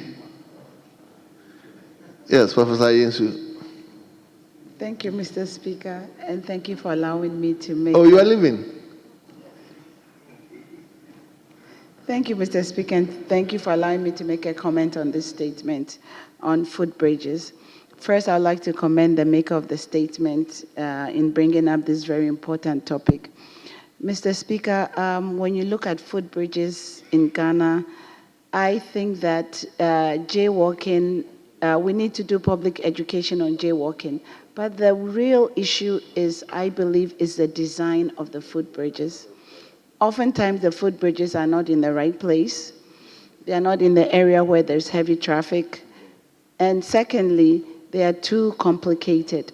When you look at the Medina Adenta footbridge, it's almost Hold on. as Are if... you speaking from your own experience or from the public, the way public are speaking? I'm speaking Mind from... you, these are done by experts. Mr. Speaker, I believe I'm calling on an expert to re-look at design. And I'm also calling an expert to re-look at construction. And that is why I'm making that specific statement. So if we re-look at design, I believe that will make the footbridges less complicated. So that one, the handicapped people will be able to access these footbridges. Two, that these footbridges will actually be in places where there's serious heavy traffic so that people will not be forced to jaywalk. Mr. Speaker, I truly believe that there should be public education on jaywalking, but I also believe that sometimes design can also push maybe attitudes or attitudinal changes so that we can use the design to change attitudes. And that is what I'm talking about, Mr. Speaker. So, Mr. Speaker, I would like to commend the maker of the statement again, and I would also like to call on the Minister for Roads to also look at, in Isikado Ketan constituency, to look at the Kojokrom Bridge. It's been a bridge that has been in existence since the colonial days. It is on a major highway. There is no footpath to that bridge, and so there's a lot of accidents on the road. So I'd like to take this unique opportunity to call on the Minister of Roads and Highways to really look at the Kojokrom Bridge and see if we can give them a footpath to prevent the major accidents and morbidity and mortality that is happening on that road. Thank you again, Mr. Speaker, for allowing me to have this, make this statement. Thank you. Thank you very much. Let me come to you, Surveyor. Thank you, Mr. Speaker, and thank you for the opportunity. Let me also thank my colleague Ahmed Shai for a statement ably made. First of all, let me say that the issue about the jaywalking. As an engineer, I would not agree that we have not designed at places that there are heavy traffic. A lot of things go into the design of these structures. People believe that everywhere there's a bus stop, there should be a footbridge. And it will be too difficult and too clumsy for us engineers to consider these issues. And people also believe that just by the bus stop, it should be there. Sometimes we give space for people to walk a little bit before they can use the footbridges. It's unfortunate that, like my colleague from Suhum said, there were a lot of demonstrations on this Adenta stretch of the road when the road was being constructed and there were no footbridges. But as soon as they were constructed, we still saw a lot of people crossing over and be hit by vehicles, resulting in fatalities. I'm sure that if we can just take a little bit of our time in considering our life and hazards that are associated with this jaywalking, I'm sure we'll be more considerate in the acts we take in crossing the road. It's unfortunate that after investing so much, the maker of the statement said, Mr. Speaker, we must, I think the second to last paragraph, Mr. Speaker, we must remember that road safety is a shared responsibility. While the government continues to invest in infrastructure, it's equally important that we all take responsibility for our actions. It's true that we invest so much in getting these things done, but after it's done, it becomes a home for the destitute and also for hawkers who rather will use the footbridges as marketplaces.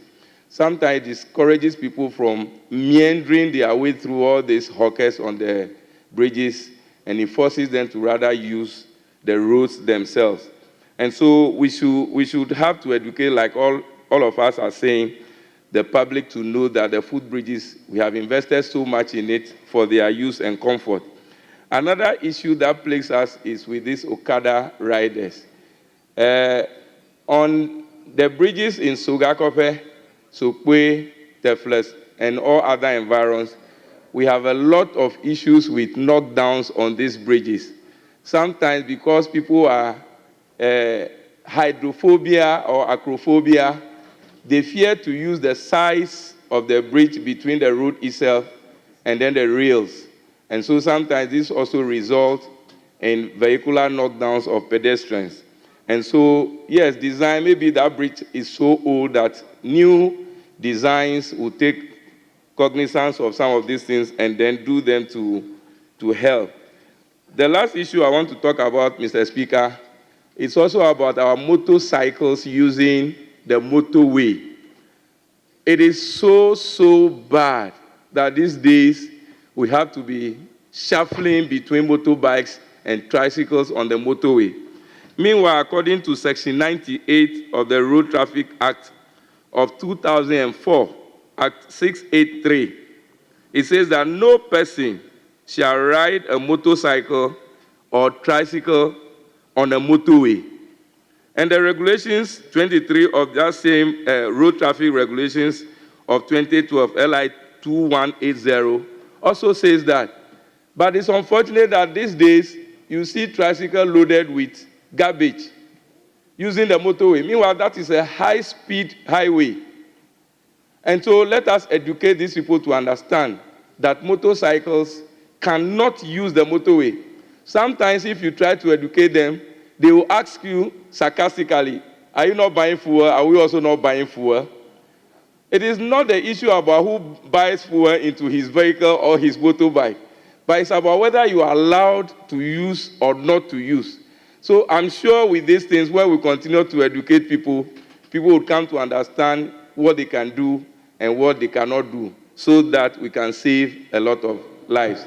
On this note, I want to appreciate my colleague, Jerry, again for the statement ably made. And I thank you, Mr. Speaker, for giving me the opportunity to have a bite on this statement. Thank you so much. Thank you very much. Statement. This footpath, pedestrians are not using because they think they don't want to go to the extent of coming something. But what I see is there are some places that are in need of these foot bridges, but they are not getting it. So what I want to bring on board is we should engage our security on the road when they see a pedestrian using the road instead of the footbridge. They have to deal with the person. In a way, we should all come together so that we can manage this issue. On the issue of traffic at times on the road, these are the same people who have been causing that traffic. Instead of them to use the pedestrian bridge, they will not be using it, but they want to use the road. On the issue of the La Paz issue that my brother Tafo mentioned, sometimes when you are using a car by road and you see a pedestrian, instead of him to use the bridge, you want to get a shortcut by crossing the road. You have to wait, although the traffic may be on. I mean, the green light will come, but you have to wait for the pedestrian to cross before you can also pass. So I want to bring it to the House that we all have to take a critical look at that so that such a thing will be a thing of the past. Thank you, Mr. Speaker, for the opportunity. Yes.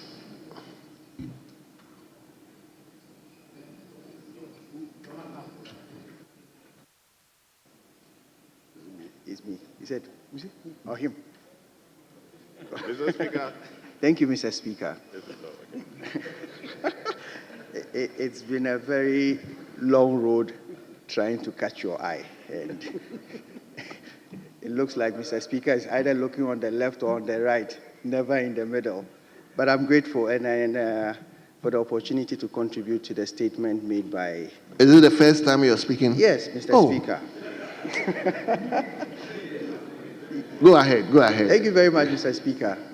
I'm grateful for the opportunity, and then I want to associate myself with the statement made by my friend from Wejagbawe. Mr. Speaker, I want us to look at it this way. You say, do not cross the Mediterranean Sea.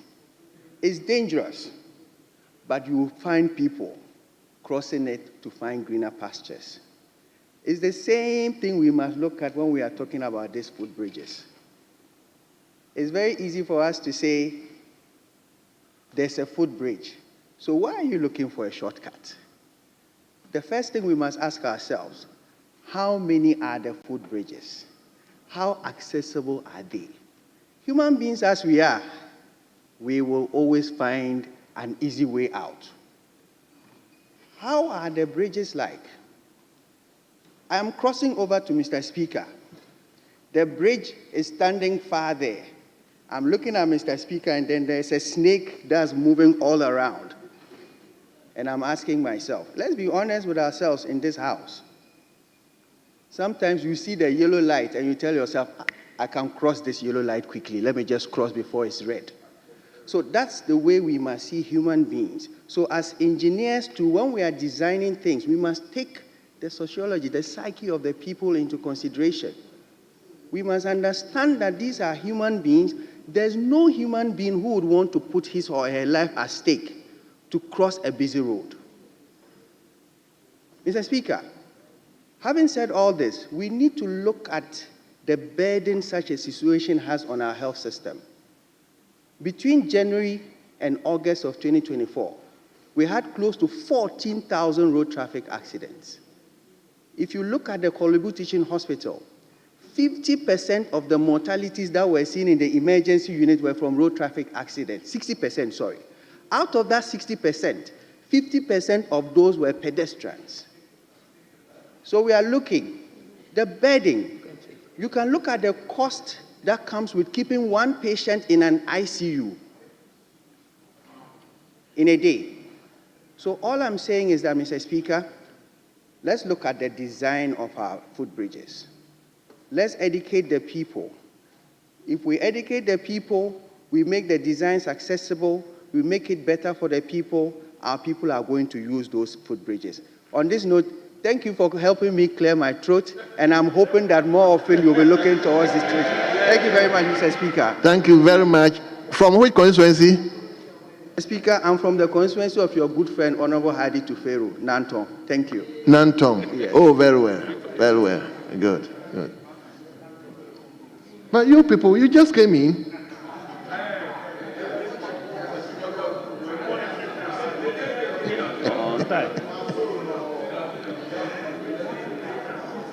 Yes. So from him, I'll come to you. Yes, mention us out. Mr. Speaker, permit me to commend my brother Jerry Shaib for bringing to the fore such an important matter. Mr. Speaker, considering the investment we make in the construction of footbridges, it therefore necessitates serious education so that there is no fatality resulting from refusal to use footbridges. And so, Mr. Speaker, whilst commending him and encouraging education, very respectfully, I want to commend the contractor, Seaman, who is constructing the road linking CPC in my constituency to Asante Newtown, downtown to be specific, and encourage him to expedite work on the construction of the bridge linking the two electoral areas. Mr. Speaker, whilst at it, I'm also very respectfully calling on the local government minister to pay attention to the Crofro market, which has stalled very respectfully for many years. Because of the delay in the construction of Crofro market, sometimes it becomes necessary for people to cross from Crofro to Moro market. Mr. Speaker, that sometimes results in fatalities because there is no footbridge. And so, Mr. Speaker, because, Mr. Speaker, there's no footbridge. And so, Mr. Speaker, it is very necessary that the Crofro market is completed. Mr. Speaker, as far back as 2004, when the contract was signed, the cost of construction was 15 million cedis. Mr. Speaker, the delay has resulted in the ballooning of the contract price.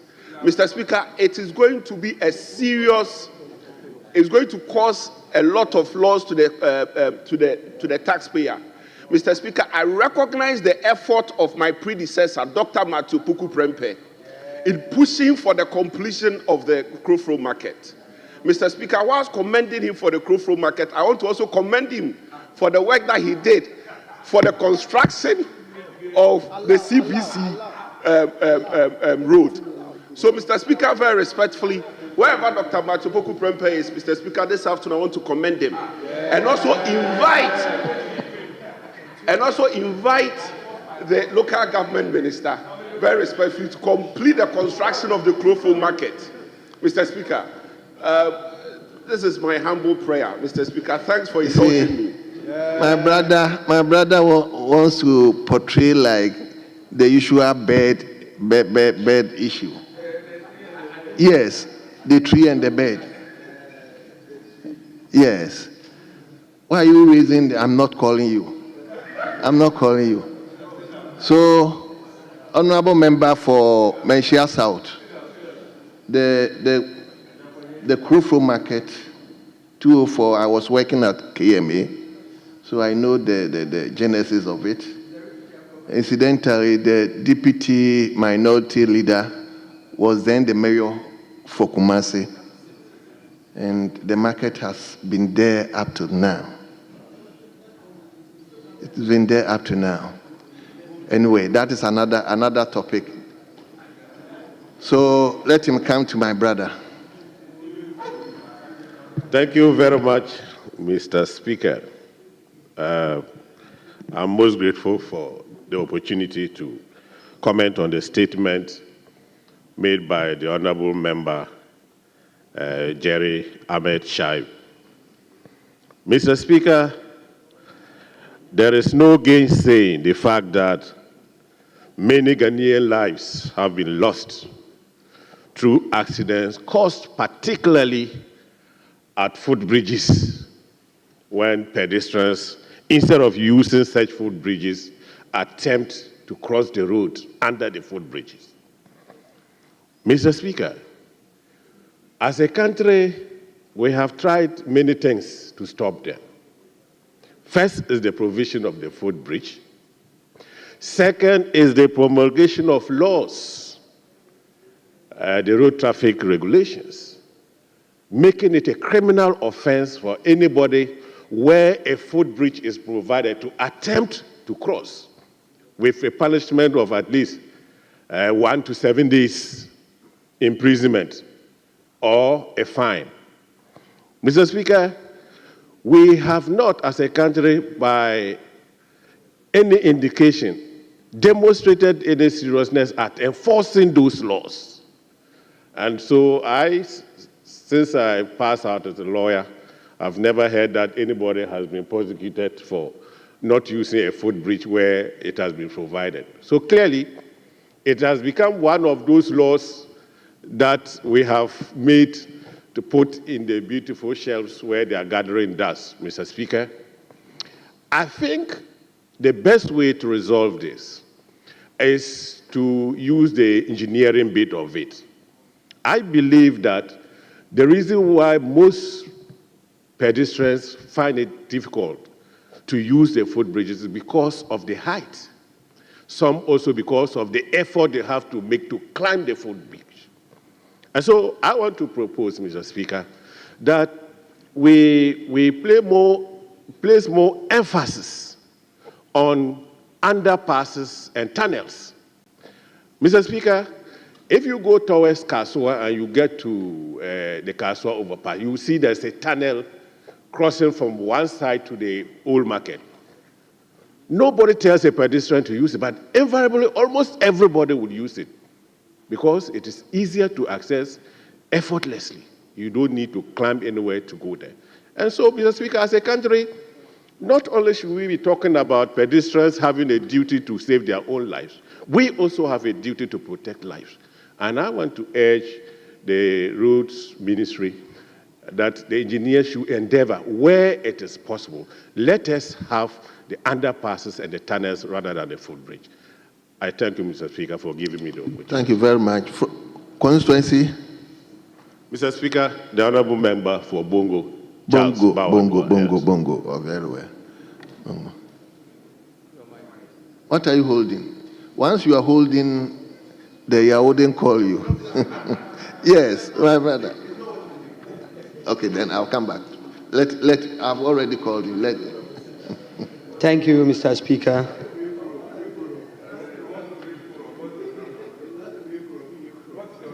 Mr. Speaker, I want to first of all thank my brother Shaibu Ahmed for such a wonderful statement and to also contribute to the statement he made. Mr. Speaker, first of all, I think the issue of footbridges and the effect it has on individuals are very paramount. Some of us who are from the rural communities, we come to the city and then we don't even know the importance of these footbridges. So I suggest that there should be more education to the people. It should not just be on the sign, the road sign alone. Because someone who doesn't have formal education is not going to be able to read and understand that this thing standing here, I'm supposed to cross it.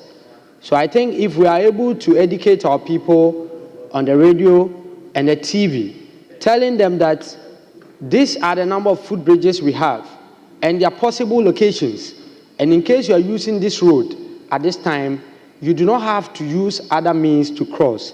I think it's going to help to save lives. And again, I'll use this opportunity to make a point on roads that do not really have footbridges. For instance, you go to my constituency, Afwano Southeast. The capital is Adujama. Adujama is located along the Kumasi-Sunyani Highway. And then after the road is constructed, there's no speed ramp. So you get up and one morning you hear that somebody was crossing the road and a car has knocked the person down. So whilst we talk about footbridges in the cities, I think that we should be concerned about the road ramps, the speed ramps along the highways. Because Edijama, recently, when I went during the weekends, I realized that there was an accident involving a former DCE. He was knocked down because of the high speed that the drivers use on the road. My hometown, Abiswa, which happens to be along the main road as well, people keep complaining. So, Mr. Speaker, I'll plead with the House and with the Ministry of Roads to look at the speed ramps. You go and they'll tell you it's a highway, but lives are being lost every day. And I think that the lives of these individuals are more important than the speed at which these drivers are made to drive. So if we are going to consider the lives, then I think that we should look at the speed ramps so that the lives of these individuals can be saved. And I would like to use this opportunity again to thank my people, the good people of Afano Southeast, for electing me to represent them in Parliament. Thank you very much, Mr. Speaker. The people of Sabronum. Yes, the people of Sabronum. Very well. Yes. Mr. Speaker, thank you. Member for Bosofreho. Mr. Speaker, thank you very much. Mr. Speaker, I humbly seek your guidance, and I come at the back of Order 52. Mr. Speaker, this morning, there was a consequential order that was sought from the First Deputy Speaker that had to do with when the leadership in the front line is empty. Is anybody at all allowed to sit by the Speaker? And there was a guidance that was given. Yes. And I want to ask that if it has to do with only the First Deputy Speaker, because I'm seeing what is dangerous is that the two Cape Coast are sitting there, and it's very dangerous when you see two Cape Coast people sitting there. So, Mr. Speaker, I want to ask if it's allowed, so that the consequential order can transcend from speaker to speaker according to. I'm just seeking your guidance, please. Respectfully. Yes, Deputy Minority Leader. Before I even speak, you are up. So let's hear Thank you, Mr. Speaker.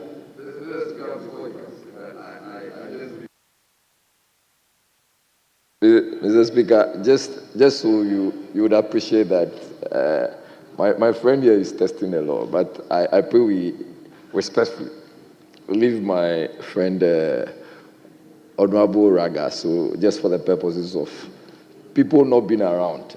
I know he understands. He wants to test the law, but Mr. Speaker, please, let's proceed. Yes. Thank you, Mr. Speaker. Mr. Speaker, from what my honorable friend has just said, I will just leave it like that. Well. Honorable members, I believe this morning the First Deputy Speaker at least explained when the seats are empty, obviously we cannot have the chamber running without the leadership side empty. So members can just fill in the gap, consider themselves as available leaders. So that one is allowed. Yes, but when we have a leader and we have another member sitting by him, I may construe that to mean that the member is coming to confer for certain information or to discuss certain matters. And that is also allowed. As it stands now, I wouldn't construe that to mean that he's coming to occupy the seat. Probably he's coming to discuss one or two matters, and afterwards he will leave back to his seat. Mr. Speaker, rightly so. Rightly so, yes. So I think you put this matter to a rest. When the seats are empty, members can fill in, and they will be considered as available leaders. But that doesn't also mean that if you want to discuss matters with your leader or you cannot come forward to discuss with him. So I think we have to raise this matter. Yes, my friend, okay, let me take the two of you and you conclude yes. Is it you succeeded Dr. Augustine Tavia. Sure. So I'm calling people who succeeded my friends. So you can take the floor now. Mr. Speaker, I want to first seek your guidance on Order 93.5 before I proceed to comment on the statement. Order 93.5 reads that a member may comment on the statement for a period not exceeding 5 minutes, and the comment shall not provoke debate. Mr. Speaker, my question is, does this order apply to leadership, or it's only for we, the backbenchers? It's applied to every member of the House, including leadership. So, Mr. Speaker, I thank you for the guidance. Our honorable minority leader, although he's not around, anytime he gets the opportunity. Please, he's not around. All right. Normally, Thank my you, Mr. leadership, even though they are inclusive, at times we give them the leeway for one or two reasons.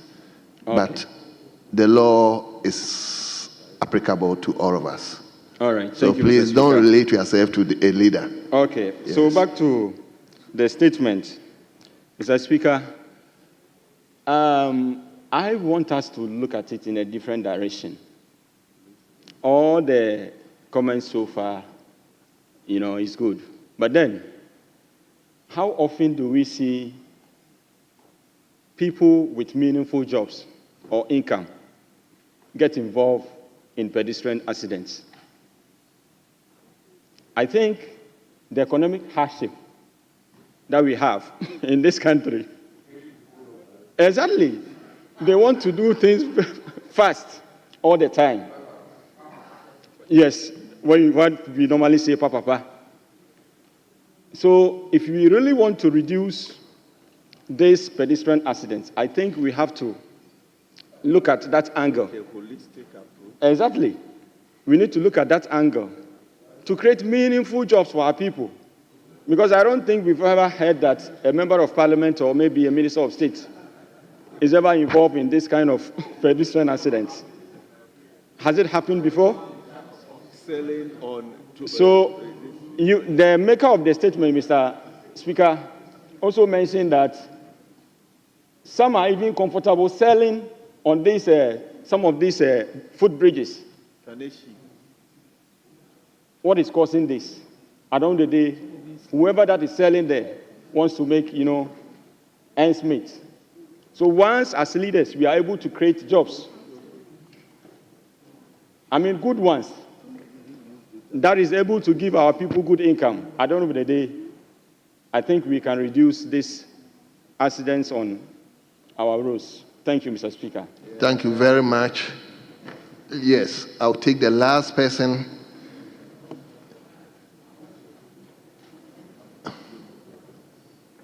Yes. Thank you, Mr. Speaker, for giving me the opportunity. I am interested in the engineering and design aspect of our roads and bridges. Mr. Speaker, not to prolong my comment, I want to take you to Upper West Achem, where last 2 weeks we all saw a video of two little boys crossing a river from one community to the other on their way to school. And it doesn't mean that we don't have an existing bridge. There is. But the design is such that two major vehicles, or such as tipper trucks and other big earth-moving machines, cannot find it conveniently at the same time on that stretch of the road. And this is the reason why these little ones, in their own wisdom, thought it's wise and safer for them using the bush road by crossing the Ayensu River to school. And you see, this is a bridge that links two major or big cities such as Odan, Asamankesi, Akotia, Kedebodua, and others. Even though the government has taken keen interest in solving the problem, I think I've also started my own investigation, and it is revealing that the existing bridge will need expansion. The engineers are in the house. They will agree with me that a bridge that is 6 meters wide will not be okay for two major vehicles to use at the same time. And so I am just using the opportunity to appeal to the road minister, even though the 48th Engineering Regiment team, they were there to assess the situation. I am sure that if they will do something, it will still have to go through the supervision of the Ministry of Road and Highways. And so I would like to use the opportunity to appeal to the road minister that constructing a new pedestrian walk for the children to school will not be all that necessary, but I think if the existing bridge is given some facelifts, it will solve the problem of children trying to cross the Ayensu River using the bush route. On this note, I would like to commend the maker of the statement. It has just come at the right time for me, and also to thank you, Mr. Speaker, for giving me the opportunity. Thank you. Thank you very much, all of you. Let me come to leader. No, he made the statement, so you can.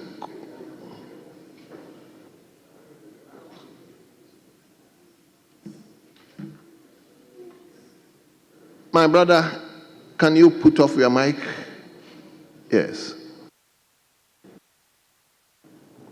Thank you very much, Mr. Speaker. And I would also like to thank the maker of the statement, Honorable Jerry, for a very good and important statement. Mr. Speaker, we have become a country with laws, but some of our citizens don't actually obey the law. We have some pedestrians who basically don't obey the laws of crossing road or using footbridges. And then we have drivers who also don't seem to either know the rules or just decide to flaunt the rules. Mr. Speaker, sadly, this results in unnecessary loss of life. People losing their life in circumstances that they shouldn't have, especially when you are just a pedestrian who lives in a town that is on two sides of the road and you have to cross to do your business on the other side. Mr. Speaker, the issue is not only about pedestrian footbridges, but also to do with zebra crossings, what we call zebra crossing. Mr. Speaker, sometimes people don't know when to cross, and sometimes cars don't know when to stop. I have on countless times seen vehicles standing right on top of the zebra crossing, and they are wondering why people are crossing. Mr. Speaker, a lot of education is needed in the usage of our roads in terms of the footbridges that are poorly designed, as others have said. They are poorly designed, placed in wrong places as well. Mr. Speaker, and people, as my honorable friend said earlier on, people go for the easy option. They're thinking about, why do I have to go that far to cross a road or to use a footbridge when I can just cross here, and thinking that they are faster than the cars? And many of them, unfortunately, get involved in either being hit, being knocked down by the cars. Mr. Speaker, not only on the footbridges issue, but also to do with what you call speed ramps or humps. Mr. Speaker, because of the lack of either a footbridge or the footbridge being too far away, you have instances where a lot of issues have occurred on roads in terms of death, that the township take it upon themselves to build their own speed ramps. And these speed ramps are done to no measure. They are built the way they want to build it. They want it to be as high as, a car will not able to climb, so they can get people to cross easily. And that itself causes a lot of accidents, especially in the night. When people are crossing roads that they don't know much about those roads, they will come at a full speed and realize that there is actually a wall, not a speed ramp, a wall before them, and get into all forms of accident. Mr. Speaker, we need to work on our design of these pedestrian footbridges and make sure that they are placed in where they should be. Mr. Speaker, these things should be done alongside the construction of some of these roads. Mr. Speaker, having a road before somebody afterthought decide that many years later they should put a footbridge or put a speed ramps does not help anyone. After many accidents have occurred on that particular road, or for the citizens or the community to take upon themselves to try and build their own speed ramps, which itself endangers a lot of lives, is also something that we need to fight against. The issue, Mr. Speaker, is not about laws. We have a lot of laws in this country, enforcement of laws. You have citizens, some citizens, who do not obey the law, and then you have the government who is governing the citizens itself not enforcing the law. So that creates a lawless kind of situation. And in a lawless situation, where things are not planned, accidents are things that you will get. And realize that we have unnecessary, preventable accidents on our roads that add to our road statistics. That is not good for us as a country. Mr. Speaker, I hope that by us, Parliament, talking about these things and having members raise this issue will create a kind of awareness that we need to be able to educate our people, the people responsible for road safety, to educate our citizens where some of these things mean. I mean, Mr. Speaker, you don't really have to be educated to drive on the road. You just need to understand road signs. You don't have to be an educated to cross a road. You really need to know where you have to cross the road from, Mr. Speaker, and that kind of awareness is what we need, because we have people driving vehicles on our roads that have not been to school before, but are able to navigate their way around town and get back home safely. There are others who are educated, either impatient or they are always rushing somewhere before everyone else gets there, who sometimes don't even make it. So it is important that we are discussing this, and I hope it doesn't end here.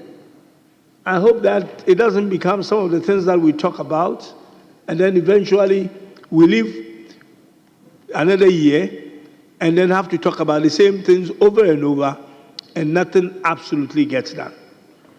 Mr. Speaker, I think this is a very important statement from the maker, and I congratulate him for bringing this important statement up, and I hope that something follows after this.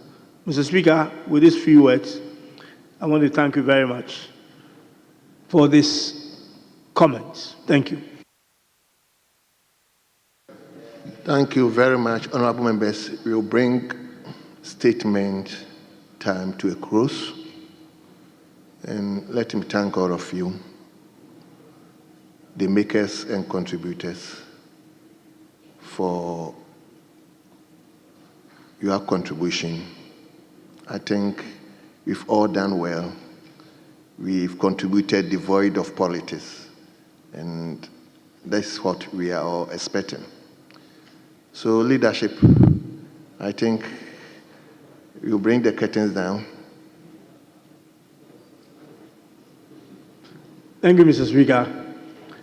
I think I would like to move that we bring the curtains down. I think it's 4:30. It means spend more than 5 hours. Oh, well, then we are in your hands, Mr. Speaker. So obviously you'll be in my hands. So once again, let me thank you. And tomorrow we are coming at 10. Leadership? 10, okay. I learned Speaker insists we come at 10.